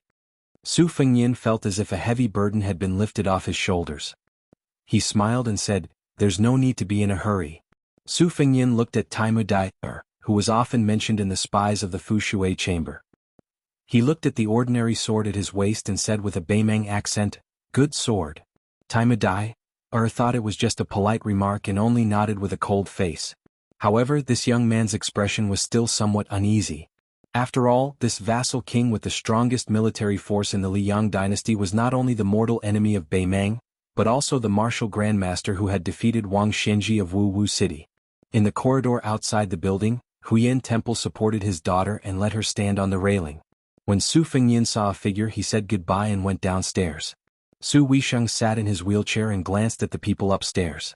He said softly, 10 days ago, Shishu sent a message to Wutangyan, asking you to go to the border of Lingzhou. I ignored it." Su Fengyin frowned and said, "He wants to see me?" Su Weisheng said calmly, "Right now he, Xie Guanying, and the girl from the Spring Invitation Cottage have entered Lingzhou. He said he will wait for you at the border between Lingzhou and Liangzhou." Su Fengyin smiled and said, "Then let's meet." Su Weisheng nodded and said, "Bring Uncle Su and Tantai Pingjing. If Huyen Temple is willing to go with us, that would be the best." Su Fengyin nodded and said, During the Qingming festival of the second year of Xiangfu, at dusk, tens of thousands of people were dressed in mourning clothes at the back of Mount Qingliang.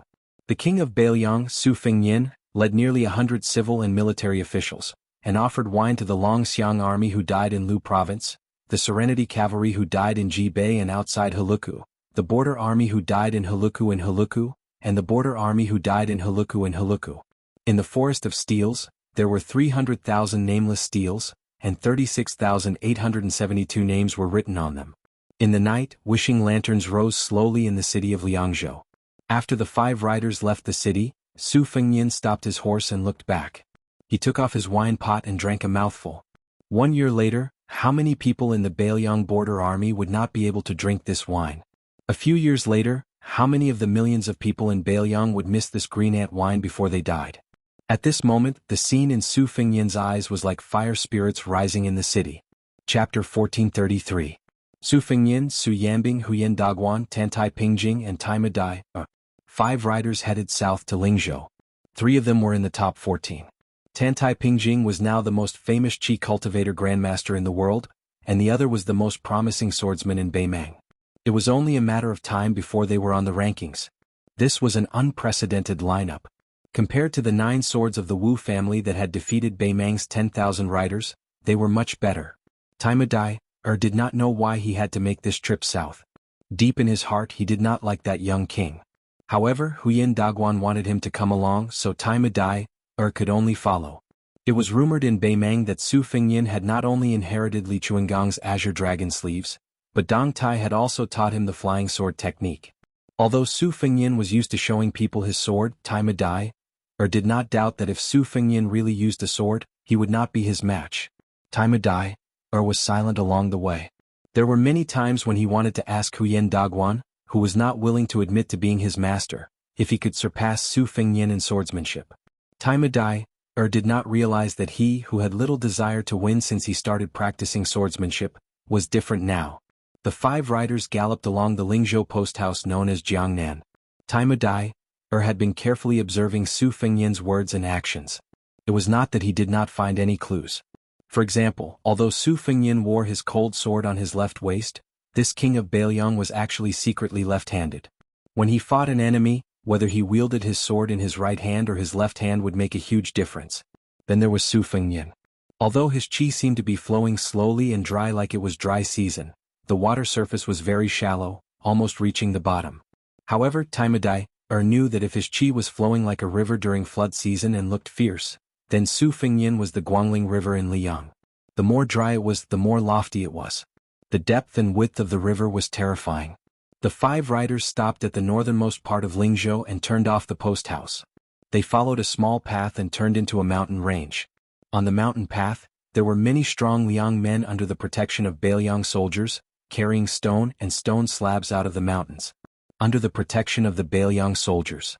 The person leading the way for the 5 riders was a spy from the Fushui chamber who had been waiting at the entrance to the mountain for a long time.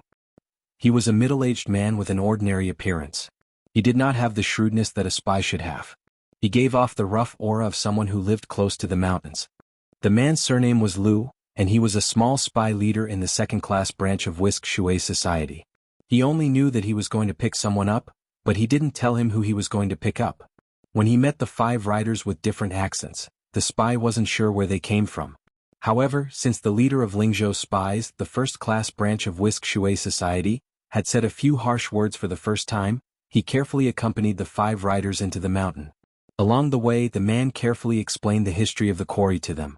He said that the place was called Jianghu Mountain in the local area, but the scholars of Lingzhou liked to call it Diyu Paradise. Ever since the Great Feng dynasty established the protectorate of the western regions further west of Beiliang, most of the stone used to build the military towns in Qingcang Linyao was cut from this place. Later on, it was the same for the construction of the prince's manor on Mount Qingliang. It was even more so for the construction of Huda City, which took 6 years at the border of Liangzhou. In the end, Su Fengnian and the other 4 had no choice but to lead their horses forward. They came to the top of a mountain and looked down at the mountain range. After the beginning of spring, the scenery was lush and verdant. However, as far as their eyes could see, it was as if the peak under their feet had long been an empty shell. Ever since the Great Feng dynasty, after nearly 500 years of stone mining, this Diyu Paradise, which was one of the 36 blessings of Taoism, had truly become a paradise in name. It was made up of 16 large caves and nearly 1,000 caves. Looking down from the side peaks, the winding plank paths climbed all over the mountain range. On the main peak, there were occasional Taoist temples with flying eaves hidden in a cage of greenery. Day after day, year after year, tens of thousands of stone miners in Bailiang worked hard to make a living here, while people who sought immortality were born here to cultivate Taoism. Su Fengyin stood on the top of the mountain and was lost in thought. Diyu Paradise had been brightly lit since the beginning of the year. It had welcomed the peak of stone mining. Because of this, even the Taoist priests in the temples who usually did not care about worldly affairs could not sit still. They were afraid that the young vassal king would be determined to completely empty the entire mountain range. When that time came, where would they find a paradise? On the eve of the Qingming festival, 3 elderly Taoist priests jointly visited the Lingzhou provincial governor's manor. They tactfully raised objections to Su Beiji. They even did not hesitate to use the reason that this move would harm Bailiang's foundation and fate. Su Beiji treated them with courtesy, but the government still carried on with the stone mining as usual. As the main culprit, Su Fengyin certainly knew the secret. He spread the word that another Huda city would be built behind the third line of defense at the heavy tomb. It would only take 3 years. The administrator Li Gongda and a Mahist master would be the supervisor. Su Fengyin would personally be the deputy supervisor. The new unnamed city would be built facing the Songshan mountain. Its scale would be even bigger than Huda city. When the time came, it would become the new largest city in the northwest. Would the city be built? Of course, Su Fengyin wanted to tell Beimang, Biding, and Shijing, especially Dong Zhuo, the king of the southern courtyard, that even if they succeeded in destroying Huda city, Liuya Fuling, and the heavy tomb, Bailiang still had to break through another city before they could enter Bailiang's Taoist territory. Would Bailiang's tax revenue, which was not rich to begin with, be cut off because of this? The answer was of course, but Su Fengyin was staking everything on this one throw. In the entire Liangzhou, other than the 3 border armies and the army guarding the pass, everyone else had to rush to the Songshan mountain area to contribute to the construction of the new city. All of this was actually a cover for the final battle at the mouth of the Calabash a year later. Su Fengyin had to force Beimang to have no choice but to focus on Liangzhou's front line. To this end, Su Fengyin and Chu Lushan even discussed a desperate plan where Liangzhou would win and Liuzhou would lose. This was because Liuzhou only had meaning if they won or lost. In a stalemate, Liuzhou had no strategic value. Of course, even if Liuzhou lost, it would only allow Beimang and Lu Gui to win. If it was a Pyrrhic victory, then Ko Jianghuai would become an important chess piece. It was precisely because of Ko Jianghuai's arrival that Chu Lushan came up with the idea of being even more ruthless to the enemy than to himself. Then Su Fengyin agreed. This meant that the 30,000 Longxiang soldiers, the 3 towns of Liuzhou and Qingcang, and the 100,000 refugees who had not yet moved into Bailiang would definitely be in danger. And Su Fengyin's younger brother, Su Longxiang, would be the first to bear the brunt of this. Therefore, when Su Fengyin agreed, Chu Lushan's expression was complicated. Later, in Wutangin on Mount Qingliang, Su Weisheng did not treat Su Fengyin well. This was probably because she was conflicted about Su Fengyin's decision. Su Fengyin pointed to a cave in the distance, then turned to Tan Tai and asked calmly with a smile, "After I heard about the stone quarrying in the grotto heaven of Lanyu, I couldn't understand why the grotto heaven was so majestic, but the entrance was so narrow. Back then, I only heard from my master that quarrying in the grotto heaven was actually not as difficult as outsiders thought. To use the words of those who followed in their father's footsteps, it was like cutting soft tofu with a knife. However, after the stone was hung out of the grotto heaven, it would quickly become as hard as iron." Sect Master Tantai, do you know what's going on here? Tantai said softly, "Many tombs and antiques that have been preserved for thousands of years will vanish when they see the light of day again. The stone in the mountainside hardens when it comes out of the mountain, probably because of the same principle, but a different manifestation. It's the result of the fusion of material and gas." Su Fengyin wanted to say something but stopped. He tried to hold back his laughter. After a long time, he finally could not help but say, "When I was young, I was unscrupulous and spoke without thinking. After pondering for a long time, I finally came up with an explanation. I felt that the stone turning from soft to hard was actually like a fledgling taking off his pants after seeing the world in the brothel. As a result, I went to Tide Listening Pavilion and was punished by my master to copy tens of thousands of words of the sage's classics. At that time, I even wanted to die." Tantai, who was dressed in white like an immortal, took a deep breath. Huyen Daguan smirked and told the real fledgling Taimu about the general idea. The latter rolled his eyes. Su Fengyin turned his head and asked, "Master Tantai, can I ask one more question?" The Qi cultivator sneered, Can I not answer? Su Fengnian had to be thick-skinned and asked, is it possible for a person to stay at the bottom of the lake without eating or drinking for 10 or 20 years? Is it possible for the best Taoist to abstain from food and gas, or the Buddhist to meditate in meditation? Do you Qi refinement warriors have any similar skills? Tantai Pingjing kept silent. It was Huyan Daguan who said, as long as it's not at the bottom of the lake, it's possible. Su Fengnian fell into deep thought. How did Chu Kuangren with the clavicle chain and the saber do it? This was something he had been curious about since he went to Wutang Mountain to practice his saber. At that time, he thought that his realm was not enough and did not understand the power of a first-rank martial arts master.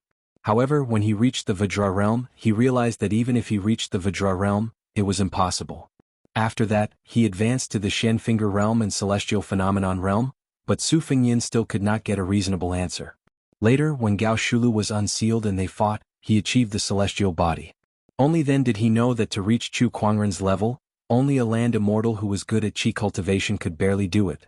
However, in Su Fengnian's eyes, Chu Kuangren's martial arts realm was not too high.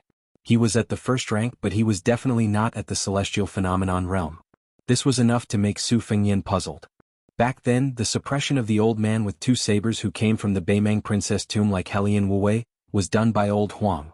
However, the real mastermind behind the Tide Listening Pavilion's top floor was the master behind it. However, the master did not give any clues until his death. Chapter 1434. Su Fengnian suddenly lamented, the wise man devises his strategies, the brave man exerts his strength, the benevolent man spreads his benefits, and the faithful man is loyal. The civil and military struggle, the monarch and his subjects live in harmony, and he can rule with his head bowed. Rule with his head bowed? It sounds easy, but in the past dynasties, except for those emperors who enjoyed the peace of the world, they wanted to expand their territory in prosperous times, but in troubled times they wanted to protect their ancestral lands. Taking a step back, if both civil and military are used, then who is the wise man scheming for? Is it for the monarch or the people? Isn't Zhang Julu's death the price for the nobility of the people and the monarch of the people? If the brave man exerts his strength, will he be greedy? A man who is never content is like a snake trying to swallow an elephant? Will he be addicted to sitting on the dragon throne? The benevolent man nurtures his hopes, and the mud and sand go down together. Is he fishing for fame? For example, like this old man of the Song family, who steals copies of memorials to the imperial calendar in order to leave his name in history. If the faithful man is loyal, will there be officials who are foolishly loyal and actually bring disaster to the country? Su Fengnian mocked himself. Who doesn't want to be an emperor?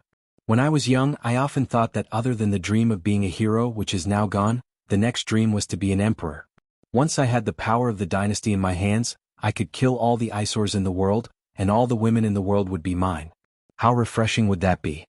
However, as time passed, I realized that being an emperor really wasn't easy. Zhao Zhuan's grandfather wanted to kill Su Shao, Zhao Zhuan's father killed the Han family of Ji province, and before he died he had to kill Zhang Julu before he could rest in peace. Zhao Dun and Li Yang didn't accept Li Xiaoxin's new calendar from the two Zen temples, and didn't choose to let the world have 60 more years of peace. Instead, they let the descendants of the Zhao family have a few more years of imperial power.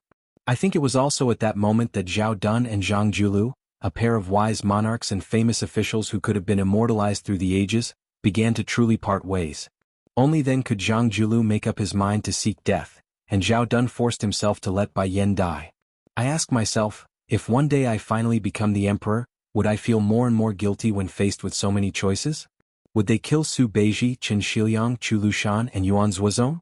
Would they break up the Beiliang frontier army and let the old men who wanted to die on the backs of the horses beyond the Great Wall die on their beds in the misty central plains? In the future, the sons and grandsons of Su Fengnian, will the men fight with each other for a seat? When they are young, they will make solemn vows and talk cheerfully, but when they are older, they will hide daggers behind their smiles and turn against each other. Will women marry people they don't even love? Su Fengnian looked at Su Yambing and asked with a smile, Uncle Su, is this considered soft-heartedness? Su Yambing nodded but said, there is a saying that soft-heartedness doesn't lead an army, but it doesn't mean that those who lead an army have to have a heart of stone.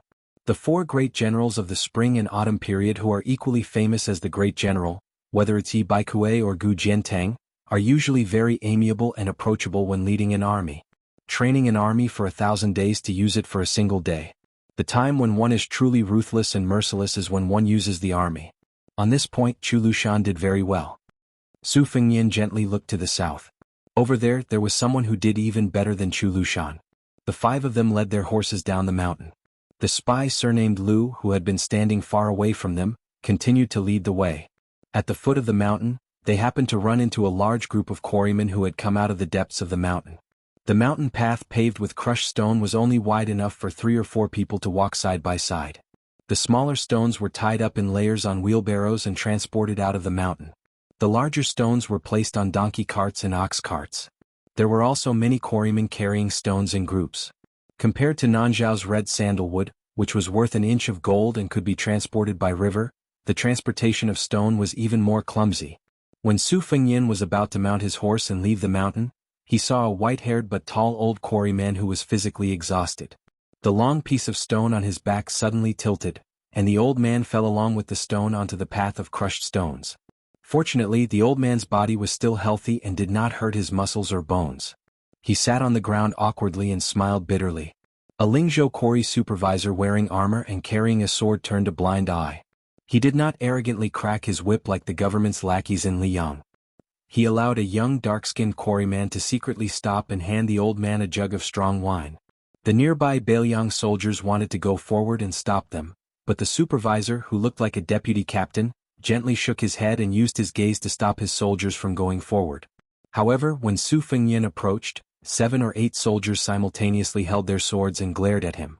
The quarry was currently not open to the public. The outsiders who could enter were all people who were close to the government and had a clean family record in the whisk room. After all, the large and small Taoist temples in Dayu Paradise still needed the support of incense. The Great War of Liang Mang had begun, and more people came to pray for blessings. The most prosperous Lingzhou naturally had a lot of incense. Regardless of whether they were rich or poor, they all asked for something like a protective talisman. Su Beiji set an unwritten rule for the large and small Taoist temples in Lingzhou. In the past, they did not have to hand over incense money to the government. They had to take 2 or 3 or 4 out of every 10 miles. For a forbidden land like Dayu Paradise, because the government was lenient, they had to take 4% of the incense money. Therefore, after Su Beiji bought the Rice provincial governor, he had the reputation of being a popular provincial governor. It was only when Spy Lu stepped forward that the Lingzhou soldiers in charge of transporting the quarry retreated. However, their eyes were still alert. The quarry old man who drank a mouthful of strong wine raised his head and looked at the handsome young master in front of him. He did not have stage fright. He was probably a talkative person. He took the initiative to smile and said, "This young master is going to Chongshan Temple to burn incense, right? It's not that I want to put in a good word for Chongshan Temple, but the marriage fortune sticks there are very effective. These years I have seen many young masters and ladies come back after making their wishes." The old man's outrageous grandson also managed to find a pretty good granddaughter-in-law for the old man after winning the lottery at the monastery. Nowadays, people in Lingzhou say that other than Wudong Mountain's fortune sticks, everything else is the most effective. In terms of marriage fortune sticks, it will be Chongshan Temple's turn. Speaking of which, the extremely hospitable old man unconsciously raised his hand as if he wanted to invite the young master to drink a mouthful. However, he quickly pulled his hand back. It was clear that he realized that this kind of green ant wine that could be bought for 20 copper coins was expensive for quarrying people like him, but how could a young master like him drink it? Su Fengnian was originally going to take the wine pot, but when the old man pulled his hand back, he could only give up. He smiled and squatted down. Soon, Su Yambing took a wine pot from the horse's back and threw it over. Su Fengnian reached out to catch it and handed it to the old man. "Old uncle, drink mine. If you don't mind, you can take it all." The old man was not polite. After taking the wine pot, he opened it and sniffed it hard. He laughed and said, "It's both green ant wine. They have the same name, but just by smelling it, I know that young master's wine is more valuable. I like to drink all my life. If someone gives me wine to drink, I won't refuse. However, I'll just pour a few mouthfuls into my grandson's wine pot. I won't have the face to ask for more." The old man really poured a few mouthfuls of wine into his own wine pot. After pouring the wine, he shook the crude wine pot before returning the exquisite wine pot to Su Fengnian. The old man did not forget to say, "This old man will say something. Young master, don't be angry.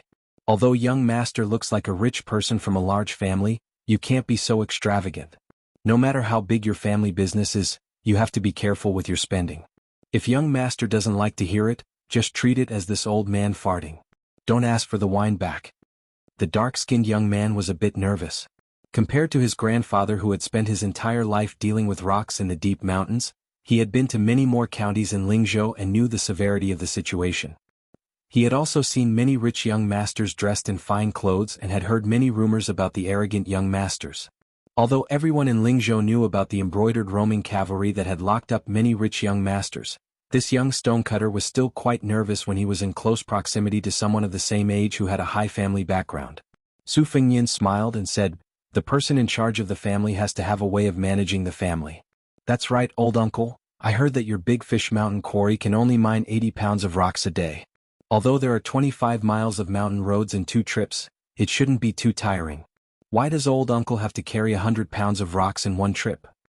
The young stonecutter did not want his grandfather to say too much to an outsider, so he reminded him, "Grandfather, we need to move." With the help of his grandson, the old man knelt down and tied the leather rope that was used to tie the rocks. After he slowly stood up, he turned his head to Su Fengnian and said with a smile, "The provincial governor did have such a rule, but young master might not know. The quarry also said that after completing a mission of 120 pounds of rocks, if you carry an extra 10 pounds of rocks, you will be rewarded 1 copper coin. This old man, my grandson, and my 2 sons, the 4 of us together can carry an extra 4 to 500 pounds. That is 40 to 50 copper coins. For our family this is not bad. This old man still has some strength and my sons and grandson are filial. They only let this old man carry 1 trip. Isn't this because they want to carry 20 to 30 pounds of rocks in 1 trip? It will be slower, but it will also be good to earn 2 or 3 copper coins. The government has also been very straightforward in paying the bill, so we have more motivation to work." Su Fengnian smiled and nodded. Chapter 1435. Perhaps it was because the old man had drunk a few mouthfuls of good wine and still wanted more. His smile was simple and honest. In the end he said to Su Fengnian, "However, this old man is already so old. Whether or not I earn those 2 or 3 copper coins doesn't really matter. It's just that when I heard that the prince wanted to build a large city in the north of Liangzhou to fight the Beimang barbarians, this old man thought that even though I won't have the chance to go north in this lifetime, at least I still have some strength left so I can carry 20 to 30 caddies a day. Not only can I earn 2 or 3 copper coins, but I also feel that when the city is built in the future, perhaps the extra stones I carry will be able to block a few more arrows from the northern barbarians." When I think of this old man's heart feels comfortable. Many of the young children in the village don't quarry with their fathers anymore. They've seen the sights of many cities in Lingzhou and their hearts have grown bigger. They don't think it's good for nothing to dig for stones in the mountains, so they've all gone to become border soldiers. Us old men can carry several tens of thousands of caddies of stones. The sooner the city is built, the more likely they'll be able to come back for the new year." The old man suddenly paused and looked into the distant sky. He murmured softly, "I heard from the officials and soldiers in the quarry that half of the 300,000 stone tablets behind the prince's house are made from the stones of our Big Fish Mountain. Those old fellows who have children in their families who join the army all say that if there's a day when someone in their family can't come back and they want to carve their name on the tablets, then using the stone from our hometown is also good." The old man had already begun to walk forward. Suddenly, the young master of the wealthy family called out from behind him, "Uncle, wait a moment." Then, the young stonemason was surprised to see that person take off his fur coat and hand it to the white-clothed woman who was as tall as a man but looked like an immortal. That person walked to his grandfather's side and untied the rope without any explanation. He carried the stone on his back. He didn't look like a young master who knew how to do rough work. Carrying over 100 caddies of stone, he was actually calm and composed. Behind that person, there were 4 people with extraordinary auras who leisurely led their horses forward. It made that person's head seem to be a bit off? What was going on? The dark-skinned young stonemason was momentarily distracted. Could it be that the hedonistic young masters of Beiliang were all so easy to talk to? On the other hand, the old stonemason was more at ease than his grandson. He lived to 70 years of age. Perhaps the more he spent time with dead things, the more he could see the black and white of people's hearts. He didn't know if the young master who gave him the wine was a good person or... The old man couldn't figure out why the young master beside him would help him carry the stone out of the mountain, and he was too lazy to think about it. It was just like the stone quarrymen of Mount Big Fish had passed down from generation to generation that there was a cave in the mountain, and there was a pond in the cave. In the pond, there was a spiritual creature that looked like a fish or a snake, waiting for the day it turned into a dragon. It was just that no one had seen it with their own eyes. Nowadays, the young people with broader horizons didn't quite believe it, but the older generation was still willing to believe it. 2. Was 2. Unfortunately, the handsome guy said that he already had a wife, which made the old woman feel very regretful. In the end, after the young man removed the stone, he said something inexplicable to the old man, saying that he would do his best. The old man didn't understand what he was saying, so he could only nod with a smile. Tai Mu Dai originally thought that Su Fengnian, the king of Bailiang, had nothing better to do and was bribing the hearts of the people with the stone quarrymen. It was inevitable that the Lingzhou spy would accidentally reveal their identity. He never thought that after Su Fengnian put on his coat, he would directly come out of the mountain. Even the spy was kept in the dark from start to finish and did not know their true identity. In the end, Tai Mu Dai could only feel that this young king was really boring. Otherwise he wouldn't be able to reason with him. 5 riders came to the grotto heaven of Diyu. In the end, 4 of them left the mountain first. The tall woman who joined forces with Su Yambing to cause fatal trouble to Tai Mu Dai, and the others said that she wanted to go back to the mountain. Tantai Pingjing rode into the mountain alone and finally led the horse to the mountainside of another side peak of the grotto heaven of Diyu. However, she did not enter the cave. She stood at the entrance of the cave and waited. In the twilight, night and dawn she finally waited for 2 foreign Taoist priests. A young Taoist priest and a young Taoist priest.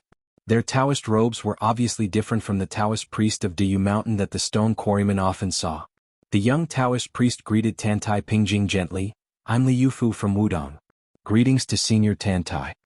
The young Taoist priest followed his master and bowed, "I'm Yufu from Wudong. Greetings to Senior Tantai." Tantai Pingjing looked at the master and disciple who walked out of Wudong Mountain and walked into the grotto heaven of Diyu Mountain. She said indifferently, "Master Li also saw the great opportunity?" Li Yufu smiled and said, "I'd like to thank you for waiting." Tantai Pingjing seemed to be standing at the entrance of the cave, but in fact she was blocking the entrance of the cave. Her tone was not very kind. "This fate first started between us. We watched the white snake transform into a flood dragon and then we watched it go upstream. Now it's us, it's him who triggered the vision." The young Taoist priest said seriously, "The great way under our feet is accessible to everyone."